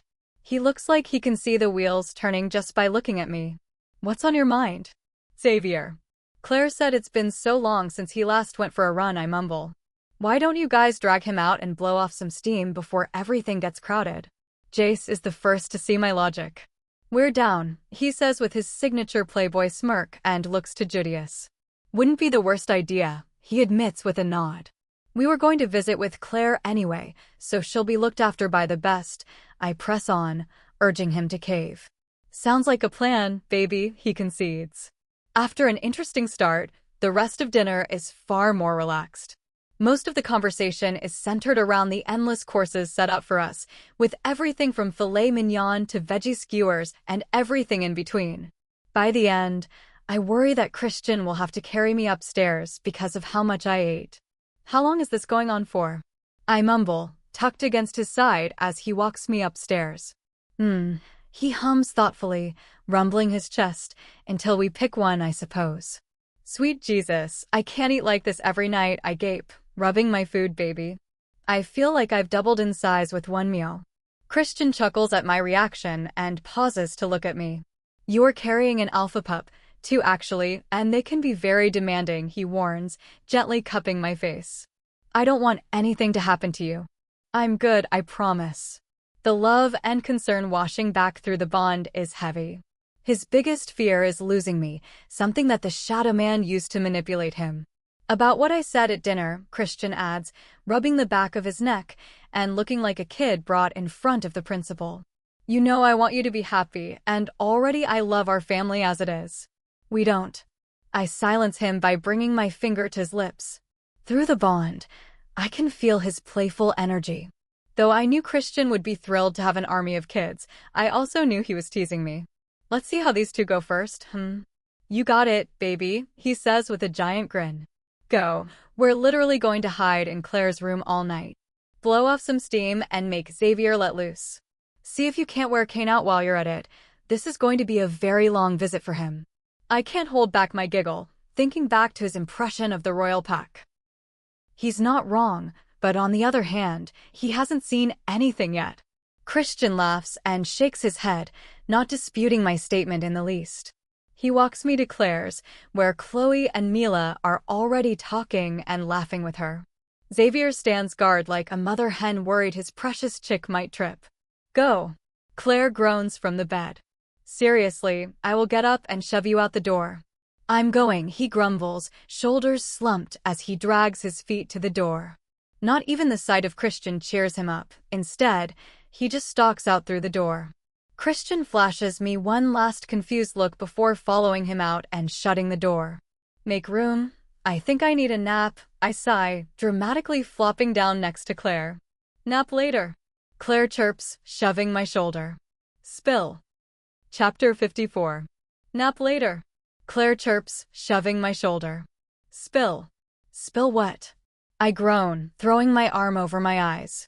The noise of the palace has been growing steadily, making it increasingly difficult to block out. Even now, as I relax on Claire's ridiculously soft bed and am surrounded by our friends, there's a baseline hum to their energies I can't ignore. How is the prep? Claire whines. I don't need my gift to know how much she wanted to be there, but she's so close to her due date now. Even Soraya looks at me, strangely fascinated, having missed out due to her head warrior duties. Very busy, I sigh. Give me more than that, Jessie. Mila said. Claire throws her hands over her mouth too slowly, earning a glare from the fiery redhead. Oh, I ask, propping myself up on my elbows. Mila rolls her eyes and shrugs. I just kept her in the loop, so she didn't miss out, she mumbles. In like the Telemundo announcer voice, Soraya adds before breaking down in a fit of laughter.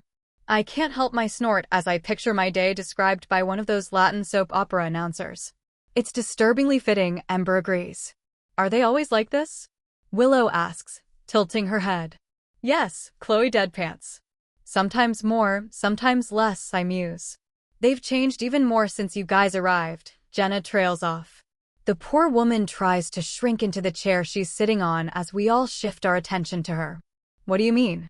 I ask, strangely fascinated. I've made a point of trying to include Jenna where I can.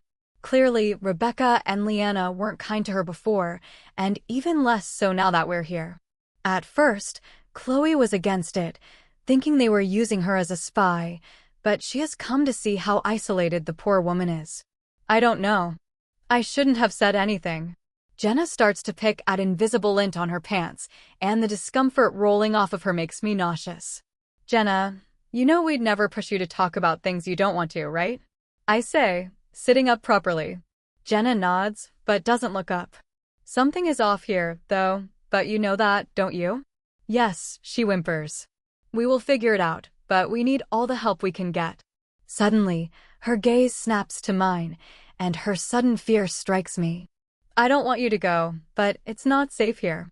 The conviction in her voice, her terrified energy, and open vulnerability suck the air from my lungs.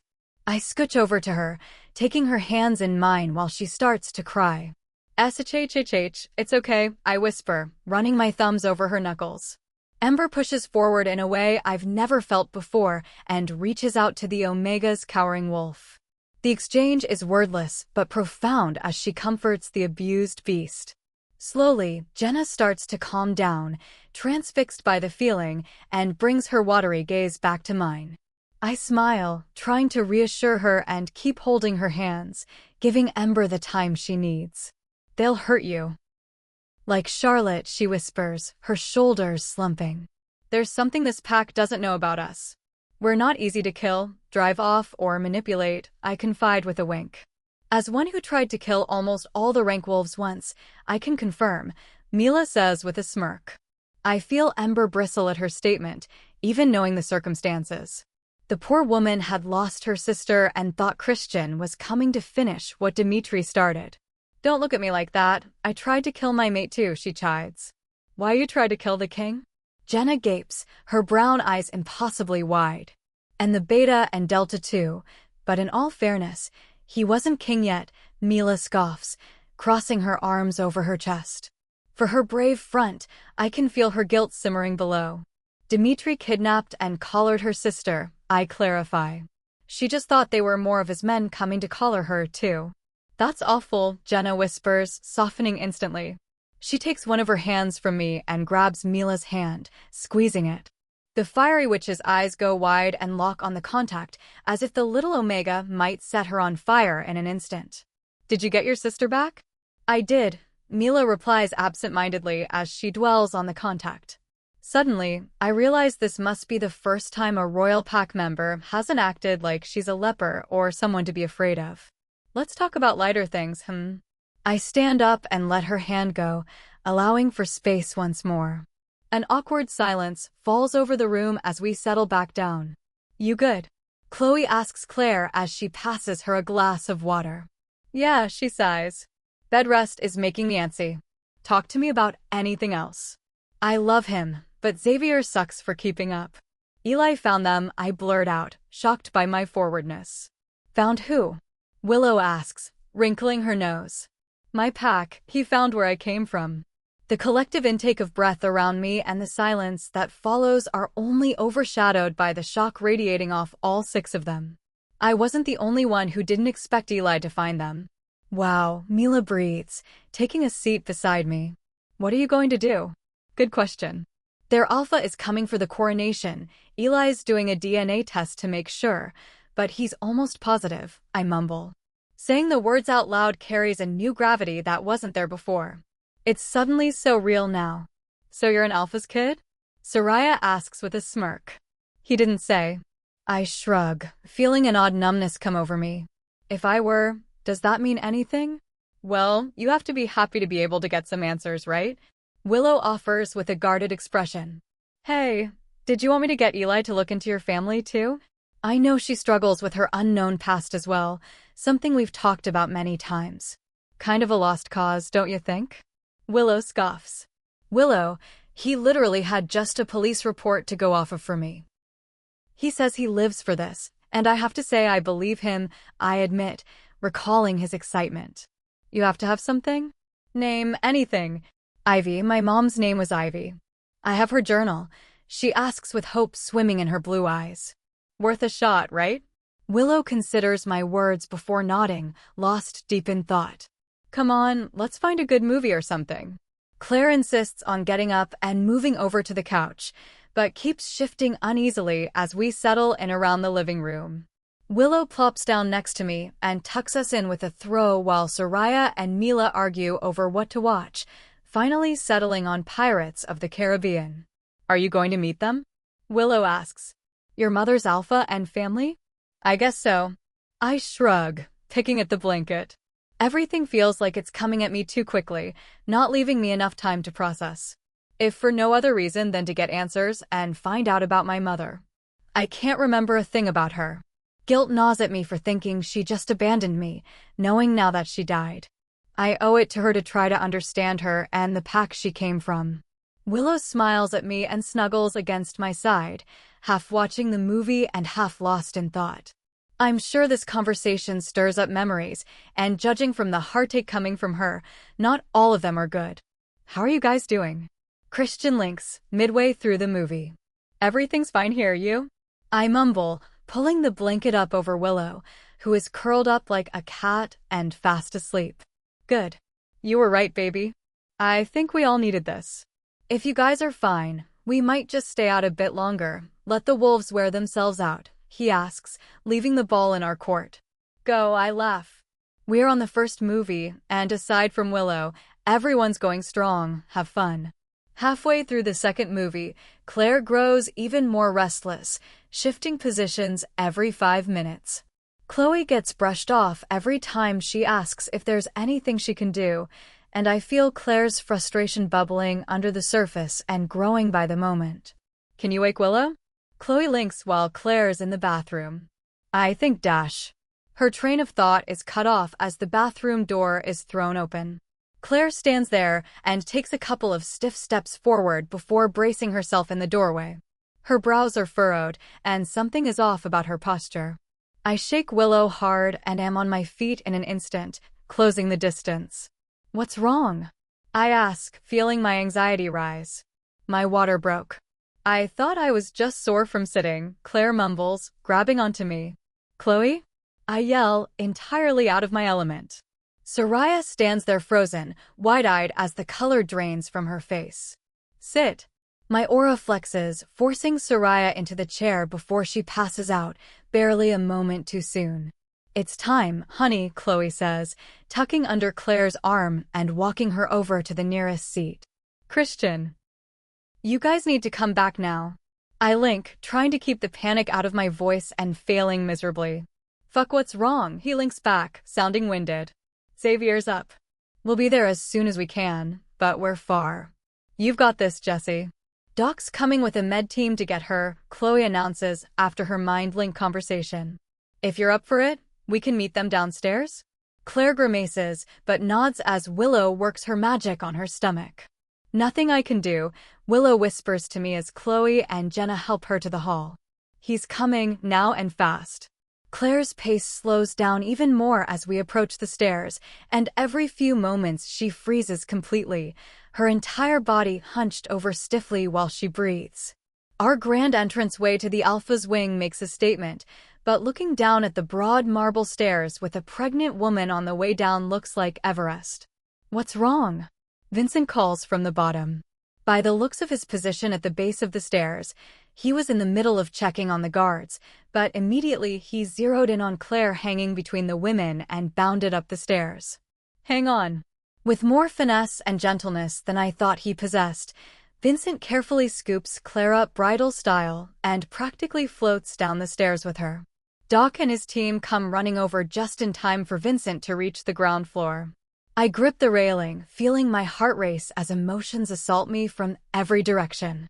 No doubt the labor news has spread like wildfire, and now excitement, curiosity, hope, and even jealousy wash over me as the palace springs back to life. Go with them, I say, waving everyone else off. Willow pauses, concern etching her features as she looks me over. Please, she needs you. And I can't be around them, I link her, trying to get her to understand. I'm going to stay with Soraya. Go. She nods and runs down the stairs, joining the med team transporting Claire to the hospital wing and away from me. Unfortunately, the noise persists. Good news travels fast, and judging by the influx of energy, everyone in the palace is now awake and feels like they are screaming in my mind. I groan, feeling the familiar throbbing pressure building behind my eyes and stagger to my room. Fumbling around the bathroom, I find my little black kit and take the migraine tabs, praying they'll kick in time. Focusing on my feet, I push my way back to Claire's room and check on Soraya. She's out cold still, so I adjust her to be more comfortable and toss a blanket on her as my dizziness increases. I try to make it to the bathroom but end up stumbling halfway there and crawling the rest of the way. My walls have completely crumbled, leaving me swamped by others' emotions under the effects of a full-blown migraine. White dots edge my vision, but I look between them and collapse onto the cool bathroom tiles. Don't worry, but I need a shot when you have a chance, I link Chloe, praying it goes through. My fingers knot in the short bath rug as I struggle against the waves of nausea and dizziness swamping me. I reach up, turning the shower on full blast, hoping to drown out some of the noise. Darkness starts to cloud my vision as I curl up on the floor next to the shower, focusing on the sound of the water hitting the tile. I concentrate on my breathing, as Derwin has taught me time and time again, but I'm too late, and the darkness wins, swallowing me whole. Chapter 55. I groan, struggling to open my eyes and wake up. A slight haze hangs over me, telling me that Chloe heard me and gave me a shot, but I feel disoriented, like I'm floating. No, not floating. Strong arms hold me up, but something's not right. I twist, forcing my body to move even when my eyes refuse to obey, and finally, the mental fog starts to lift. Familiar sparks tell me Christian has me safely in his arms, but they do nothing to help my disorientation. Shuh, little one, I've got you, Christian coos. As if he has more control over my body than I do, it instantly slackens in his arms, letting him tuck me against his bare chest. The sound of rippling water pulls me the rest of the way out of the darkness and back to the waking world. My eyes finally flutter open, finding Christian staring down at me, concern etching lines into his handsome features. You gave me quite a scare, he murmurs, brushing my hair back from my face.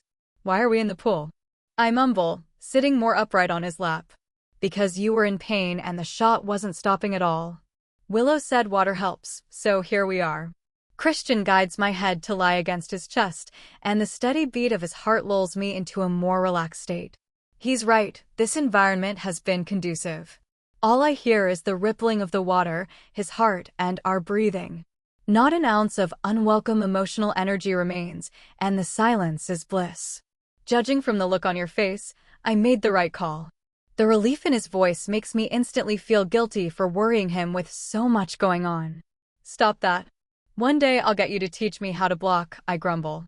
Christian chuckles, but leans back against the stairwell we're sitting in. To be honest, I don't know if we can, he muses. We're not like other mates, for better or worse. We're linked tighter than any others I know. Lucky you. I scoff. Yeah, lucky me, Christian counters with a grin, still looking at me like he's won the lottery. How long was I out? I ask, shifting the topic. A few hours? You've been sitting in the pool for a few hours? I gape, twisting my attention to him. Relax, baby, it's been less than an hour. He drags his knuckles down my cheek while his arm around my waist pulls me closer. I certainly didn't mind. But what about Claire? I sit up with a start, realizing I had completely forgotten about her. Baby, relax, Christian sighs, pulling me closer. Everyone is okay. She had the baby with no complications. Doc said she was likely in silent labor all night, that's why she was restless. Holy shit, she had her baby. and I missed it. Whenever you feel up to it, we can go see them. Everyone else has settled in for the night. I'm torn between wanting to check in on my friends and congratulate them, but also wanting her to rest. Aren't they sleeping too? I ask. Claire's resting, but no, they're expecting us. There's a formal edge to his tone that leaves me thinking there's an important reason behind that, but of what I'm not sure. I'm good now, I murmur. Christian raises a brow, skeptical of my sudden recovery. What? We can see them, then head to bed. I'm going to hold you to that, he warns, scooping me up and standing. His oversized t-shirt, which I'm wearing, clings uncomfortably to my body as he carries me out of the pool and sets me down on a lounge chair next to towels and clothes. Arms up, he orders, and my body obeys before I can even ask why. Christian peels the soaking wet shirt off of me, letting the cool air hit my naked body. Instantly, my skin tingles and goosebumps break out. His gaze darkens, and he lets out a strangled growl as he takes me in before wrapping me in a towel. After drying off, I change into simple black leggings and an oversized sweatshirt as Christian dons a pair of black sweats and a t-shirt. Thankfully, someone else set the stack up for him, as they had also included a brush and hair ties. Thankfully, Christian leads the way, tucking me into his side as we make our way through winding halls to the hospital wing. The smell of antiseptics greets us before we round the corner and head into the reception area. I have no idea what the time is, but the lights are dimmed, and only a few nurses are hanging around at the station, who bow respectfully to us. We make our way to the far corner of the med wing, where it's quiet, save for a bit of mumbling sounds spilling out into the hall. The closer we get, the tenser I feel. Anxiety claws at my spine and whispers that I have no business being here, and a part of me believes it. But the larger part of me knows my friend is in there, and I need to see her. Christian pauses in the hallway, giving me a moment to gather myself as I push that nagging voice away. I give him a nod, and he opens the cracked door, revealing Chloe and Judius on one side of a recovery room while Xavier and Claire are on the bed, fawning over the bundle in her arms. The sheer serenity radiating from her blankets fills the room, drowning out the other joyous emotions. Claire looks up, teary-eyed, and smiles at me, holding out a hand for me to come closer. Without thought, I take her hand and get swamped by her emotions, making my chest hurt. I close my eyes for a moment, feeling a tear run down my cheek as I sift through it all to make it more manageable. I feel an overwhelming sense of love and joy, as well as a profound satisfaction, knowing that a missing piece is finally in place for her, bringing her ultimate peace. Xavier reaches for the baby, and Claire passes him over, but I feel her anxiety spike as she puts a death grip on my hand. I watch as he carefully cradles his son, whispering something before walking around the bed to Christian. The stoic Delta blinks his vision clear before holding the baby out to Christian. "Alpha, may I present to you our son, Xander," he announces, his voice choked by emotion. Christian takes the baby, unwrapping him slightly to get a better look. His expression is unreadable as he looks the baby over before nodding and pushing his pinky finger into one of his tiny palms. A firm fist grabs the tip of Christian's finger, making him laugh. Quite a grip he's got there. He moves from the end of the bed over to me, tilting the baby for me to see. Claire lets go and Xavier is back at her side, hands on her shoulders for support as they watch us anxiously. "What do you think, Luna?" My chest tightens even more as Christian gives me the baby. My heart hammers in my chest as I lock eyes with him, silently asking why the hell he gave me such a precious, fragile thing, but there's nothing but pride in his eyes. "You've got this," he says, reassuring me, though I don't know what he means. I turn my attention instead to the bundle in my arms, cradling him against my chest. His stormy gray eyes flutter open and find mine briefly before he yawns and closes them once more. Xander shakes his tiny fists and nuzzles against me, but his chubby cheeks coupled with his old man scowl make me laugh. Curious, I close my eyes and push everyone else in the room away, focusing on him. His energy is a unique blend of his parents' characteristics. I feel a strong sense of Xavier's stoic, calm strength, but also Claire's softness and warmth. I'm struck by how much of a feel he has to him already, and he's just a baby. Automatically, my thoughts drift to wondering what mine will be like. Will they have Christian tendencies, seeing things in black and white, or will they live in the gray like me? Secretly, I hope they take after Christian more so. His sense of honor, loyalty, and bravery, qualities that make him the alpha he is, minus his temper. 'Cause you don't have a temper? Ember snickers. Just because you're right doesn't mean you need to say it, I grumble back. She would ruin my moment. I shift my attention back to Xander and open my eyes. He's content, breathing softly in my arms like he's right at home. I smile and give him back to Claire. Both parents get to work tucking him back in his blanket, then Xavier lovingly tucks his mate in for the night. He's perfect, I whisper. Strong like his father with a big heart like his mother. I think he has a bright future ahead of him. Thank you, Luna. Xavier breathes out and kisses Claire on the temple.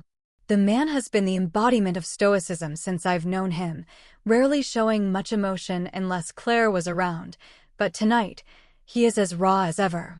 I knew he was excited to have a pup of his own with her, but seeing him hold his son in his arms is like a whole new man. Think about what Christian will be like, Ember muses. She's right, of course. The man has been over the moon since we found out. I think we should turn in, let the new family settle in, Christian suggests, nodding at Xavier. Us too, Julius says, getting up from the chair he was sitting in with Chloe. Family life suits you guys. He walks out ahead of us, leading his mate towards the alpha wing. I don't have to be an empath to know they're thinking about their upcoming bundle, much like I'm sure Christian is, based on the longing I feel feeding back through the bond. We leave the new family curled up on the bed in their blissful bubble. The palace could fall into ruin, and they wouldn't notice right now. As it should be. You good, baby?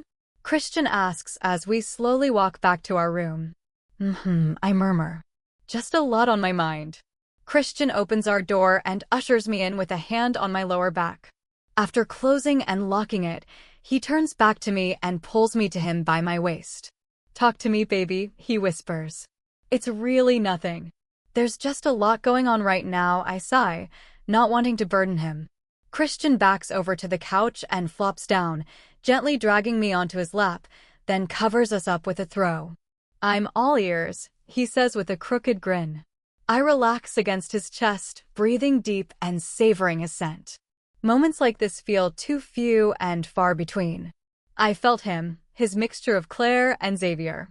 It's like the goddess took the best of each and wrapped it into that fragile little package, I mumble. Made me wonder what ours will be like. If they take bits and pieces from us. If that's the case, Christian muses. Then I hope they favor you. What? Why? I gape, pushing off his chest to see if he's making fun of me, but all I see is sincerity. Because you're you. Any father would be proud to have a child as brave, caring, and loyal as you, he reasons. You are far more humble than you have any right to be, and you love so deeply, even for those who don't deserve it. But if we could draw the line at your temper, he teases. My temper? I scoff, trying to recover my shock from his declaration. You're right, either way we're screwed. He laughs, hugging me tightly. But whatever they are, I can't wait to meet them. The tender longing in his voice tugs at my heart, and a small but growing part of me is right there with him. I'm curious about what they'll be like, and I'm worried about their future, but I'm determined to make them the best they can be. The realization is shocking. Me too, I breathe out, barely above a whisper. Chapter 56. By morning, I'm feeling back to my old self. The sleep I got and being sheltered by Christian have left me refreshed and ready to take on the day.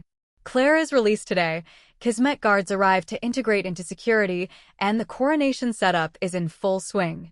Anna assures me that she's got everything under control, so I literally have nothing to do. I'm both looking forward to and dreading the influx of alphas and rank wolves coming for the coronation. On one hand, I'm excited to see Nikita, Eric, and Sasha again, but on the other, I dread the effect they're bound to have on me. I wander down to the Guardian wing, looking to tuck out of sight for a while. Derwin and Garrick are both off with Christian, and the rest are handling the planning, leaving Mackenzie to oversee cadet training.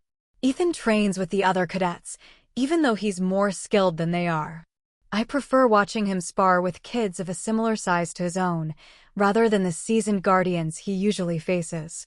Do try not to mess up your face before the big day, I tease. Ethan's head snaps up, but he manages to recover and pin his opponent before they seize the opportunity to pin him in his momentary distraction. Well done. Mila and Mackenzie already promised to heal me. He sasses back with that crooked grin. Focus, Mackenzie clips, tapping him on the back of his head. Ethan growls, but shifts his attention to his next match, a brawny male a few years his senior. Nell is baking. You should really check it out before everyone gets back and inhales it, Mackenzie links, not breaking her focus on her class. Is this a stop distracting my pupils request? I dig.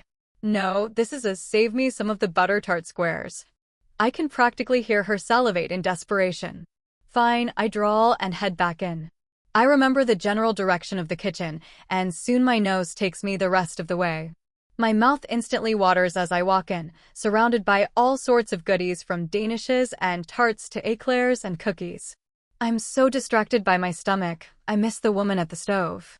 She's older with shoulder-length ash-brown hair that's pulled back into a low ponytail with soft brown eyes. She's got that hard-to-guess ageless beauty, but I'm guessing in her 50s. Can I keep you? I gasp, looking at the mountain of food. Well, considering the Guardians serve the crown, you really can, she laughs, holding out her hand. Nell. Jessie. I take it gingerly, bracing myself, but her energy stays contained, and only a taste makes it to me. She feels very calm and grounded with a sort of old wisdom to it. She may try to hide it, but I can also feel she's very powerful. Be careful what you admit to. There are pregnant wolves around here that will hold you hostage, I warn. A giggle slips past my lips as I picture Soraya stumbling into this treasure trove. Then I suggest you try them while they're still warm, she says, grabbing a plate with iced pinwheel cookies. Almondettes, secret family recipe. The swirled cookie resembles a firework, with almond-colored icing topping its peaks.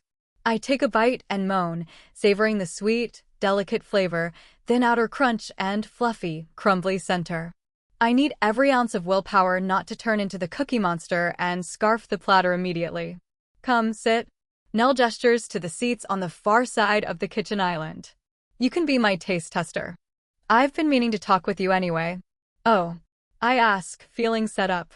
Relax, Jessie. It's nothing so sinister, she says with a laugh. Nell sets a glass of milk in front of me and puts samples on a tea plate for me. You're the queen after all. Getting to know you is literally my job. Oh.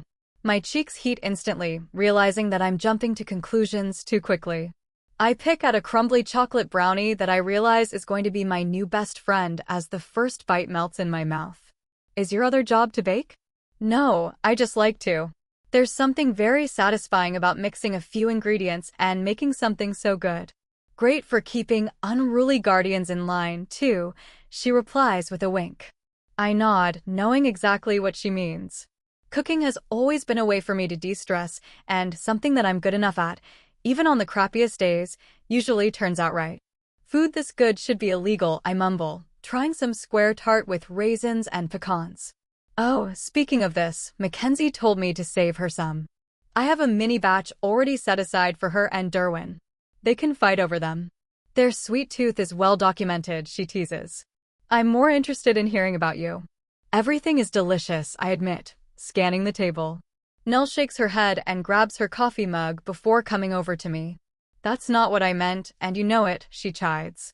Reading the reports, I must admit, you're almost a mythical contradiction, but I also like to get my feel for people. I have a feeling those reports have been inflated, I mumble. That would be the contradiction. I'm really not. I'm mostly an open book. Just leave my past in the past. I sigh and turn my attention to the crumbs in front of me, already not liking this train of conversation. I think you hold some secrets yet, Nell muses, looking at me thoughtfully. I may not know what happened to you, but I know you've had some rough times before finding your mate. I won't pick at anything you don't want to talk about, but I'm told I'm a great listener. Thanks. I know she's just trying to help, but I've already got too much on my plate to hash out the clusterfuck that is my past. But you can't blame me, she says with a sly smile. One of the principal 5 alphas finally finds his mate, whose brother happens to be the elder guardian in waiting. His initial impression was peculiar, to say the least. And I quote, suicidal human with keen aim, equally at ease with a bow or tetanus-riddled garden hoe. Did he really? I gape. Her raised brow has me breaking down in a fit of laughter, remembering my rough first meeting with Derwin. Derwin is, well, Derwin. He can be a blunt asshole on a good day, but his instincts are on point, so when he starts to pay attention to a seemingly ordinary human, I take notice, she muses. Well, I'm not human, am I? I counter. Nell smiles and shakes her head.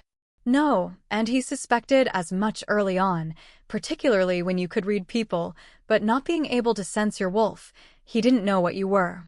But what you are is less interesting than who you are. The way she looks at me is as though she's trying to understand a puzzle.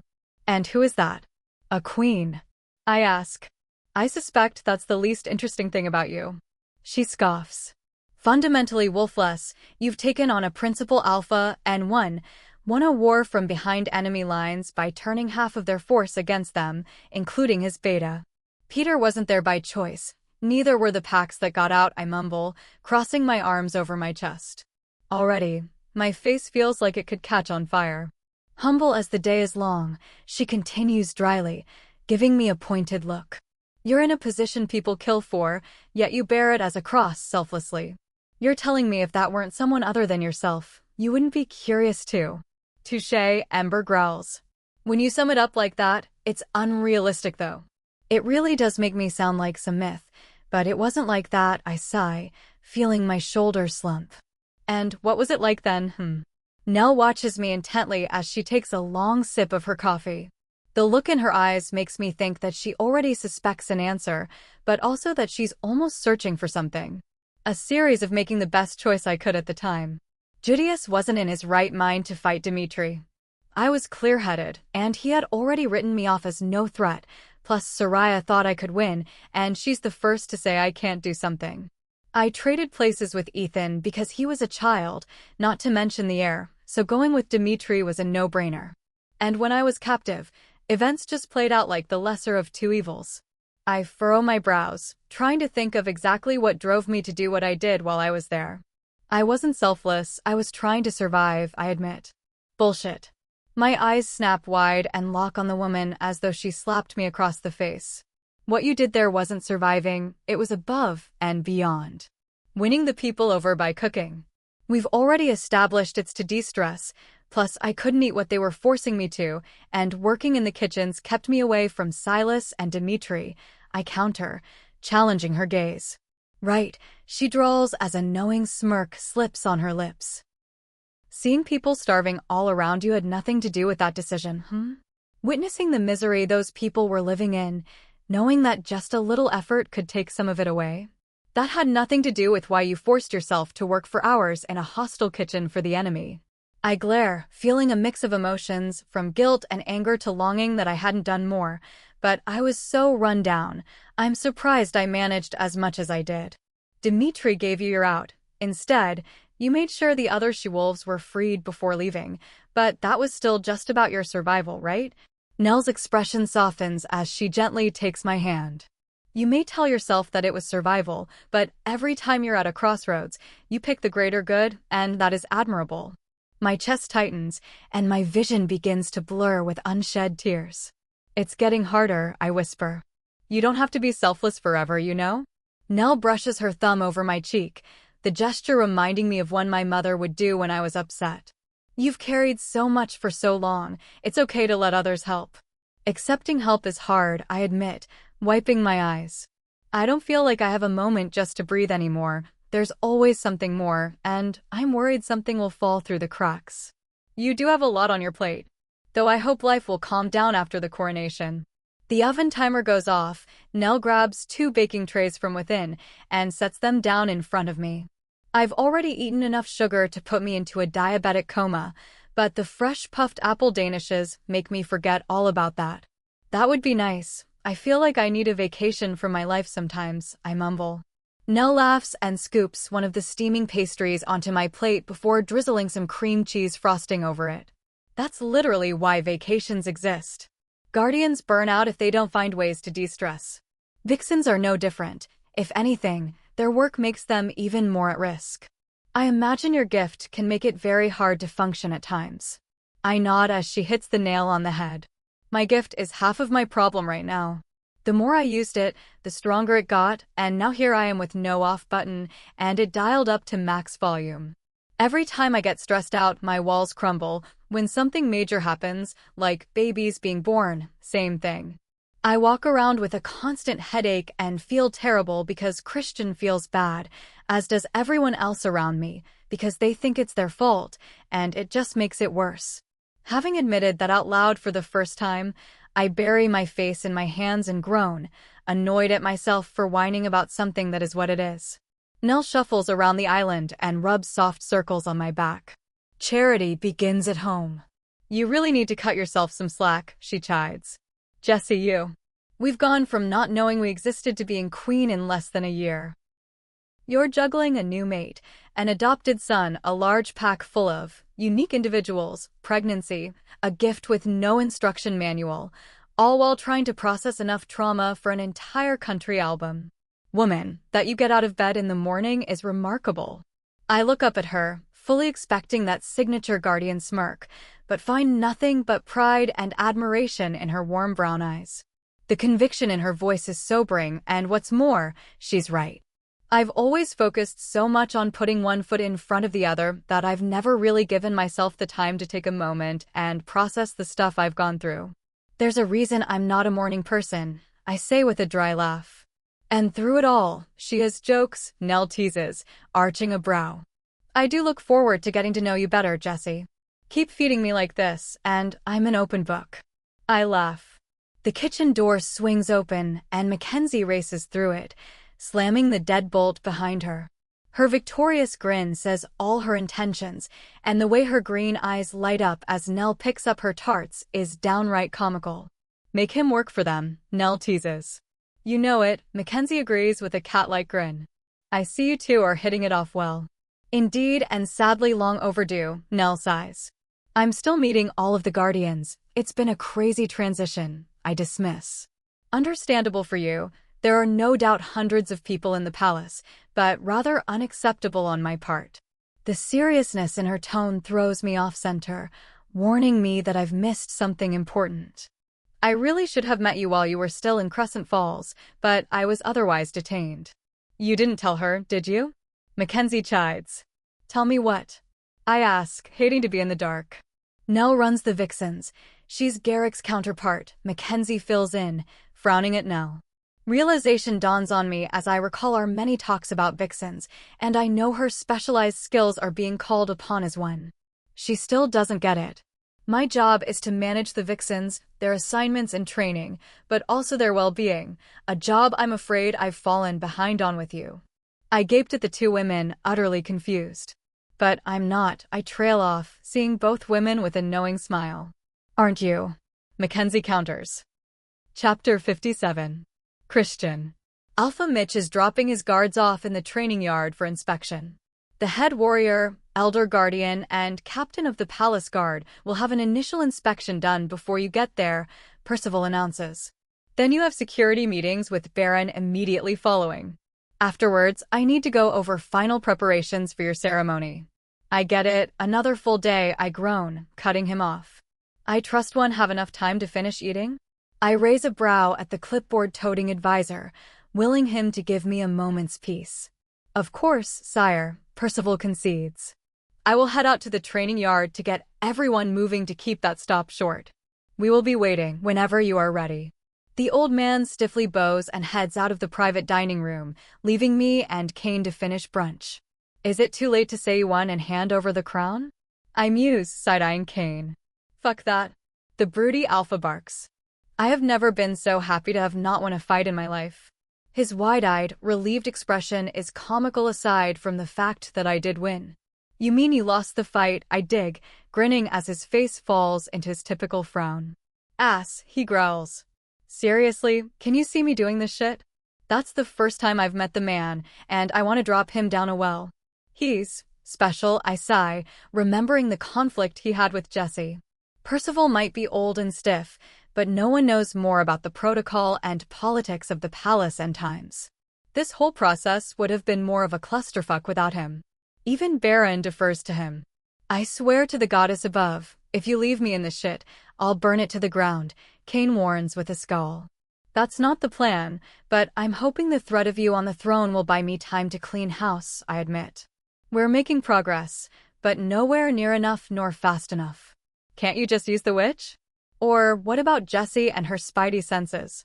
Cain groans. We're having enough trouble keeping Mila on the right side of the royal pack. They're itching for a reason to turn on her. Wolves and witches have a rocky history, but the hostility and fear directed at her feels inflated, like someone's whipping the people up, but we can't find out who or why. What did Sparky do now? Cain asks, raising a brow. Not a damn thing. She's been a model citizen, even saved dozens of royal pack wolves from a dark witch, and they looked at her like she summoned it. I palm my forehead, frustrated by their ignorance. And that shit she did to release those demon kids? I have no idea what she did, but it destroyed her, yet she did it because it was right, not because I asked her to, and the idiots think she made them. How can you stand this bullshit? Cain gapes, slack-jawed. Kick them all out, start fresh. Looks like half the people here are from still waters anyway. I'm sure you'll have transfers. Believe me, I've thought about it, I growl. We know something is wrong here. If we clean house before we find out who and what, then all we do is set them free to gain more supporters, not to mention having even more disgruntled people who may become a problem. Is that why the bitch is allowed to run around like Queen Bee? Cain challenges. I pinch the bridge of my nose, feeling Cyrus get worked up also. That's Jessie. The woman's a saint, not only because she put up with you, he digs with a crooked grin, but she's always been too nice to people who don't deserve it. Easy there, I am still king, you know? I dryly reply. Cain's grin grows. Yeah, of shit mountain. The big man bursts out laughing, and I can't help but join him. Cyrus, however, bristles at the insult. The animal's sense of humor is lacking. But seriously, I've seen Jessie smack thirsty she-wolves down before, Cain leads. No doubt due to his mate's close friendship with mine, he is unusually protective of Jessie. That shadow man I told you about? I pause, making sure he's following. The thing of nightmares? Yeah, he nods. Cain grimaces, clearly uncomfortable with anything else in the supernatural world. He knew Mila, but even knowing she was a good person, her being half-witch was enough to leave him uneasy the entire time she was in his territory. Jessie thinks he's behind most of what's going on here, if not all. So kill the fucker. Cain growls, eager to see an end to this. Sure, just point him out, I snap, glaring at the impatient ass. Can't Jessie just feel him, or Mila? He asks, throwing his palms up. Don't you think we've tried? Christian man, try not to assume I'm completely new at this. I know he's just trying to help, and magic makes him uncomfortable, but stoking my temper isn't the way to go. That's why Jessie digs. It may irritate the fuck out of me that they underestimate her. A sinister smile slips on his lips as he finally catches on. Man, are they in for a rude awakening, he chuckles. But that Rebecca broad, like she's obvious. A little too obvious, eh?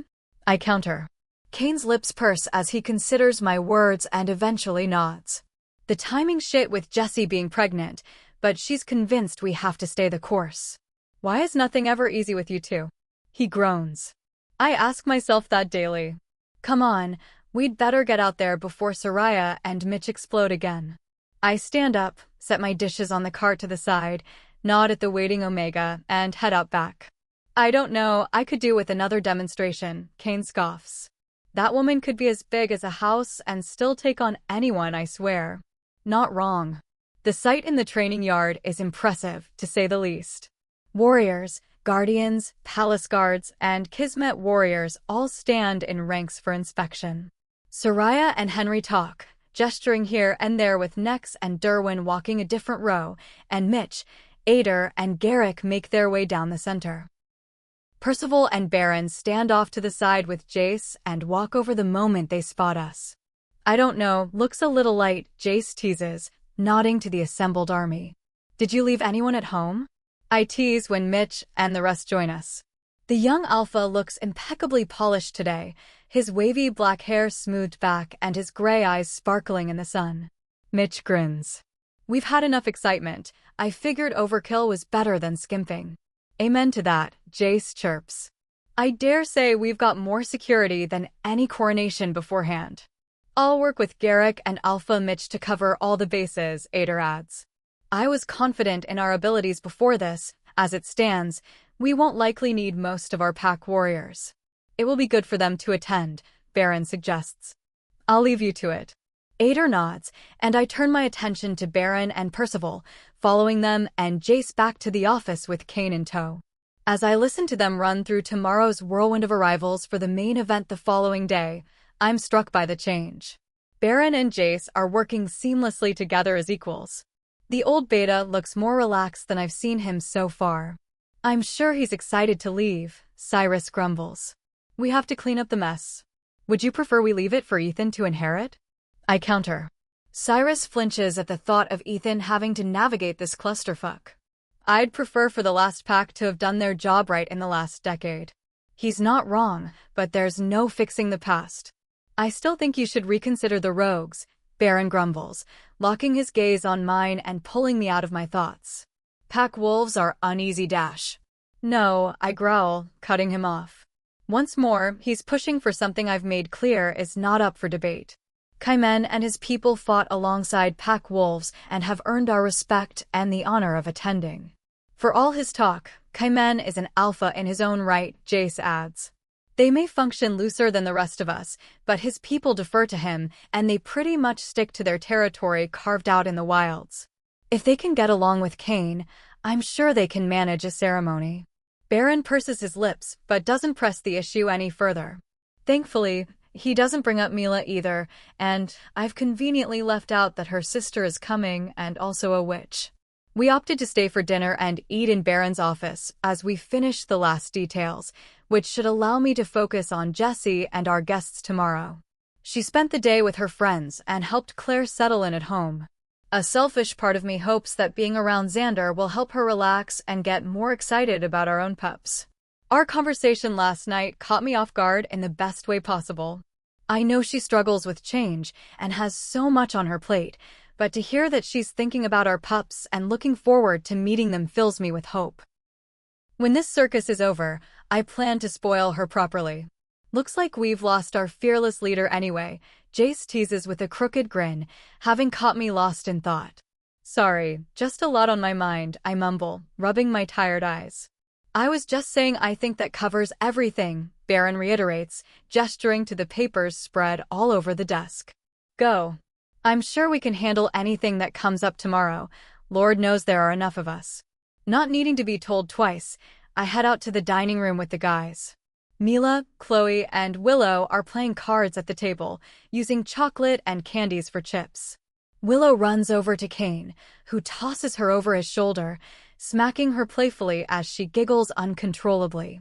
With a final wave, he totes her off caveman style, followed by Jace and Mila, considerably more civil. She was tired after dinner, so she went and lay down, Chloe offers, reading me like a book and seeing my concern for Jessie as she cleans up. And before you worry, she's fine. Doc checked up on her when we moved Claire back, and everything's perfect. His only suggestion was to not push it and take it easy. Thanks. I smile and help her clear the table and walk back with her to our wing.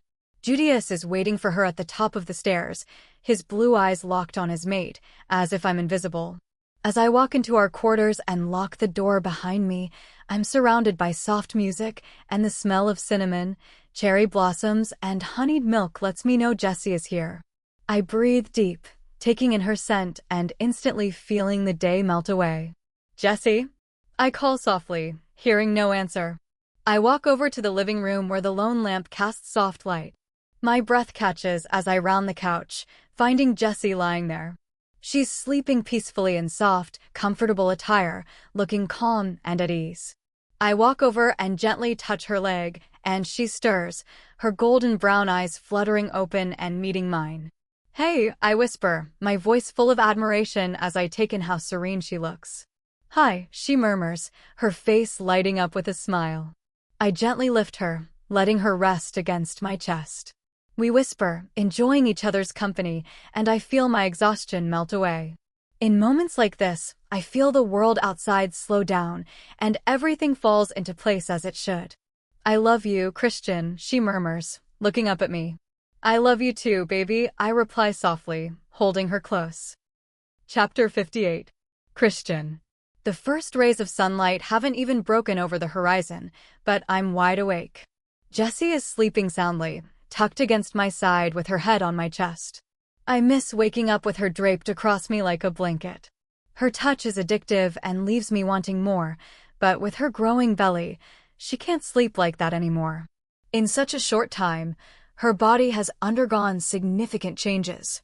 Not even my baggy sweats hide her changing body anymore. Last night just proved how visible her pregnancy has become. Not only are her stomach and hips filling out, but her breasts are fuller too. She was the most beautiful woman I've seen last night, but I sensed her subconsciousness at first through the bond. Jessie has come so far, but there are times when I see how fragile her growth still is, and my recent outburst mistakes haven't helped. I've messed up enough already. Be damned if I hurt her or let anyone else do it again. The fact that she lets Rebecca take digs at her drives me nuts, but I understand what she's doing. Already, I've seen a shift in the people here. Jenna has come out of her shell around our pack, and her mate Merrick has already asked to stay on. The Omegas are no longer as jumpy. With some much-needed shuffling, Xavier was able to get the books straightened out and everyone taken care of. However, even the basic pay they receive has made a significant difference in morale. Jessie isn't the only one changing minds. Soraya has made one hell of an impact on the warrior base with her training and finally won over Henry. Claire, even in her state, has drawn people to her, and Chloe continues to impress in her medical studies. Dad always said strong she-wolves were the backbone of a thriving pack. If they don't prove him right, then nothing will. I wish they'd give Mila the due she's owed. Jessie takes a deep breath and nuzzles against my chest. My fingertips skim across her silky back before brushing the hair away from her face. She stirs and smiles, sliding her hand up my chest and setting off sparks between us. Reluctantly, her eyelids flutter open and find mine. Hi, she murmurs. Morning, beautiful, I reply, my voice husky from sleep. How'd you sleep? Like the dead, she sighs, her lashes fluttering shut as she smiles contentedly. But it feels early. I suppose we have an early day, eh? Stay, I plead, wrapping my arms around her and caging her to me. The day can wait. This is our time. I like that, she giggles, melting into me. Wonder if they'd notice if we just stayed in bed all day? We could find Dash, knocking on the door interrupts us. You've got to be kidding me. Not even mornings are safe. What? I growl, refusing to let Jessie up. Sorry to bother, your majesties. Percival calls from the other side of the door, but the guests are beginning to arrive and you wish to be advised. Thanks, I groan, palming my forehead. Jessie buries her face against my chest to stop laughing. I can't help but notice he doesn't walk away. Is there something else? I took the liberty of ordering breakfast. It's here, I'll be heading out to oversee the arrivals. Percival clears his throat and takes a deep breath. That's all, sire. His shuffling footsteps signal his departure, and Jessie cranes her neck, sniffing slightly. I chuckle and sit up, slipping out of bed and making my way to the door. Christian. Jessie hisses, eyes wide as they rake over me. I raise a brow and grin at her, remembering the first time I'd done this. I unlock the door, grab the cart, lock it again, and head back to bed. Jessie is hanging off the bed, precariously groping for a shirt. Nope, I tease, using my superior reach to snatch the shirt and toss it away. Really? She groans, rolling her golden brown eyes at me as she clutches the sheet to her chest. Absolutely. I flop back into bed, leaning up against the headboard, and drag her onto my lap, savoring her bare back against my chest. Jessie giggles, melts against me, snakes her hand around the back of my neck, and runs her fingers through my hair. I practically purr under her touch and trail soft kisses along her neck. If I have to share you the rest of today, I'm going to enjoy what time we have, I whisper, running my nose along her neck and taking in her scent. I groan, feeling the nagging of someone trying to link me. What? They're here, Jace links, cutting straight to the point. Already? I gasp. They were waiting at the border at first light. What do you want me to do? He links back. Escort them as quietly as possible to the med wing. Doc and Eli are waiting. Fortunately, the morning's still early, and their presence is not likely to draw any attention. Got it. Jace closes the link, and my attention shifts once more to Jessie, who's watching me with her eyebrows drawn. What is it? She asks. Nothing, baby, just Jace, I dismiss, not wanting to upset her. I swear the man knows whenever we're having alone time. The man's due some payback. Jessie sighs. That he is, I deadpan as I slide the tray onto our laps. We focus on eating before anyone else can interrupt us again. I get updates one after another as guests arrive. By the time we finish showering, my head feels like a police scanner, and I can already feel a headache brewing. This must be like what Jessie deals with daily. Why don't you try to stay as low stress as possible? Hang out with Claire and your friends? We have that dinner tonight with the newly arrived Alpha Zen. Well, I just want you well rested. I call from the bathroom. Okay, she answers from the bedroom, far too easily. I peer out of the bathroom door at her and raise a brow, earning a laugh. Jessie has given up on the dark sweats and yoga pants she's been living in to hide her condition, and instead wears a pair of blue jeans and a fitted blue and white floral scoop neck maternity top. I can't help but check her out. The top hugs her ample bust, but flares out over her stomach and hips, and the jeans hug her in all the right places. I take it you approve, she asks as she finishes braiding her hair. You look beautiful, baby, I say, walking over and stealing a quick kiss. I figure there's no point in hiding anymore, and Claire went through the trouble of getting me these, she says, tugging at the shirt hem. How do you feel? I lock my gaze on hers, not wanting to have her lie for my benefit. Nervous, she replies, chewing on her lip. The clothes feel like I'm back to normal, but I've been struggling with the palace energy so much already, and we just dumped conference in here. If it's too much, you need to tell me, I whisper, but Jessie just looks away. Baby. Yes, okay, I will, I just hate feeling so. She pauses, knitting her brows together as she struggles to find the word. Weak. I hate feeling so weak and out of control of my own body. Hey now, I coo, cupping her cheek and lifting her face to draw her gaze. Jessie, you are not weak. Baby, you're hands down the strongest person I know. It doesn't feel like it, she mumbles as her shoulder slumps. Then you'll have to trust me on it. I lift her chin for another quick kiss, then rest my forehead on hers. Jessie takes in a deep breath and smiles. Go be kingly, she teases. Likewise. I leave Jessie with Claire and head off with Xavier to the central entrance. The grand foyer is a flurry of activity. The regularly open marble space is packed with guests, guards, and staff.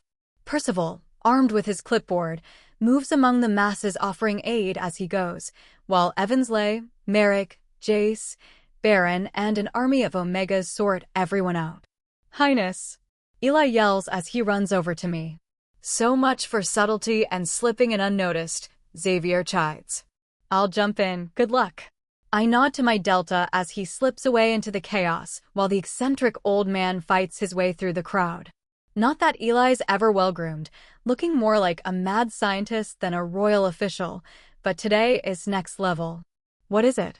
I ask, somewhat alarmed by his frazzled state. The results are back, he whispers, then grabs my arm and pulls me away from the crowd. I feel my heartbeat begin to quicken as I wait for him to continue. And I push when he remains silent. Sire. It's so much more, he blurts out, fidgeting like a kid with too much candy. More how? I ask, trying to focus him. Is the woman her mother or not?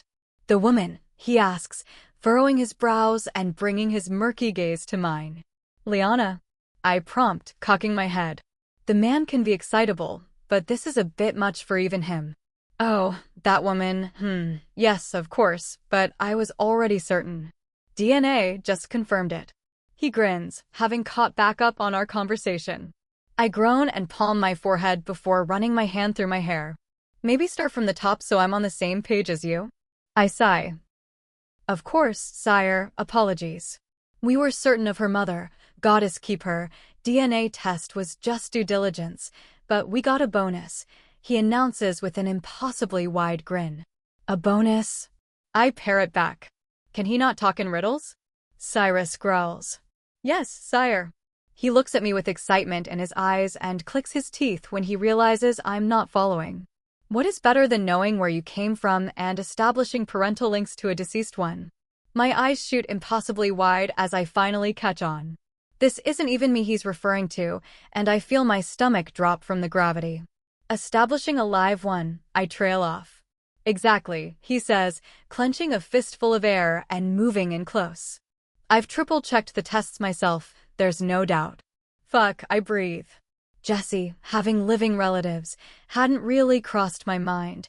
I was hoping she'd find out where she came from. Who? Her father.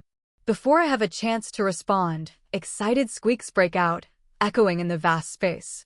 I turn in time to see two women collide in an excited embrace, immediately recognizing Mila's bright red hair. Behind the reunited women, I see Jessie, Willow, Chloe, and Jenna standing off to the side. Jessie smiles at me and waves, but stays on the outskirts. Fucking timing is unreal. Leave it with me, I say, stroking my beard as my mind races. I want to tell Jessie before she's caught off guard. Understood, sire, Eli says with a nod. Although they are eager to meet her, they do understand the complexities of the situation and have agreed to remain at a distance until summoned. Thank God for small favors. I sigh under my breath. And thank you, Eli, your reputation is well earned. The man puffs up at my praise and glides away back to wherever he came from, leaving me to make my way over to Jessie. Just before I reach her, Sasha crashes into her, wrapping her in a bear hug. Jessie laughs and hugs her friend back before finally letting go. Christian. Sasha beams, having noticed me.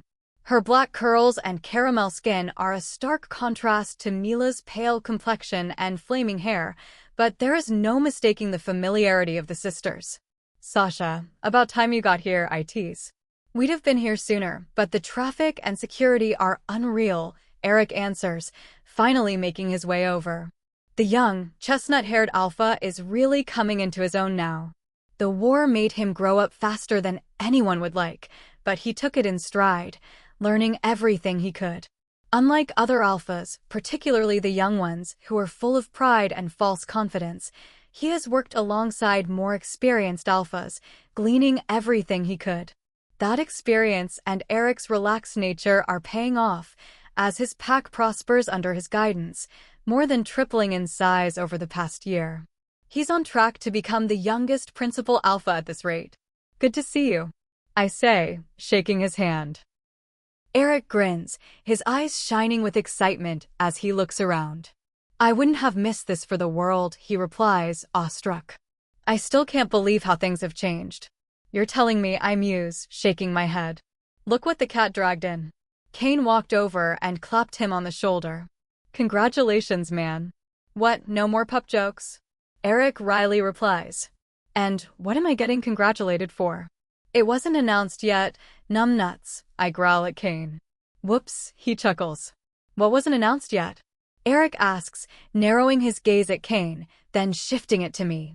That you've been appointed as the youngest principal in history, Alpha Nikita answers, walking over. The tall African woman is only slightly shorter than Eric, yet unmistakable in her commanding presence. I'm what? Eric gasps. Don't get too starstruck. As the first female alpha to be appointed to the Principal Five, I think you'll be lost in a shadow, I tease. Nikita nods in respect, but I can see the pride in her eyes. Nikita, I can understand, Eric starts. Iron Wolves were fearsome warriors before this bullshit with Dimitri, now even more so, but Crimson Dawn is a small fish by comparison. Huh. Kane barks, tossing his head back. Kid, you haven't been a small fry since you threw your lot in with this one. He nods at me, and he's right. Alliances are risky, and there has been a cost, but Eric's gamble has paid off. And before you say it, no, I didn't have any say in who the council picked. It's based on pack statistics, and the fact of the matter is that you both earned your positions. My statement leaves no room for dispute, so he nods. Congratulations, Jessie says, hugging him before moving on to Nikita. When she pulls back, the alpha holds on a moment longer, their eyes locked in a silent exchange. "May I present my mate Ezra?" she says, gesturing to the large man next to her. He'd rival Damon for height and has the same leaner tracker-type build, but his skin is a lighter shade than either him or Nikita. "Nice to meet you," Jessie says, holding out her hand to shake. He takes it and clasps it between his hands, locking his dark gaze on hers. "The pleasure is all mine," he replies in a thick African accent. "I owe you a debt." "None of that," Jessie dismisses, shaking her head. "You took care of her at great risk to yourself. That is not nothing. It is a blood debt, one that you may call upon at any time," he announces stoically. "Just smile and nod. The man is stubborn as a mule. He won't let it go," Nikita whispers, making Jessie laugh. "If I'm a mule woman, what are you?" Ezra counters with a raised brow. "Very lucky," she replies, batting her lashes and not missing a beat. "Smooth. I hate to run off so soon, but there are some important details to see to before dinner. I apologize," inching back. "Jessie?" I hold my hand out for her and breathe a sigh of relief when she takes it, only flashing me a quizzical look. "What is it?" she asks as we round the corner into an empty hallway. "We need to talk." Chapter 59. "We need to talk," Christian says, pulling me to a stop in the deserted hallway away from the ensuing chaos of the front foyer. His expression is serious but unreadable, sending my heartbeat racing. "What is it?" I ask, dread creeping over me. "No, baby, it's not bad. It's just ow." Christian groans and rubs his arm where I smacked it. "The heck, man, we just talked about you not using the 'we need to talk' line. Like, seriously, you just gave me a heart attack," I growl. He looks at me for a moment and begins to laugh like a maniac as he sags against the wall. Okay, you're right. How do I start then?" he chuckles. "Just spit it out," I sigh. Neither one of us likes it when the other tries to sugarcoat things. "Fair enough." Christian nods, gathering me in his arms. "As you know, the guests have started to arrive." Waiting at the border at first light was Alpha Hale. His words hit home with a gravity that I wasn't expecting. I let out a shaky breath and nod. This shouldn't surprise me. I knew he was coming. "Eli did the test, and as he suspected, that is your pack," Christian whispers, holding me tightly. "There's something else." "More than that?" I gasp, pushing against his chest in surprise. Christian nods, his face unreadable. "Hale requested a second test. He brought with him a pack member he suspected of being a relative." Suddenly, I begin to feel lightheaded and my knees buckle. Christian scoops me up and carries me off to a secluded window nook, setting me down. The world around me disappears, and all I can hear is my racing heartbeat. Never once did I consider that I'd have a living family. "Are you okay, baby?" he asks, concern etching his features. "I'll call document." "No, wait," I whisper, grabbing his arm. "I'm okay, it's just a lot." "You don't have to see them if you don't want to," he murmurs, holding me close. They understand how difficult this must be and have agreed to keep their distance. I lay my head on his chest and listen to the soothing, steady beating of his heart. The effect is almost instant, allowing my breathing to slow and dizziness to subside. Did I want that? To come this far, find my pack and family, but turn my back? No. I want to meet them, just the timing is off, I mumble. "Ain't that the truth?" he groans. "They've asked to stay longer, so there's no rush. You have more than enough to deal with over the next couple of days." I scoff, feeling like that's an understatement. Tonight we have the rehearsal dinner or welcome dinner, I'm not quite sure which, then tomorrow the main event. "You should try to take it easy while you can, rest, and avoid the crowds," Christian offers. Concern swims in his eyes as he looks at me, so I nod. "Don't worry about me, I think I'm just gonna go see the Guardians or something," I say, reaching up for a kiss. Christian helps me up and walks me to the Guardian's wing before heading back to the chaos. "Jessie," Quinn calls as I enter the commons. "Did you find where the bugger is hiding?" I ask, and we walk to the kitchen together. Nell's baking still fills the space as she pauses, talking with Mackenzie over cookies and coffee. "I've brought the cavalry," Quinn announces, blue eyes gleaming. "Hey, Jessie," Mackenzie says with a wave. I don't need to be an empath to sense that something is wrong. "What is it?" I ask, cutting to the chase. Nell looks pointedly at Mackenzie when she doesn't answer and sighs. Seems our second in command is having a meltdown, she chides. It's not a meltdown, Mackenzie growls. He's just, she sighs, struggling to come up with a different version. Drowning his sorrows? Having a man moment. Quinn offers, grinning mischievously. Derwin's been drinking too much? I scoff. The man is not without fault, but he didn't get that drunk at the harvest party. It's not like that, Mackenzie groans, palming her forehead. It's not like that though, Quinn digs. You shoo, Nell orders, waving a crestfallen Quinn away before wrapping an arm around my shoulder and edging us towards the door. He has a fondness for the pub in town. You might start there. I look over my shoulder at Mackenzie, who's pushing a cookie around the plate. Nodding, I head out and make my way out the back door. Where are you off to? Vincent asks, having spotted me slipping away. I instantly tense up, but I force myself to relax, knowing that with everything going on, I probably should take someone with me. Fair, and points for looking at the big picture, but Vincent? Ember groans. He hasn't been any more of an ass than Derwin has been lately, I counter. A walk, are you busy? I ask, stifling a giggle as his eyes go wide. A walk. He parrots, arching a skeptical brow. Yeah, Christian told me to take it easy, so I thought it'd be a good day for a walk. Technically not a lie, and for being winter, the weather is sunny, well above freezing, with no wind. I don't buy it, but my schedule's open. I'll call a car. The point of a walk is to walk, I chide, rolling my eyes. Not waiting for his consent, I take off at a leisurely pace down the hill towards the town below. So this walk that is just a walk, Vincent drawls after having walked in silence for a while. Are we going anywhere in particular? Do I need backup? Relax, Vincent. It's just a walk, I laugh, looking around as we get closer to town. It's never just with you, he grumbles under his breath. Sometimes it is, I counter with a cheeky grin. Vincent fights a smile, but turns his attention back ahead to the looming town. And Doc's good with you. I'm pregnant, not dying, I growl. Honestly, I'm not nearly as fragile as you seem to think. I didn't mean it like that, he quickly adds, running his hand through his chestnut locks. So, who's Charlie? I ask, changing the topic. Vincent grumbles and slightly picks up the pace. I know he was close to you, but I'm not like him. Vincent spins on me and towers over me, freezing me in place as he glares at me. Stay out of my head, he growls. I'm not in it, I assure him. It doesn't work that way. His expression softens, though still with a frown, and he turns away to continue walking. When the Darklings attacked, you pulled me back and called me Charlie, but your eyes, I trail off with a shudder. You weren't with me, you were with him. Vincent sighs and leans against a tree. I can sense the turmoil within him and the overwhelming guilt. Finally, he turns back to me and locks me in place with his haunted gaze. Her. He sighs. You're right, it was straight from my nightmares.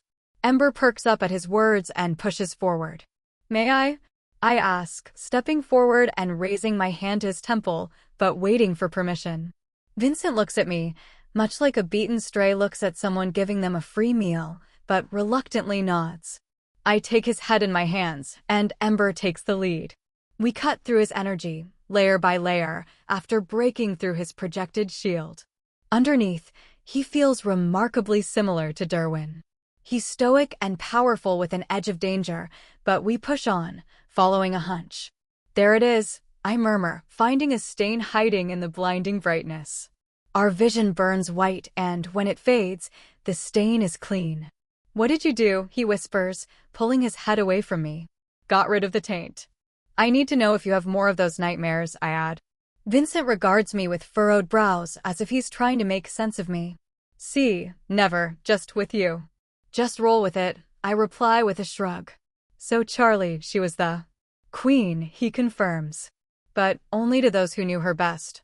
Me, Jenna, even Percival, when he thought they were alone. I'm not her, I whisper, laying my hand on his arm to grab his attention.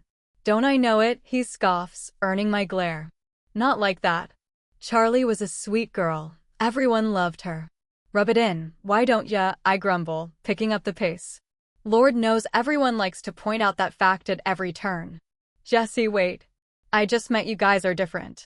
She was a defenseless mouse, all alone in a bustling palace. She was my first solo assignment, and I felt like king shit. Got to know her, then lost her, lost everything. I freeze as his sorrow and guilt hit me in waves. He's taken on full responsibility for her death, but it wasn't his fault. If I had been more professional, alert, something, maybe I could have stopped it. He trails off. I decided not to make the same mistake with you. Is that why you were such an asshole? I gape, stunned by his logic. I'd rather you hate me than mess up again, he admits with a shrug. You didn't mess up, they were sold out, we just can't figure out by whom, I confide. And I don't hate you, I just really wanted to see Derwin break your nose. His head snaps back, and he barks out a genuine laugh. He doesn't need encouragement for that. I don't get you. I gave you every reason to hate me, why don't you? I shrug. Because I sensed it was a front, and when they mobbed me, you came after me. You wouldn't quit. You're annoying, he grumbles as he fights a grin. I hear that a lot, I dismiss with a laugh. So now do I get to know where we're really going and why? He counters as we make our way into town. I was honest, but I'm also looking for Derwin. You lost your Klingon? He scoffs. Apparently. I stop for a moment, close my eyes, and open myself up, scanning around us for Derwin's particular energy and pick it up. As I open my eyes, I see a faded sign with beer mugs. Not anymore. Not waiting for Vincent, I make my way over to a rustic brick building and head in, pausing in the doorway to let my eyes adjust to the darkness. The smell of damp cigarettes and stale beer permeates the pub, but I scan the few occupants for Derwin. Of all the escorts you could have taken, you bring this prick? Derwin slurs from a booth in the corner. By the look of his bloodshot eyes and messy clothes, this has been going on since last night. Don't I get points for not wandering off on my own? I counter, sickly sweet, before plopping down across from him. Touché, he drawls and goes to take another sip of his beer. I snatch it away from him, earning a growl, and hand it to the waitress. 3 coffees, I order. Strong and black. And lots of water. And a new pint, Derwin grumbles. No, I feel Ember flex her aura, and the woman practically runs away. So, how was your night? What do you want, Jessie? Derwin groans as he leans back in his seat. The waitress quickly returns with a tray full of coffee and water, sets them down, and scurries off once more, followed by Vincent. Drink, I ordered, sliding all the coffee his way. He scowls at me but tosses back the first cup. Keep going. Derwin sits there sulking, sipping away at the steaming beverage. Drunk as a skunk, his usual walls are down, letting me get a full read. I have no idea why, but he's feeling overwhelmingly guilty about something, not to mention angry. Would you stop that? He growls, flicking his wrist at me. I have no off button, been looking for it for months, I tease, taking a sip of my water.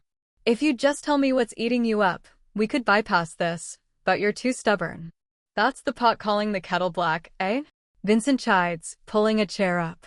Fuck off, Derwin snarls, scowling at the male. The fuck do you know anyway? Seriously, what's gotten into you? I ask, taking his hand. Drunken pity parties aren't really your thing? You only think you know me, he huffs. There's a lot you don't. Bullshit. Cut the crap, Derwin, I snap, feeling my frustration mount. Between scanning and cleaning Vincent, finding Derwin, and getting hit by wave after wave of his unfiltered emotions, I think a headache is growing. This is why no one likes you, he grumbles. You should be nice like Willow. Even knowing he's trying to push me away, his remark stings. Derwin's an asshole, but he's got a heart of gold.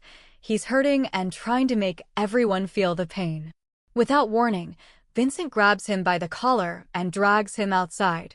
I exchange wide-eyed looks with the waitress before sliding up and following them. I know it's not my place, she calls, pausing me in the doorway. But the bloke's hurting. He kept talking about failing his princess. Have a little pity on him, yeah? Why would he say that? That's the goal, but nothing's easy with him. Thanks and sorry about the mess. I follow the grunts around to where Vincent and Derwin are wrestling sloppily. Really? I snap, kicking Derwin in the leg. The men break apart and he storms back towards the palace on unsteady legs.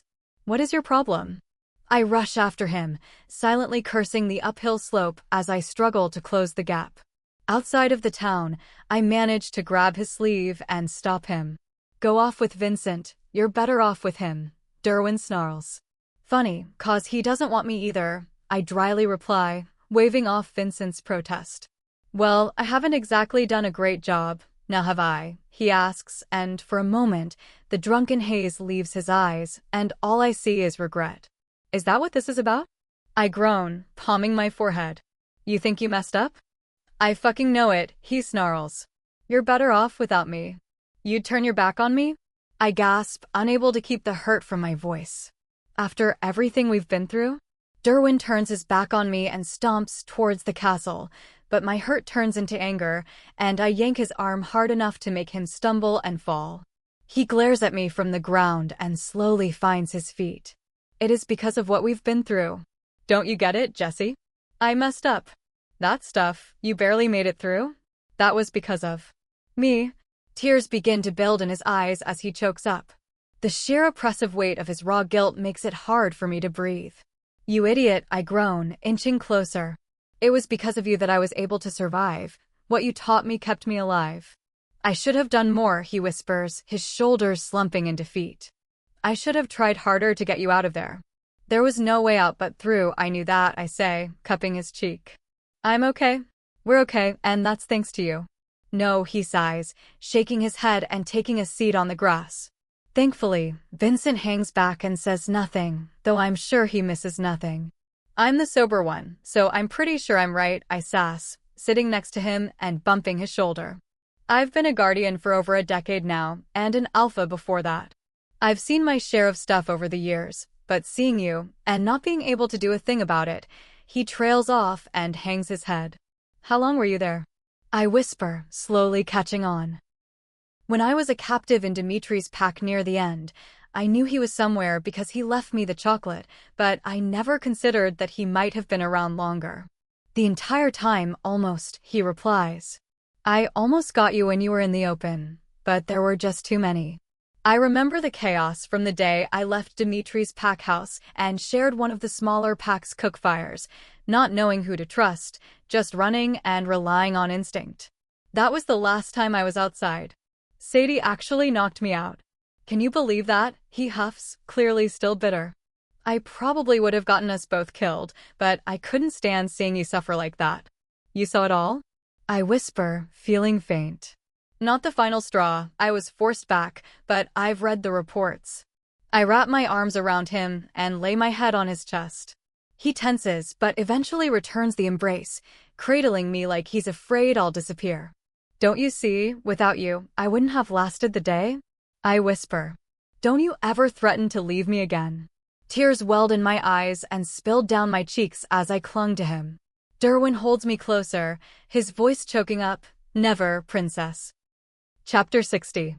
"I think your brother broke your mate." Vincent links out of the blue. The banister groans in protest from the added pressure of my grip as I grit my teeth. "What?" I clip back. Jace gives me a sideways look, but takes the hint and deflects any incoming people in our direction. "Is she okay?" "She's crying, but so is he." Vincent pauses. I can't help but scrunch up my face at this unexpected turn of events. Of all the times for whatever the heck is going on, why now?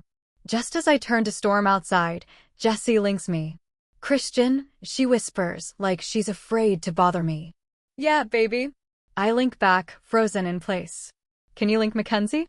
I'm a little overwhelmed, and I think she's got Vincent on permanent block. She sounds okay, just drained. "Of course, what's wrong?" I instantly reply. "Just had a heart-to-heart with your drunk brother. I'm tired, but he needs a babysitter, and you're busy. Can you ask her to come out back?" Jessie replies. I cringe at the thought of their heart-to-heart, imagining what it might have entailed. After Dimitri took Jessie, Derwin took off with his best guardians to try to find a way to pull her out. He was gone for days, sending reports back with guardians as they swapped out, but he refused to leave. I'm not sure what happened, but he came back a mess and refused to speak about it. Derwin and I had one of his heart-to-hearts when Jessie was recovering in the hospital. He felt guilty for not being able to get her out of there sooner. He never told me what he saw, but the way he'd tense up and the troubled look in his eyes made it clear it wasn't good. If that was what he talked to Jessie about, then that's the last thing she needs right now. Stay put, I'm coming. Christian, I promise I'm okay. In a way, it was good to clear the air.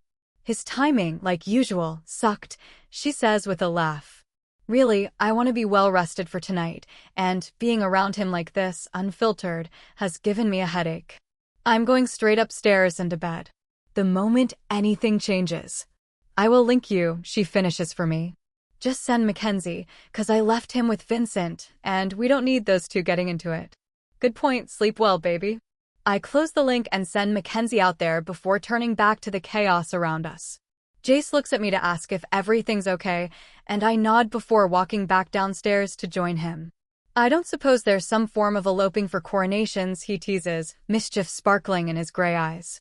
I wish, I groan. The day includes constant updates on who is entering the territory, their destinations, and who they are accompanied by.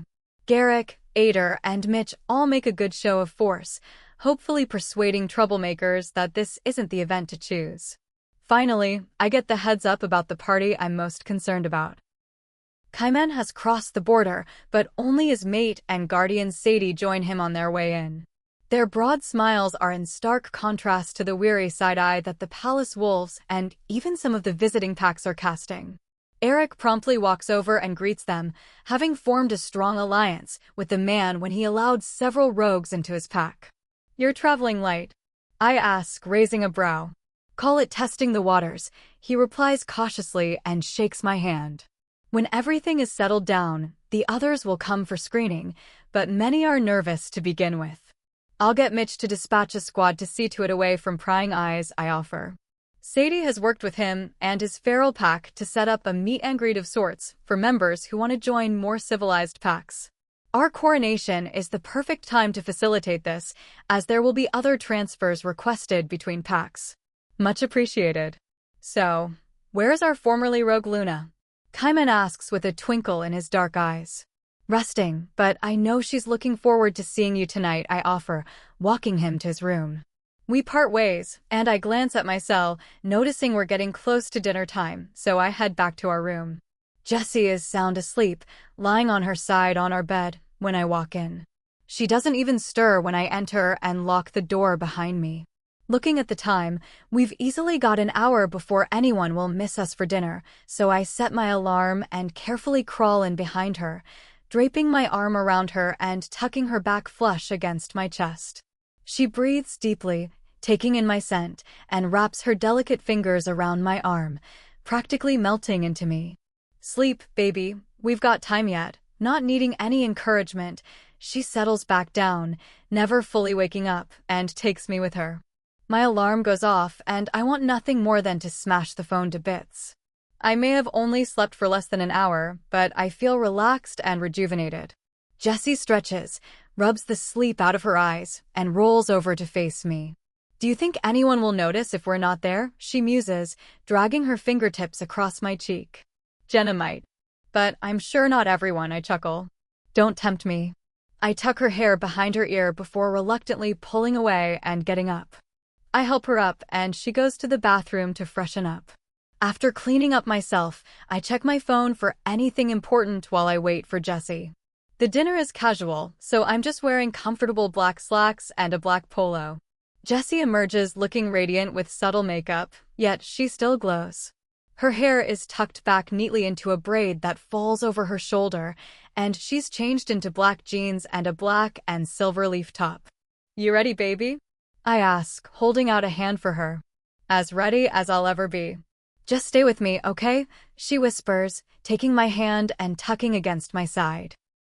She looks up at me with vulnerability in her eyes, and it hurts. Always, little one, I reassure her. We walk the short distance from the Alpha Wing to the ballroom, which is set up as a makeshift dining hall in comfortable silence. The guards open the big double doors as we approach, and I hear Kane roar, soon joined by cheering from everyone. Jessie smiles, but squeezes my hand and bears it while Cyrus basks in the attention. Percival appears out of nowhere and guides us through the crowd to a long table where the rest of my rank wolves are seated, including Claire with a bassinet tucked safely between her and Xavier and the wall. Beta, Gamma, and Delta couples all nod respectfully as we take our seats in the middle. Fortunately, the food has already been served, and most people go back to eating, leaving us to settle in. Tomorrow will be considerably more formal, with the coronation first, followed by feasting and drinking. At this point, all I can hope for is that it goes smoothly. So, where are the vultures? Kane asks, bringing over a drink now that the food is done. Everywhere, the packs are mingling, many having become good friends over the course of the war. Apparently, the council comes for wave 2, I mumble, rolling my eyes. Are you sure you even need them? He asks, leaning in and looking around warily. They didn't exactly do the last royal family any favors. Listen, jackass, I've got enough on my plate. I don't need every whiny complaint and litigation to come across my desk, too, I groan. Besides, it's like a whole new council. They had to replace 4 of the 7. Good riddance to them, he toasts. Having shouldered the resistance, he took quite a hit from Silas Gain like the rest of us, but Kane holds grudges like no other. Oh shit. The well-wishers are coming, that's my cue. Jessie watches him go with a curious look on her face before turning her attention back to an approaching couple. I vaguely remember the male from the war, leading a small pack with a small warrior base, but he gave it his all. Highness, he greets, both bowing respectfully. May I introduce my mate Amy? Hello, Jessie waves. The couple is a bit older than I am, perhaps in their mid-40s, with brown hair and eyes and pale complexions common in the Highland region. Forgive the intrusion, but I just wanted to give you this, she mumbles, holding up a bag. Before she can give it to us, Percival intercepts and checks it before giving it to Jessie. She holds up a cute bundle of baby clothes and a brown stuffed mountain goat, a classic of their territory. Jessie smiles and thanks. They just as Percival ushers them to move on and make room for the next people. Once people see personal audiences, they soon face a steady onslaught of well-wishers and favor-seekers. If they're not wishing us congratulations and a long and prosperous reign, then they are offering congratulations on Jessie's pregnancy. A line stretches clear across the banquet hall and shows no signs of stopping. Percival earns back a brownie point as he ushers the people through, cutting them off and moving them on with as little time as possible. Thankfully, those seeking to gain favor are sent packing as soon as it's clear that's all they want from us. Slowly, our table fills with gifts and Jessie starts to fidget. She's been attached to my side the entire time, politely waving and chatting but avoiding handshakes. Now, however, she's picking at her shirt hem and her attention is wavering. She looks to Mackenzie and Soraya, but says nothing, tries to keep up the facade. How much more of this is there? I link Percival, hoping he'll take the hint. It looks as though you are halfway through the crowd, he muses back. I'm trying to move everyone on as fast as possible, but you don't want your people to think you're uninterested in them. I get that, but I think Jessie needs a break. My statement leaves no room for argument. And I can promise you that if I have any say, that archaic law will be off the books. Jessie growls. Shit. My eyes shift between Jessie, who stands rigid beside me with her fists balled, and a rather irritated-looking alpha.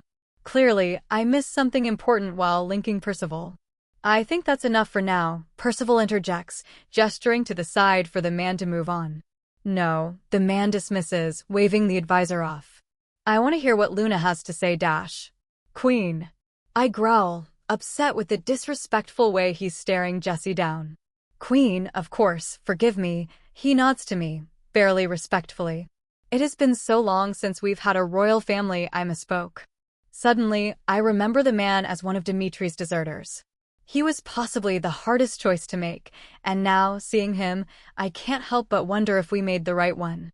We couldn't prove anything. That doesn't make him innocent, Cyrus grumbles.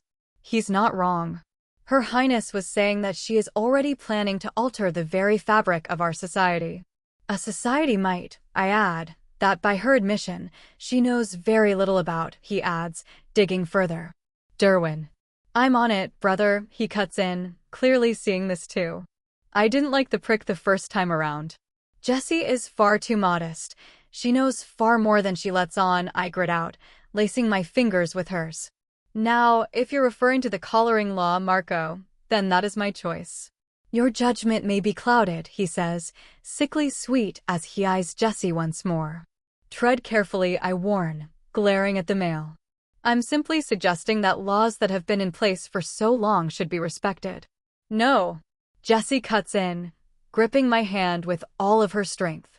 Are you afraid to lose your collared females? The onlooking crowd lets out a collective gasp and looks around, murmuring in disgust. Marco flinches back, clearly not having expected Jessie to turn the tables on him. Tell him, baby, I encourage, struggling to suppress my grin. Watching people learn just how badly they've underestimated her is among my favorite things to watch. Marco scowls and glares at Jessie. I have none, my pack hasn't had any dash. Since the war. Jessie cuts in. He sputters, unable to come up with an adequate spin. And before you say no, remember I was there, as you so casually pointed out. At the same time, I was kidnapped, which is precisely what happened. Highness, I did. I wasn't done yet, she says lowly, warning him who's calling the shots now. The problem with that law is that it is subjective. I was collared, having committed no crime, but wounding an alpha's pride.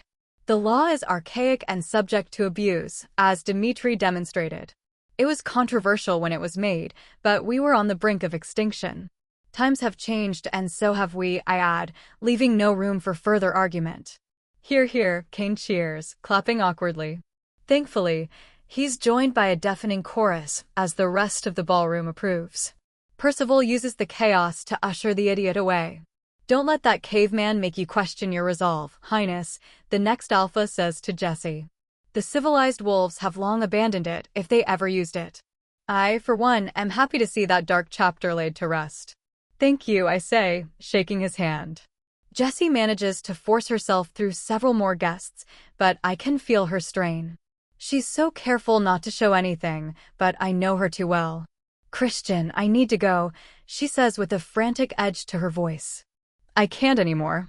Without even waiting for my response, she slips away between well-wishers and an instant later, she's swallowed up by the crowd and is gone. Cyrus claws for control, wanting to run after her, but I fight to maintain control and politely excuse myself. Mackenzie greets me in the hallway, her lips pursed as she wordlessly leads the way to a quiet wing of the palace, where the greenhouse is located. Something about her subdued demeanor is off. We've got this, you guys have put in more than enough time, she says, nodding to the closed door ahead. You've got more important matters to attend to than politics. I slide the door open, and the scent of wet earth and rainforest hits me, but Jessie's cherry blossom scent draws me into the greenhouse. The overhead light filters through the canopy, casting soft shadows with the moonlight. Jessie stands on the far side, her shoulders slumped as she braces herself on the potting table. She looks utterly crushed and on the verge of breaking. Baby? I whisper, inching closer. A sob is her only response, and it guts me. Chapter 61. Baby? Christian calls, drawing my attention away from the glowing moonflower in front of me. His eyes swim with concern as he takes me in, inching closer like I'm some wounded animal ready to flee at any moment. I'm okay, I whisper, turning my attention back to the flowers swaying in the moonlight. It was just a lot. I don't know what's wrong with me. My chest tightens once more as I struggle to keep my walls up. Christian slips up against me, wrapping his arms around my waist and settling his hand on my ever-growing belly. I sigh and melt against him, sheltering in the shield his energy provides. There's nothing wrong with you, baby, he whispers against my ear before placing a tender kiss on my cheek. I can't hold back the bitter laugh that slips past my lips. I'm constantly on the verge of a nervous breakdown. This isn't normal. I can't get a hold of myself. Once again, my eyes water, feeling my emotions sweep over me like swamping waves, threatening to pull me down. Christian turns me around to face him and pulls me even closer while he swipes errant tears from my cheeks. You're right, but we will figure this out, baby. I promise you this, he whispers and locks his eyes on mine, ablaze with determination. One step at a time, and I'll be with you every step of the way. You and me. And if we can't? I whisper, looking up through my tear-laden lashes. What if I never get better? What if I just keep getting worse? Then I will build us a cottage in the middle of the woods and we'll raise our family away from everything, Christian answers, not missing a beat. Jessie, I would do anything for you and our family. You are my world. More tears fall freely as I feel all of his love and know how much he's trying to fix this for me. But he can't, and neither can I. We will figure this out, he says with conviction. We have been through so much, beaten the odds and managed through dark times. This will be no different. It doesn't feel like it, though, I admit, my voice hushed and wavering. This gift just keeps getting stronger and feels like a curse. There's got to be an answer, he maintains. We're just not looking in the right place. The last part, he says more to himself, but he may be right. You mean my mom's pack? I ask, blinking away the last of my tears. I should have talked to him, but I was having such a hard time. This place helps, Christian says, gesturing around the greenhouse. You come alive in here, and it's like there's a weight lifted from you. He sighs as his frown deepens. I don't know if it's sympathetic magic or what, but I see it clear as day. It's like water, I admit, trying to put my thoughts into words. They both muffle the noise, making it easier to block it out. They're still here, Christian says after a moment of reflection. What do you say? Will you stay with me? I whisper, feeling my heart begin to race and my spine stiffen. Always, baby, he answers, lifting my hand to his lips for a kiss.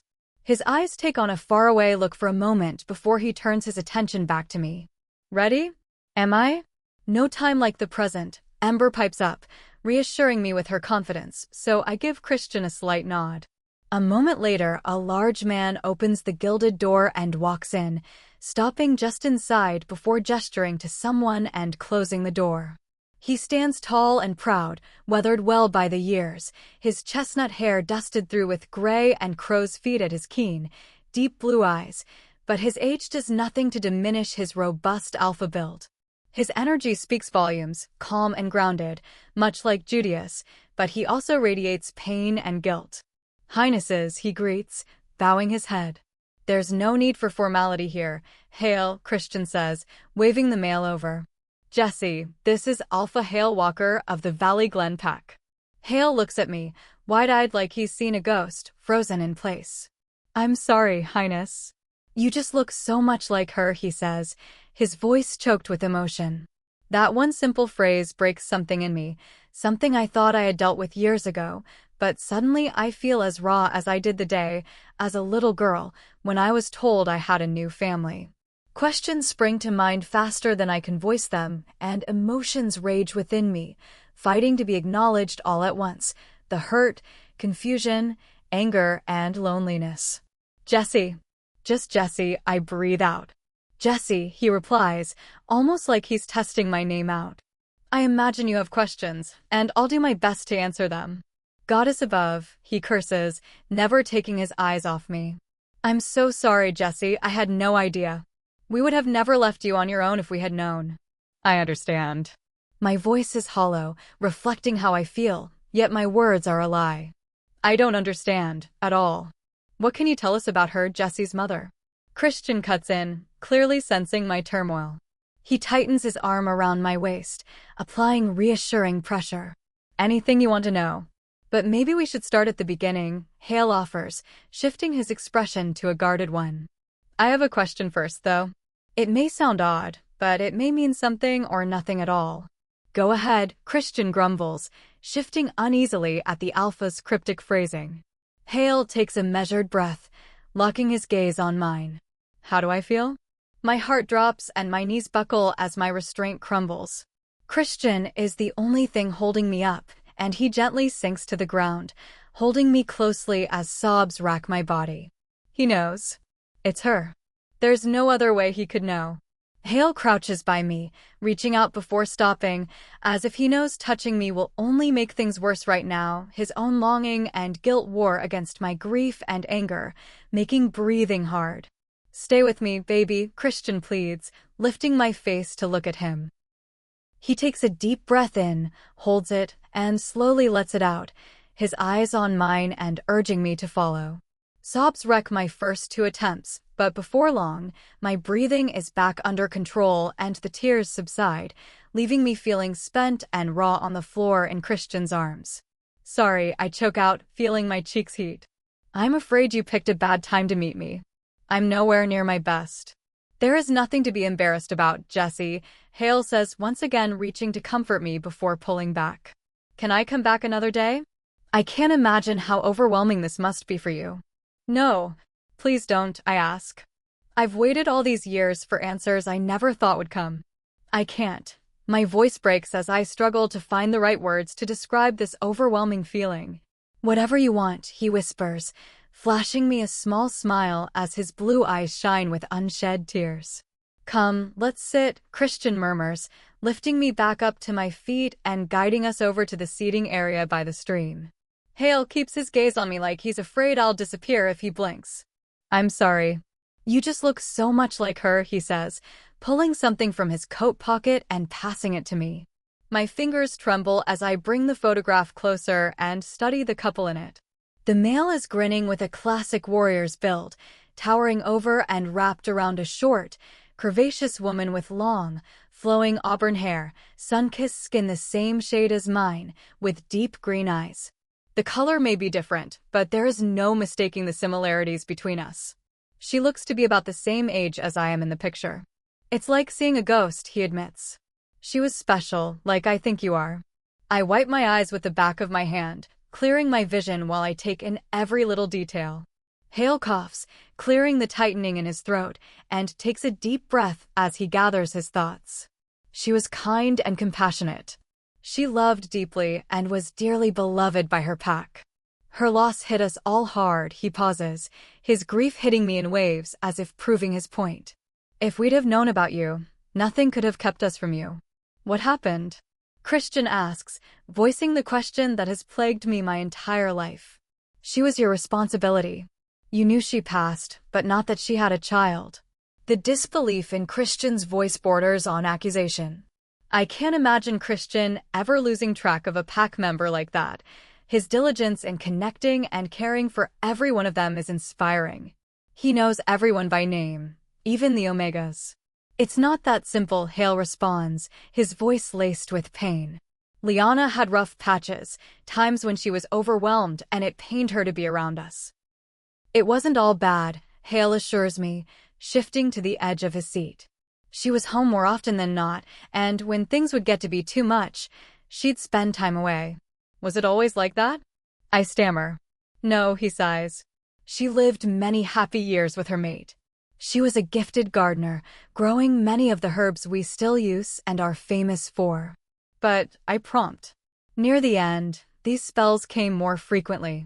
When she didn't come home like usual, her mate went after her. Really, this is his part of the story to tell, but it was the last time he saw her. I sniffle, feeling such compassion for her situation, but the thought of leaving Christian is like a knife to my heart. You are not her, Christian cuts in, as if reading my thoughts. You don't know that, I say, barely above a whisper. You've only known me for less than a year, and so much is changing so fast. I'm not strong enough. There is no one stronger. Christian growls. God, I wish you could see what I see. He rests his forehead against mine, accepting my silence as I try to gather myself once more. Why didn't you go after her? Christian asks, anger lacing his words. I would never abandon Jessie like that. We did. Everyone searched high and low for her, but Liana could be a ghost if she wanted to be. I'd always hoped that she found the peace she was looking for, but then one day we knew. We knew she was lost for good. Hale runs his fingers through his hair before slumping over, elbows resting on his knees. The pain radiating from him tells me how raw the wound still is for him, like my mother's death happened yesterday, not nearly 2 decades ago. I reach out, laying a reassuring hand on his, drawing his attention back to us. You have to know we looked everywhere, had agreements with all the surrounding packs and everything. Even after he felt the mate bond break, we still tried to bring her home. Hale trails off, dropping his forehead to his hand as the tears finally fall. I believe you, I whisper. Do you know what happened to her?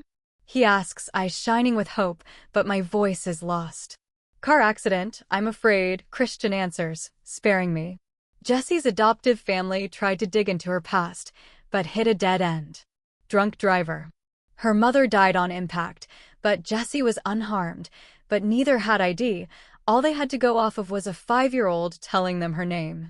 Goddess above, he breathes out, bringing his hand to his mouth.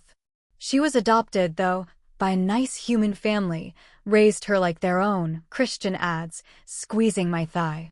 I was loved and cared for. I wanted for nothing, I admit. But Hale presses on. But there always felt like something was missing. I know now that the missing piece belonged to a pack. Being with Stillwaters has felt natural from the start, and when I had my Luna ceremony, it was like an epiphany to know where my true home was, and everything became clearer. Pack draw is a powerful thing. How did your wolf handle it? How did you even survive? Hale asks, furrowing his brows. Her bond with Ember was damaged. We're not quite sure how, but when I marked her, it reset, Christian explains, a frown taking over his face. That's my fault, too. You should have been raised by your pack, not left to fend on your own, unable to shift, he growls. Don't worry about that, I laugh, no doubt looking like a crazy person as I cry at the same time. I did that the hard way, but the result is I can shift just fine. Ember is a beautiful red. Like your mother, he remarks as a smile takes hold. Your father will be so proud. Will be? I question, picking up on his tone. He's alive and well. He can't wait to meet you but understands if you're not up for it. Hale says, leaving the ball in my court. I've spent a lot of time thinking about my mother over the years, but not so much time on my father. I just assumed I was the result of a one-night stand or something, that if my father had wanted me, he'd have claimed me. But he didn't even know I existed. I am up to it. I'd like to meet him too, I say, impressed at how even my voice sounds despite my racing heart. Maybe tomorrow? Christian suggests, running his thumb across my cheek. You don't have to force. I'm not, I promise, cutting him off. I'm going to be an emotional mess no matter what. I have to be running out of tears soon. Christian chuckles at my attempt at a joke before sighing and withdrawing his protest. My heart hammers in my chest as the creaky door pushes open and a man walks through, making it shut behind him. Instantly, I recognize him as the man from the photo, but his chestnut locks are more gray than brown now, and his honey-brown eyes make my heart stop. The same eyes that have stared back from my reflection over the years are now staring back at me. Slowly, he approaches, his gaze never leaving me with parted lips that move without sound. Jessie, may I have the pleasure of introducing you to my head warrior, Benjamin? Then, this is Liana's daughter. Your daughter. Chapter 62. The same eyes that have stared back from my reflection over the years are now staring back at me. Slowly, the man approaches, his gaze never leaving me with parted lips that move without sound. Jessie, may I have the pleasure of introducing you to my head warrior, Benjamin? Then, this is Liana's daughter. Your daughter, Alpha Hale announces. Ben stands there frozen a few feet from me with his gaze locked on mine, unblinking like he's afraid I'll disappear. I've spent so much time thinking about my mother over the years that coming face to face with my father leaves me utterly stunned. Won't you take a seat, please? Christian offers, gesturing to the last open seat beside Hale. Ben, who's apparently as stunned as I am, shakes his head to snap out of his stupor and sits down, always watching me. She looks just like Laia. He chokes out to his Alpha as his eyes water. By the goddess. Hale puts a reassuring hand on the man's shoulder, squeezing it. Tears stream down my cheeks without my permission. So many years have passed, with countless questions, but face to face, my mind is empty, and my chest is tight. Take all the time you need, Christian whispers, wiping my cheek. Hale elbows the man after some time to break our silent staring contest. Once again, Ben shakes his head and snaps to reach for a bag, setting a pile of papers down for me. I brought these, he whispers, carefully spreading out photographs and letters across the coffee table. I thought you might want to know about your ma. I lean forward as Christian rubs soothing circles on my back and looks at the assembled pictures. Some are candid shots of Liana as she gardens or plays with kids. Others are of her and Benjamin wrapped lovingly around each other, alone, at parties, and in selfies. My eyes land on a picture of two wolves, a stunning red with silver accents and a gray with black points. Before I knew she was mine, I thought she was the most stunning creature I'd ever seen, Benjamin muses, his eyes glazed over with the fog of lost memories. Guess we know where the red comes from, hmm? Christian whispers beside me. I lift my gaze from the pictures to him, and he smiles, wiping away my tears. I know it's a lot, baby, but it's good to know where you came from. I sniff back tears and struggle to get a handle on my emotions once more. This is a moment adopted kids would kill for, and I'm sitting here like a stunned puppy. I can't imagine what you must think of us, of me, Benjamin states, disgust in his voice. I swear I never stopped looking for her. Your mother was my mate, and when she left, she took my heart with her. Why? I ask, turning my watery gaze to him. Why did she leave if you were mates? The thought of leaving Christian is impossible to me. Hell, before I entirely fell for him, I couldn't reject him. She thought she was a burden. Ben palms his forehead. The pain on his face tells me the wound is still raw. Laya was special. She could feel things that others couldn't, whether she wanted to or not. Sometimes it would get to be too much, and she'd really struggle. Hearing him basically describe my life is gut-wrenching. Looking at the pictures of her and Ben, I see the same look that Christian and I have in our photographs. What torment must she have endured to believe that leaving her mate was the solution? And will it come to that for us? I think you should read this, in her own words. Ben slides a well-worn handwritten letter over to me. I take it with trembling hands and my heart beating in my throat and begin to read. My love, by the time you've woken, I'll be far from here. Know that leaving you is the hardest thing I've ever had to do, but I pray you'll be able to settle down and build the life you deserve. I can't keep putting you and our pack through this. It's not fair to them or you. These past years with you have been the happiest of my life. You are everything I could have asked for in a mate and more, but you deserve better. You deserve a mate who is your equal, someone who can bear your mark and stand by your side when you need her, not someone broken like me. Please don't waste your love. You could build such a beautiful life, yet find a beautiful she-wolf, have a family, all of the things I can't give you. With my endless love and gratitude. Liana. Tears stream down my cheeks and I struggle to breathe by the end. I can't tell how much is from the sorrow I feel for my parents and how much is from fear that this is my future, slipping away from Christian in the middle of the night because he will always fight for us, but I might reach a point where I can't. Baby, look at me, he orders, cupping my face in both hands and lifting my teary gaze to his. You are not her, this isn't your future. You don't know that, I choke out, begging him to understand. It's you that doesn't understand, he whispers back. There is no one stronger. Jessie, I've seen you doubt yourself so many times, but you know what else I've seen? You handle everything that's been thrown at you and come out on top. Suddenly, the day catches up to me, leaving me utterly spent. I stand against Christian, knowing we will never agree on this, but secretly I hope he's right. I don't mean to be so forward, but is that a mark I see? Ben asks, his brows furrowed. Yeah, I whisper, not having the energy left even to feel embarrassed. Liana wouldn't let me mark her. She didn't want to shackle me to her. Didn't think she could handle any more emotions from the bond. Benjamin explains, sorrow lacing his voice. Christian is my safe space, I say, looking up at him. Anytime it gets to be too much, it's like he's my shelter from it all. Never forget that I'm here to help you, however you need it, Christian assures me, hugging me tighter. I'll never pretend to know what you and your mother had to go through, are going through, Ben says. But I can say that when things looked darkest, she was always my light, as I'm sure you are Christian. She is, Christian agrees, gently kissing the back of my hand. Liana left thinking she was a burden, but she gave far more than she ever took, and we were glad to give it. I built her cabin in the woods, and Hale gave her the freedom to come and go as she needed. I sit and consider his words while I struggle with my emotions. I tried to reject Christian once before, thinking he was better without me, but what I thought he needed wasn't the same as what he actually wanted. Did you do what she asked? Build a life and a family? I ask, half dreading the answer.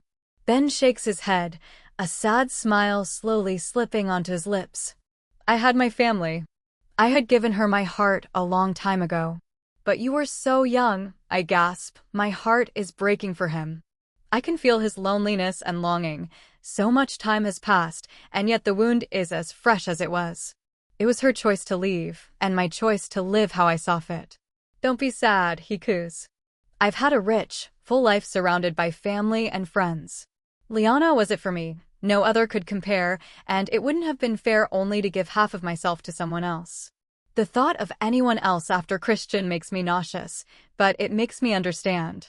I wasn't looking for anyone when he crossed my path, but after everything, no one could measure up. I get it, I whisper. What happens now? My gaze shifts from Christian to Hale before landing on Ben. Now, baby, it's enough for tonight, Christian says, brushing my cheek. Hale and Benjamin will be here for at least a week, and you need your rest.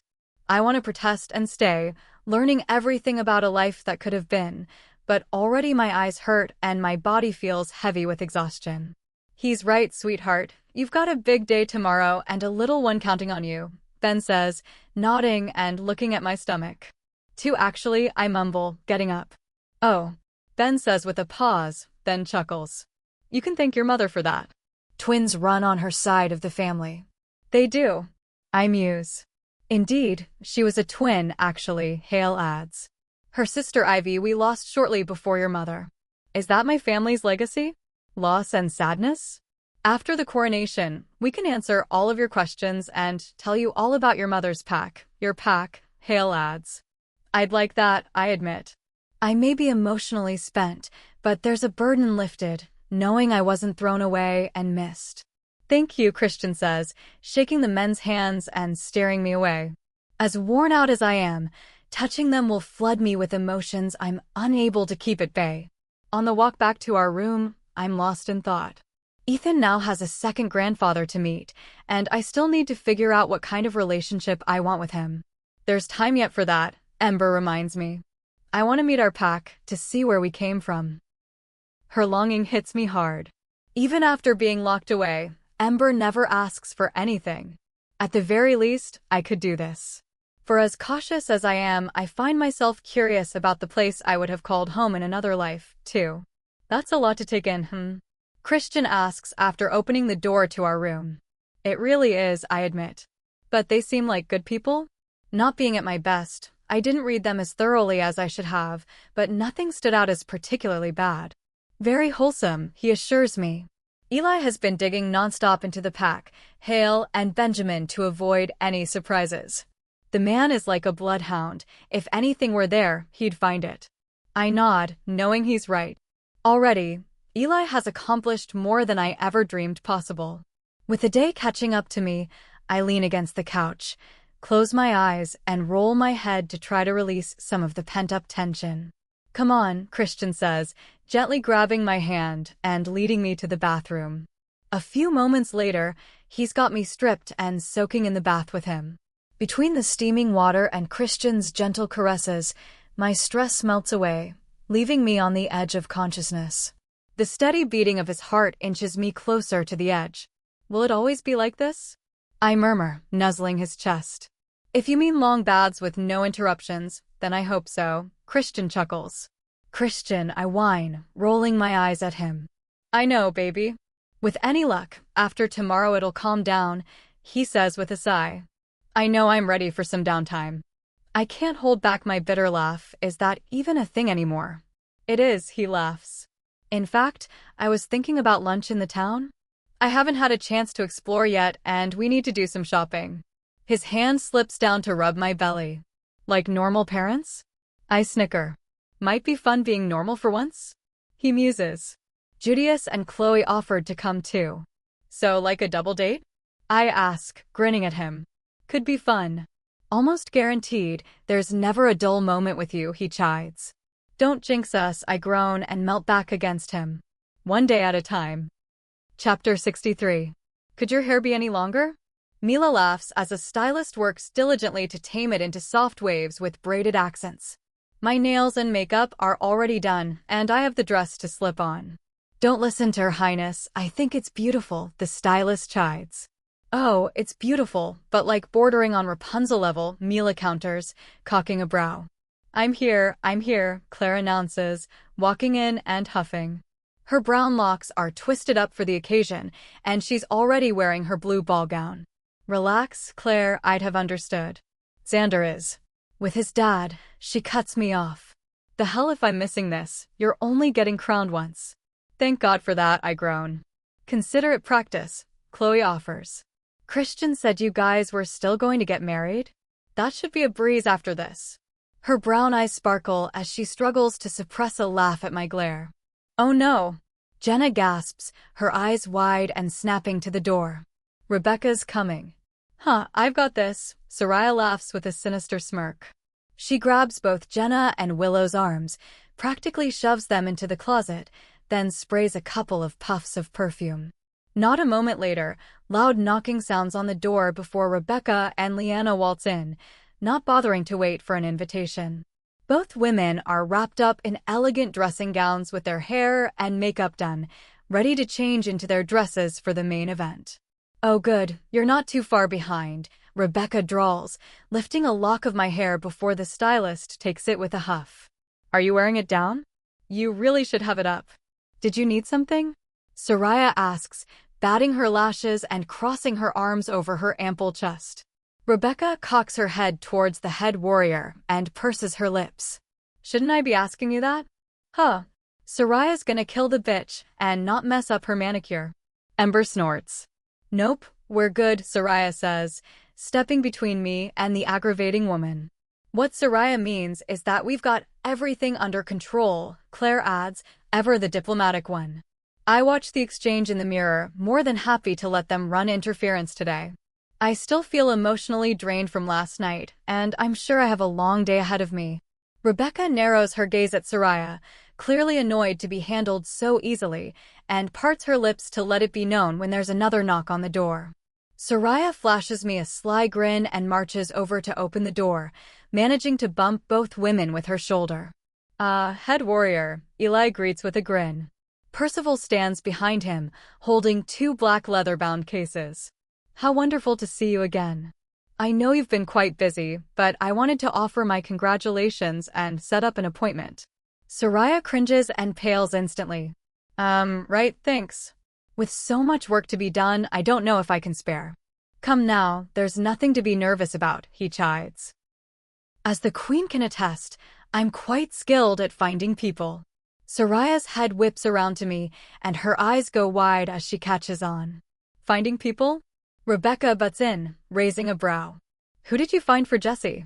The queen's business is the queen's business, Percival clips, glaring at the woman. If and when she wishes to share information, that's her choice. Rebecca stifles a growl as she glares at the old advisor. Of course, she grits out.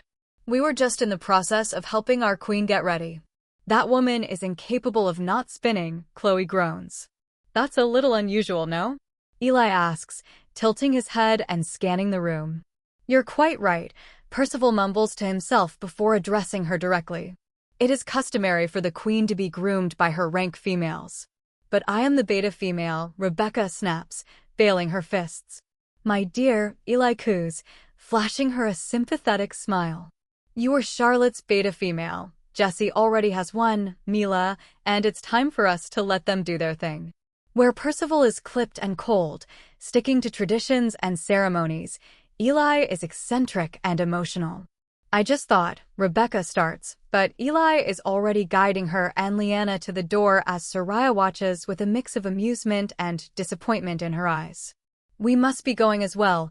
We just came by to get approval on your crown and deliver your jewelry, Percival adds while Eli runs interference. If the crown jewels were impressive to begin with, they are spectacular now. With every speck cleared, they sparkle like no other. The intricately woven silver leaves and flowers, adorned with blue, teal, and green stones reminiscent of those from the heart of the lake, resemble a Christian ring. He sets the jeweler box with the necklace and earrings down on the coffee table and takes out the crown. Is your hair up or down today? He asks, walking towards me with it. My eyes lock onto the priceless artifact, and my heart races the closer he gets. Her Highness is wearing it down in soft waves with thin braids for accents and control, My stylist answers, and I flash her a thankful smile. Percival nods and stands in front of me, rigid as always. Very well, may I? Again I nod, not trusting my voice. He sets the crown in place and steps back as he appraises me. With a slight nod to himself, he steps to the side, leaving me in view of the mirror. What do you think? Eli asks from beside the door. My gaze shifts from Percival to the mirror, and I don't recognize the woman staring back at me. The stylist chose the most dramatic colors for my makeup without being over the top, leaving me flawless and sultry. My hair cascades in waves around my waist, catching the light and shining in shades of predominantly brown but also auburn and blonde, but my eyes. The stylist has worked wonders, but the color she picked makes the gold in my eyes pop, leaving me looking more like Ethan. There's a haunted wisdom in my eyes, too, like they're older than they appear. Jessie, you look stunning, Claire whispers when I say nothing. Indeed, Eli agrees. His murky eyes shine with a soft fondness, giving him a grandfatherly feel. What happens? I ask, shifting the attention away from me. I feel like we spent so much time picking colors and decor, but I don't know what I'm supposed to do. Given the rapid succession of events since my arrival, from the Shadow Man to the discovery of my pack and father, some things have slipped through the cracks. Eli steps forward, taking one of my hands between his and flooding me with his tranquil energy, before smiling at me. Just be present. This is your moment, your family's moment. Embrace this milestone. I can't tear my gaze away from him, but feel a budding pressure in my chest as my eyes water. He's right. This is for Ethan. Much of what has happened in the last year was to protect him and his birthright. Tonight, his claim is solidified and his succession set in motion. My babies will still be royalty by lineage, but their futures will lie in still waters, whereas Ethan will take over as king in approximately 5 years. Thank you for everything, I whisper with a small smile as tears threaten to break free. None of that, he chides. You'll ruin your makeup. No worries there, Highness, my stylist pipes up as she tidies up her workspace. She could go out in the rain, and her face would remain flawless. I'll leave some makeup wipes for you. She laughs and sets down a box of wipes as she finishes packing up. As for tonight, the ceremony is straightforward as there is no previous living ruler to hand over power, Percival adds. You'll be presented, crowned, and then there will be a feast and celebration. That doesn't sound so bad, I admit with a shrug. You should finish getting ready, though. Your escort will be here soon, I imagine. As a matter of fact, you'll all be picked up soon, so make haste, Percival tuts before heading to the door. Eli waves and follows him out. He's right, Jay slinked he's on his way, Mila says, checking her hair. Dress time. A short while later, I'm dressed in the most stunning green and black dress ever that fits in the most flattering way, waiting. The stylists are gone. My rank females have been picked up by their grinning mates, leaving me alone with my thoughts. As I stare outside at the moon cresting the mountains that ring this place, I'm left conflicted. I don't feel worthy of this position and worry I'll mess it up. And yet, I've seen how much Ethan has grown since the war ended. No longer having to hide who he is and setting down roots has let him flourish. He has a good group of friends, excels in his lessons, and smiles and laughs more. I would do anything to give him back his childhood and have a proper one, but seeing him fully living now is worth the sacrifices our family has made, from mine at Dimitri's hands, the loss of our pack house, and suffering through the royal pack. Ensuring Ethan has a smoother transition. A firm knock on the door brings me out of my reflection and back to the moment. Eli's words about being present come to mind, and I focus on myself as I call for whoever to come in. Derwin opens the door, and I let out a choked laugh, feeling tears well in my eyes. It would be Derwin to escort me, as it was at the conference. Once again, he's dressed in his formal guardian uniform, making him look like polished perfection. Moments like this, I catch a glimpse of the poised alpha from another life. Of course. My tease dies on my lips as he steps aside and Ethan walks in, dressed for the occasion in a black tux with a green and silver vest in our color scheme. His regularly curly mop is tamed into a neat wave with a couple of errant curls refusing to conform and cascading over his forehead.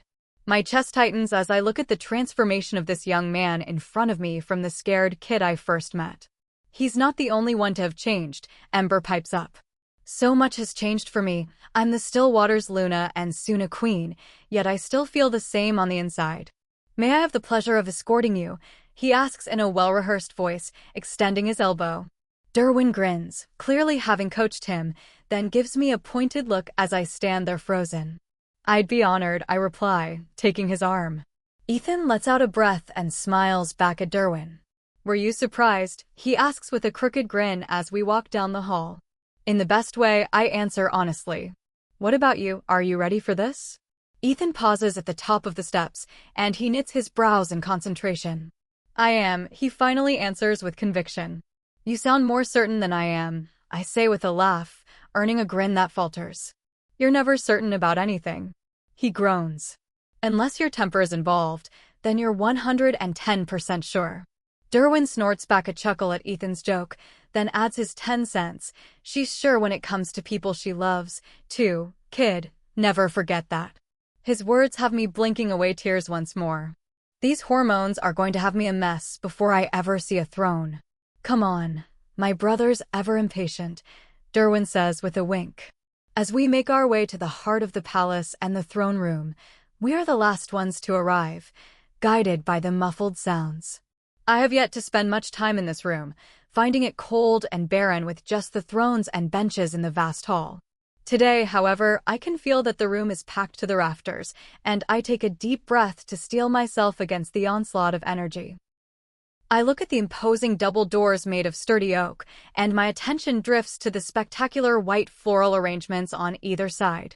White, starry sprays of flowers dance taller than I am, while white lilies with black freckles make up the body, and trailing white bells finish them off. They've started, it won't be long now, Derwin whispers, pressing his hand against my back briefly before heading over to another small group of people. Correction, he beelines to Mackenzie as she talks to Dex, both of them in formal guardian attire. My gaze shifts to the person they were talking to, and as if he feels my eyes on him, Christian turns towards me. His heated gaze makes my heart do somersaults in my throat, leaving me transfixed by him. He's dressed identically to Ethan, but his muscular build is hidden yet accentuated by the tux's fit, leaving my mouth watering. Looking at me like that is doing nothing to strengthen my resolve, he chides, knowing me all too well. If you could see how good you look through my eyes, I tease with a smirk.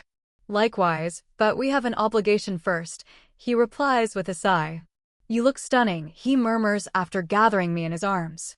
The way Christian looks at me washes all doubt from my mind, and he bends down, capturing my lips for a quick kiss. When he pulls back, I can help but smile and drop my gaze as my cheeks heat. The doors open, and Christian reluctantly lets me go, hooking his arm around my waist to keep me close. Lifting his other arm, he beckoned Ethan over. You guys ready? He asks us. Ethan grins, bristling with excitement, and nods. I take a deep breath and nod. Christian smiles at both of us and stands tall as he leads us down the aisle towards Eli, Percival, and Baron, who are next to the thrones. My heart starts to race, and I feel everyone gawking at us. Their energy swamps me, despite the guardian pendant I wear and the walls I put up. I focus on keeping one foot in front of the other, drawing comfort from Christian's presence as I block out their whispers and energy. So much excitement, curiosity, and awe, but also a hint of jealousy and malice. Just breathe, baby, Christian whispers in my mind. It's just us, block them all out, stay with me. I feel his aura flex, pushing the world away some and giving me a chance to get my bearings. He guides us to the front of the throne room, where Eli waits in his black robes with silver scrollwork. Percival waits to the side, stiff as always. Behind them, 3 dark wooden thrones wait on a slightly elevated platform.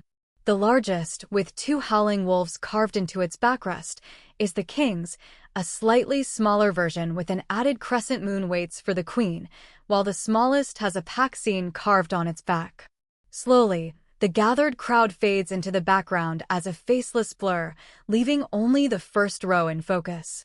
Over my shoulder, I see Jace and Judæus grinning like fools, their mates equally amused. Claire and Xavier are wrapped around each other with Xander on her lap.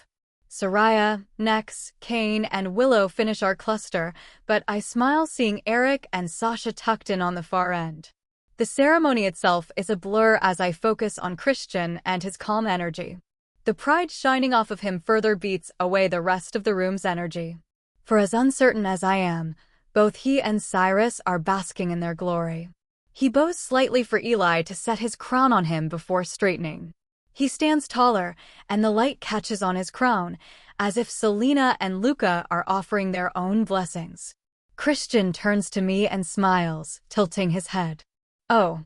I gasp and follow his lead, bowing slightly for Eli to place the crown on my head. Ethan is on the ball, however, poised in position when Eli places a scaled-down version of Christian's crown on his head. Newly crowned, he grins up at Christian, who lays a heavy hand on his shoulder to anchor him as he winks back. In a final move, Baron drops to one knee, holding out a sword that Christian takes before shaking the man's hand and thanking him for his service. Baron almost looks relieved to hand over the last of his control and happily sinks back to the second row, where the rest of the retiring royal rank members are seated. My eyes go wide as they land on Rebecca in her flamboyant red and gold gown. Is that Dash? I start to link when Soraya cuts me off. The coronation dress she had picked for the queen? Yep, sure is. Soraya can barely keep a straight face as she practically cackles. Wow. My attention is pulled back to the center as Kane is called forward. The man walks dutifully up with his lips pulled into a grimace, like he's walking to his own execution. The crowd breaks out in hushed whispers, their curiosity piqued as to what's next. Eli places a silver medal around his neck and proclaims him regent should anything happen to prevent a repeat of what happened before. The gathered crowd draws in a collective sharp breath before erupting into cheers. Through all the celebration, I feel a burning hatred glowing brighter by the moment, stealing my very breath. Struggling against the waves of crushing energy, I open myself up, trying to pinpoint the source. I fully expected the source to be Rebecca, but it's not. She's seething in jealousy, but not the raw, destructive hatred I feel now. The feeling wars with the joy around me, making me nauseous. My blood runs cold when I finally realize where I felt that before. The Shadow Man. Chapter 64. The hall reverberates with wild cheers, celebrating our crowning and Kane's appointment as regent. After what feels like an eternity, all of our hard work has paid off, and I couldn't be prouder. My chest swells as I see my family take their rightfully earned place in our world. For the first time in a long time, I let myself savor the moment. Ethan can barely contain his excitement, and my hand resting on his shoulder is the only thing anchoring him as he gets caught up in the jubilation. All too soon, my attention is brought to Jessie as she stiffens beside me, her hand squeezing mine. I follow her gaze, but she's staring at nothing, brows furrowed in concentration. What is it, baby? I ask, trying to keep my expression neutral. He's here, she hisses. I can feel him, and he's pissed. Cyrus's voice bristles with the edge of panic, itching to take a crack at this shadow man. As quickly as she gets worked up, she relaxes slightly, confusion written clearly on her face. He's gone. Where was he? I ask, scanning the room and finding nothing of note. I don't know, she replies after a moment, turning her golden brown gaze to me. It was like he was here, but not? Like the dreams. I ask, struggling to suppress a scowl. Nothing is ever simple. There's no peace, not for us. Yeah, but weaker. I felt him flare up just after Kane was confirmed and the cheering began. He didn't see this coming, I don't think, she mumbles, lost in thought. Slowly, a light shines in her eyes, twinkling as a smile slips on her lips. Whatever we're doing is not what he wanted, so I say we keep it up, she whispers aloud. Jessie turns and steps against me, hooking her hand around the back of my neck to reach up for a kiss. When her lips brush mine, I'm only too eager to return it, wrapping both arms around her waist as renewed cheers and whistles sound. When we finally break apart, our breathing is heavy, and she's looking up at me through her dark lashes with a coy smile playing on her lips. Congratulations, sire, she breathes out far more seductively than it has any right to be. My queen, I huskily whisper back, lifting her hand to my lips for a quick kiss. A clearing throat draws our attention to Jace, who is grinning like a fool, his gray eyes sparkling with mischief. Really? I grumble. You love birds have all night. Me and the kid are starving, he replies, nodding to Ethan. Hey, Ethan groans. I'm a prince now. He glares at Jace for a moment, making the beta laugh. You've always been a prince's kid, now you just have some jewelry. Ethan jumps on him, cutting him off mid-sentence. I groan and palm my forehead, thankful that everyone is already making their way out and over to the ballroom that's been turned into a hybrid banquet hall. Highnesses, if you please. Percival gestures to the thrones. It's tradition to have your photos taken individually and together. I fish out my phone and pass it to Jace, then lead Jessie up to the right-hand throne, where I see Ethan staring at his. After giving her cheek a quick kiss, I walk over to him and lay a hand on his shoulder.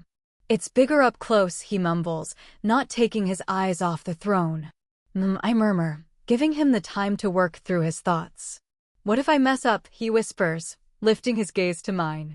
We all mess up, Ethan, I say, remembering having this conversation with my father many years ago. It's how you fix your mistakes that matters. The fact that you think about the consequences tells me that in time, you'll be a great king. I never thanked you for all you did. He starts, his brows furrowed and eyes troubled. Kid, that's what family is for, I say, shaking my head. We all have our parts to play. Sometimes we don't know what that part is until the time comes. Ethan considers my words carefully and slowly nods. For as young as he is, he's seen more than any child should have, and it's forced him to grow up too soon. Already, I'd put his reasoning and ethics against any alpha. You guys good? Jessie asks, having taken her seat. There's a knowing look in her eyes, but she's giving him his space. Yeah, just man talk, I say, winking at him. Jessie rolls her eyes playfully, and Ethan sighs as he relaxes and takes his seat. Not wanting to hold anyone up longer, I take the center throne. Ethan's right, I realize as I settle into my seat. Suddenly, the weight of the crown I wear grows tenfold. As challenging as the transition from alpha to king has been, it's just the beginning. Fortunately, the pictures go quickly, and Jace got the hint, snapping candid shots with my cell. I have to remind both him and Ethan not to run to the banquet hall when Percival releases us.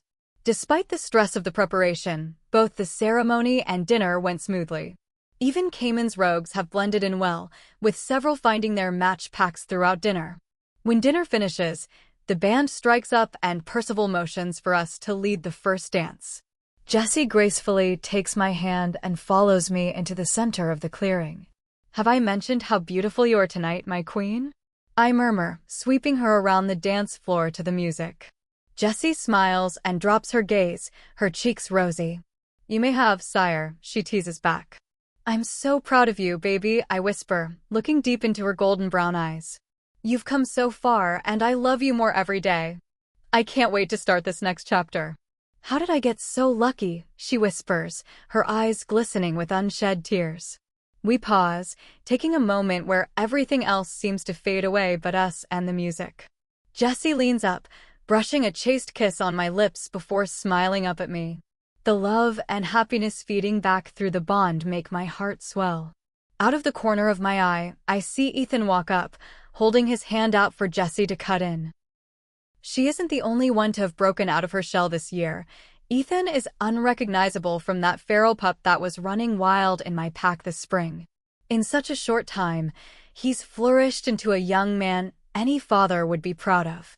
I hand Jessie off and spot a grandmother in a simple silver gown on the sidelines, and I ask her to dance. With the grace of a seasoned Luna, she takes my hand and glides onto the dance floor. Your parents would be so proud of you, Christianifer, she says, her voice choking up. Quite a twist of fate for a second son, I muse. As the second-born, I was destined to be Derwin's beta at best, but the fates had other plans for our family. Derwin is poised to take over the Guardians when Garrick retires, and not only am I still Waters Alpha, but the king until Ethan is of age. Your parents always knew you boys were destined for great things. Her broad smile and pride shining in her crystal blue eyes are a welcome sight. Somehow I don't think they expected me to be king. I dryly reply with a ghost of a smirk. Maybe not, but look at the life you have built. A beautiful mate, pups on the way, a son any father would be proud of. I'm so proud of you, Christianifer. I am truly blessed, I agree, watching Jessie and Ethan glide around. The music pauses before the next song, allowing for another change of partners. Grandmother returns to her seat, but I collect my next unwitting partner. What do you say, head warrior? I ask, extending my hand to Soraya. Can I refuse the king? She muses, taking my hand and slowly getting up. I really do need the rule book for this new king status. Her dark eyes glint with mischief as she twirls around the dance floor with me.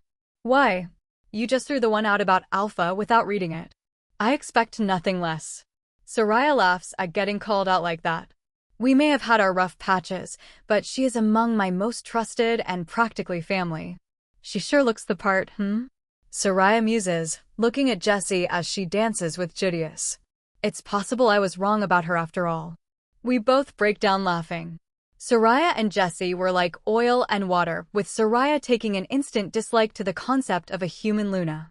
Though their friendship is odd, there is no limit to how far either would go for the other. We do a couple more passes and decide to take it easy now that the dance floor is filling up. Kane does his obligatory dance, then sits and drinks with Nex, laughing like old times. Cheers, he calls, holding a drink out for me. I toss the whiskey back, savoring the silky smooth heat. Look at those two, Nex says, nodding to Willow on the dance floor. I miss her. You're not so much. I bark out a laugh, watching Kane's face fall with a grumbled asshole. This is all she's talked about for weeks, Kane admits. She's a proper Luna at home now, even getting some friends, but none so close as Jessie. Willow and Jessie are dancing and laughing alongside Sasha and Mila. They're too far to make out what they're talking about, but seeing her head tossed back in laughter leaves me grinning. Hail, I call, waving the man over as he wanders through the crowd. Kane, hail, and this is Nex, his ex-beta and my head warrior male. The first time trying to introduce Nex is awkward, to say the least, but Haley nods to the men and takes a seat. Valley Glen, right? Kane asks, eyeing the senior alpha, who nods. His pack sent all of those medical supplies. Between that and our healers, our losses were minimal. I look at the alpha with renewed light, not knowing he had any role in the war. By the end, I was so fixated on Jessie and her recovery that I trusted Kane and the rest to oversee what needed to be done. I wish we could have done more, but by the time we got word, you guys were in the thick of things, Hale replies with a grimace. So I threw everyone into production, packed up as much as possible and sent it as soon as we could. It made a difference, Kane dismisses.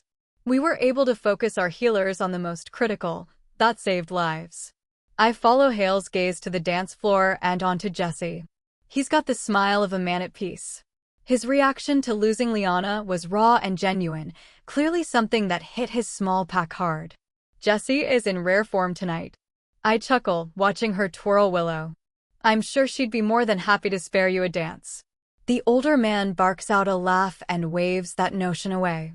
I've been blessed with many things over the years. 2 left feet are among them. Kane feels your pain, I dig, earning a scowl and grumble. Who's the woman she's dancing with? Hale asks, craning his neck for a better view. Willow. I answer, curious about his interest.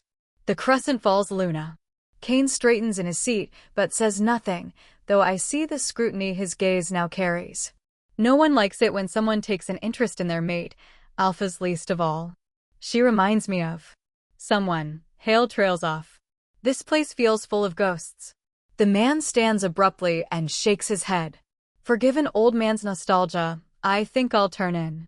Gentlemen. I watch as Hale retreats and replay his words over and over again.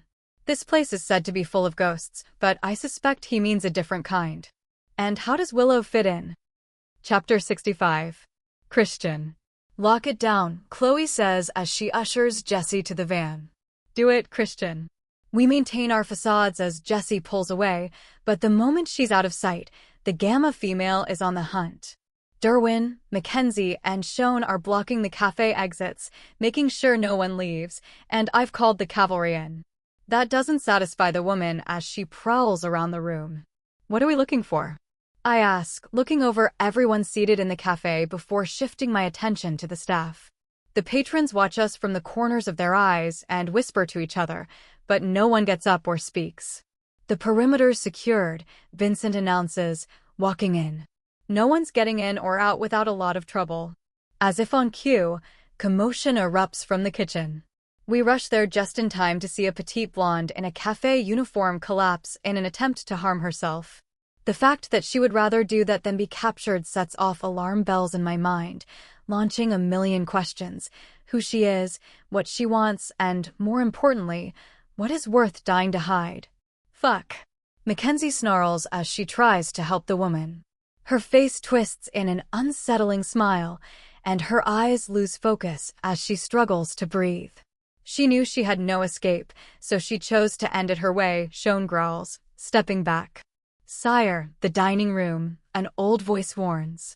My heart hammers in my chest as I rip past the crowded kitchen and back to the main dining area. One of the busboys makes brief eye contact and tries to bolt.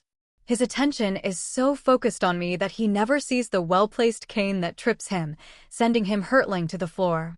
A dagger clatters to the floor, and he reaches for it, but I'm faster, snatching it from him and pinning him to the floor.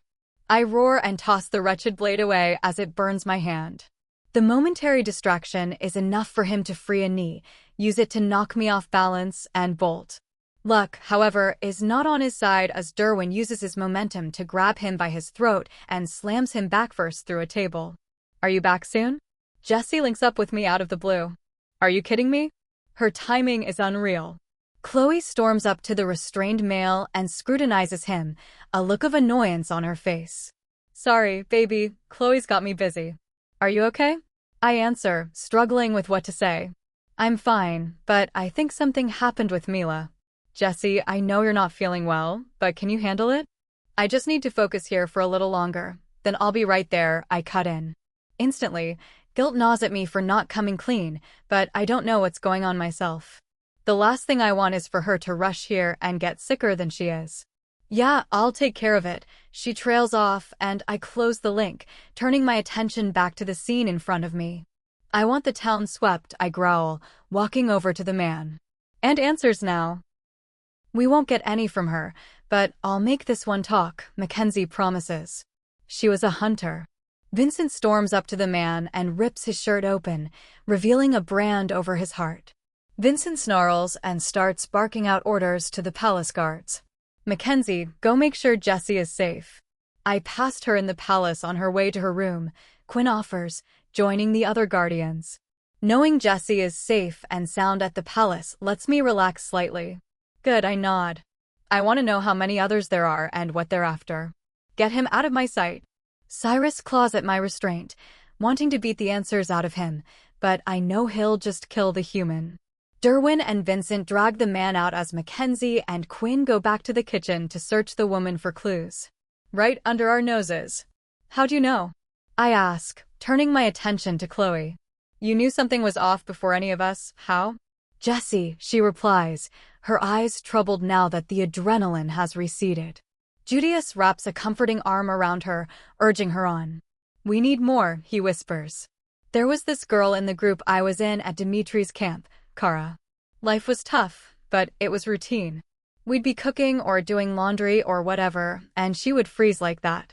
Her body would go rigid, the color would drain from her face. It was like she saw a ghost, but she didn't know why. But you did, I press with a sinking feeling in my gut. Chloe nods and swallows, while Judius rubs reassuring circles on her back. In her case, it was his scent, the man she was given to sometimes.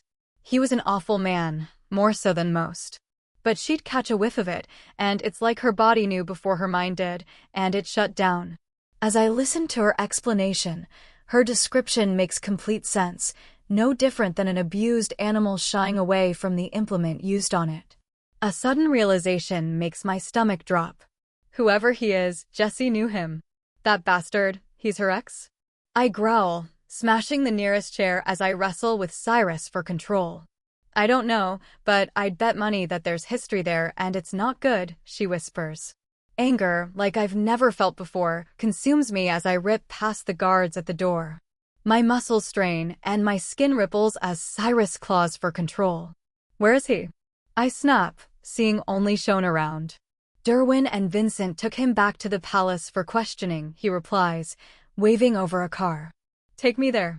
The short ride back to the palace has my mind racing as it runs through the possibilities. Who could this man really be, and what has he done to Jessie? All of them fuel my anger to the point I don't know who's in control anymore. I need you and Willow, I don't have time to explain, but it's not good. I link Kane as the palace comes into view. We're here, where are you? He replies, not missing a beat. Shone leads me around the back to a guarded door that looks like just a cellar. Out back. Kane walks with purpose as he beelines for us. Willow's small hand is tucked in his as she looks wide-eyed around, worry clear on her face.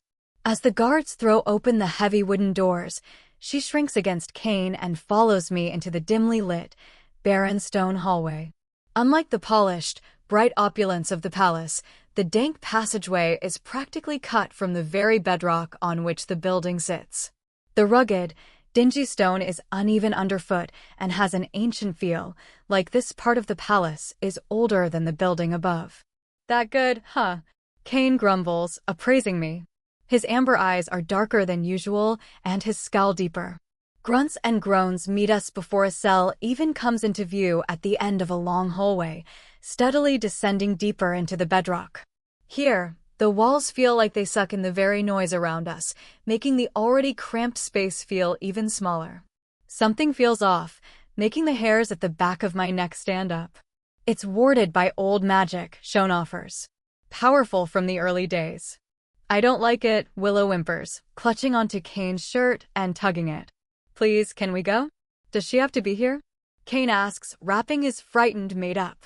He sighs as I nod, but he doesn't look surprised. Willow, I start, struggling to say the right thing. There's a bad man in there. I think he's done bad things to Jessie before, and I need to know why he and his accomplice are here.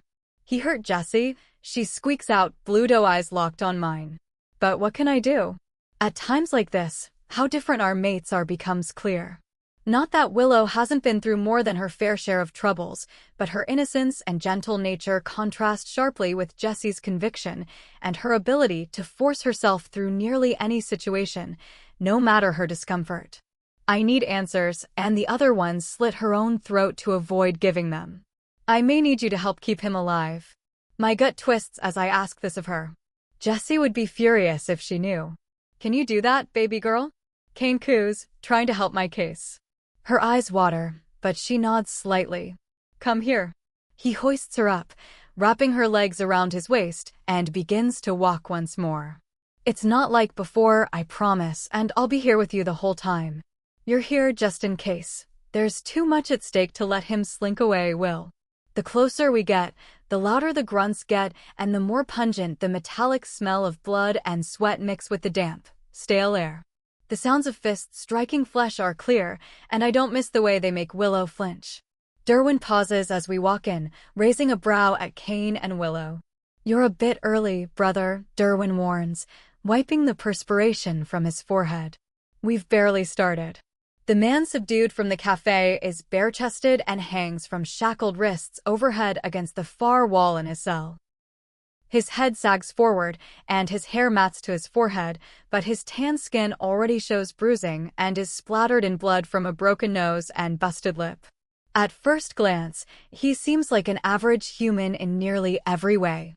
Average height and build, with dark brown hair and brown eyes, he had no distinct features, making him easy to blend in with any group of omegas without being noticed. Hell, we were in that restaurant for over half an hour, and I never spared him a single look. I was too focused on other things while two sharks circled. But he noticed us. He was there for Jessie. He knows Jessie, I state, letting the implication hang heavy in the air. The man smiles, his teeth stained red, and lets out a short, forced laugh. No is a strong word. See? I snap, feeling both gratified and enraged at his answer. Wipe that smile off of his face or I will, Cyrus threatens, pushing against my crumbling restraint. How well can you know an abomination hiding in sheep's clothing? He sneers. My fist connects squarely with his face before I even register that I threw a punch. He spits blood at me and laughs a maniacal laugh as Derwin and Vincent drag me back. I'd speak carefully if I were you, Kane warns, stalking up to the man, having put Willow down. Why? You gonna kill me for talking ill of the bitch? He snaps, knowing that his death is inevitable. Kane wraps a hand around his neck and lifts him clear off the ground. He sputters and struggles against the angry alpha, but is no match. No asshole, you and I both know you were dead the moment you got here, but the how is up to you. He drops the man, leaving him sagging in his bindings as he coughs and gasps like a fish out of water. Cyrus paces in the back of my mind, his hackles up as he bides his time, waiting for his chance with the bastard. Keeping my walls up while struggling to keep my anger under wraps is nearly impossible with my wolf looking for any crack to take over, so I hang back and let Derwin take the lead once more. I'll ask you again, why are you here and how many? Derwin snaps, grabbing a fistful of the man's hair to lift his head. There's still just the two of us in town, he groans. Or we're just two of us, no point in hiding that. I'm all that's left here now. Why? I growl. The man turns his battered face towards me, malice swimming in his dark eyes. Just checking up on my favorite pet. A deep growl rips through my chest as I hear him refer to Jessie like that. He laughs at my anger, dousing it in gasoline. How far one bitch can rise, under the right alpha, he goads. Derwin catches my eye and shakes his head, warning me not to take the bait. I can see what the captured man is doing, and yet if it were anyone else, I would be able to brush him off, but not Jessie. Tell me, dog, he presses. Is she still as strong as she was before? Does she still struggle with things she couldn't understand? All I see is red as I throw Kane and my brother off to end this man's miserable existence. My roar echoes in this small place as I bring my fists down, over and over again, until his body crumbles under my unleashed rage. A sadistic smile slips on his lips, sobering me instantly, but the damage is done. I stand frozen, watching the life drain from his eyes, knowing the answers are lost because of me. In a flash of gold, Willow is there, her hands on his chest. A moment later, he takes a deep breath, filling his repaired chest. His dark eyes look around wildly as he struggles to make sense of what happened. How? He stutters. You will live, Willow snaps, tears streaming down her cheeks. I will bring you back 1,000 times if I need to, but you will pay for everything you have done. Kane scoops up the trembling woman and pulls her away, locking his gaze on mine. That's enough for now. It wasn't a suggestion, but an order. He's right. I can't be trusted with him. We have bigger problems, Vincent cuts in. Something's going on in the north. Blue flames are being seen over the forest. Mila, I breathe out, feeling my blood run cold. The possibility that what happened at the cafe was just a distraction never crossed my mind, leaving me wondering what else I'm missing and at what cost. Send everyone. How is the little witch? The battered man calls out, having recovered some of his wits and proving my gut instincts are accurate. Be a shame if something were to happen to her, He knows far too much, Cyrus warns. I'm running from the prison cells before I even realize it and burst through the back door, knocking a guard to the ground. Pieces are falling into place so quickly now, forming a terrifying picture, but something's still missing. A bright burst of blue shoots into the sky over the horizon, and I bolt towards it. My heart hammers with each step I take, forcing my legs to move faster. She tried to ask for help, and I shut her down without listening. I sent her out into danger. Hang on, baby, I link, but something is blocking us. Mila? The invisible wall keeps me from contacting either woman. Cold chills run down my spine despite how hard I'm pushing my body. My chest tightens as fear grips me, knowing I'm cut off from my mate, assuring me that she and my pups are in real danger. Shrieks and unearthly sounds echo from ahead, clashing with snarls and growls. Occasional blue flashes streaking above the trees tell us we're close, and hope blooms in me that we may be in time, encouraging me to push through the forest faster. Blinding pain rips through my center, leaving me crashing to the ground. My gut feels like it's on fire, leaving me writhing on the ground and unable to breathe or get up. A chill runs through my body when I realize I have no wound. That can only mean one thing. Brother, what is it? Derwin asks, hunching over me and looking for the source of my pain. Jessie, I choke out.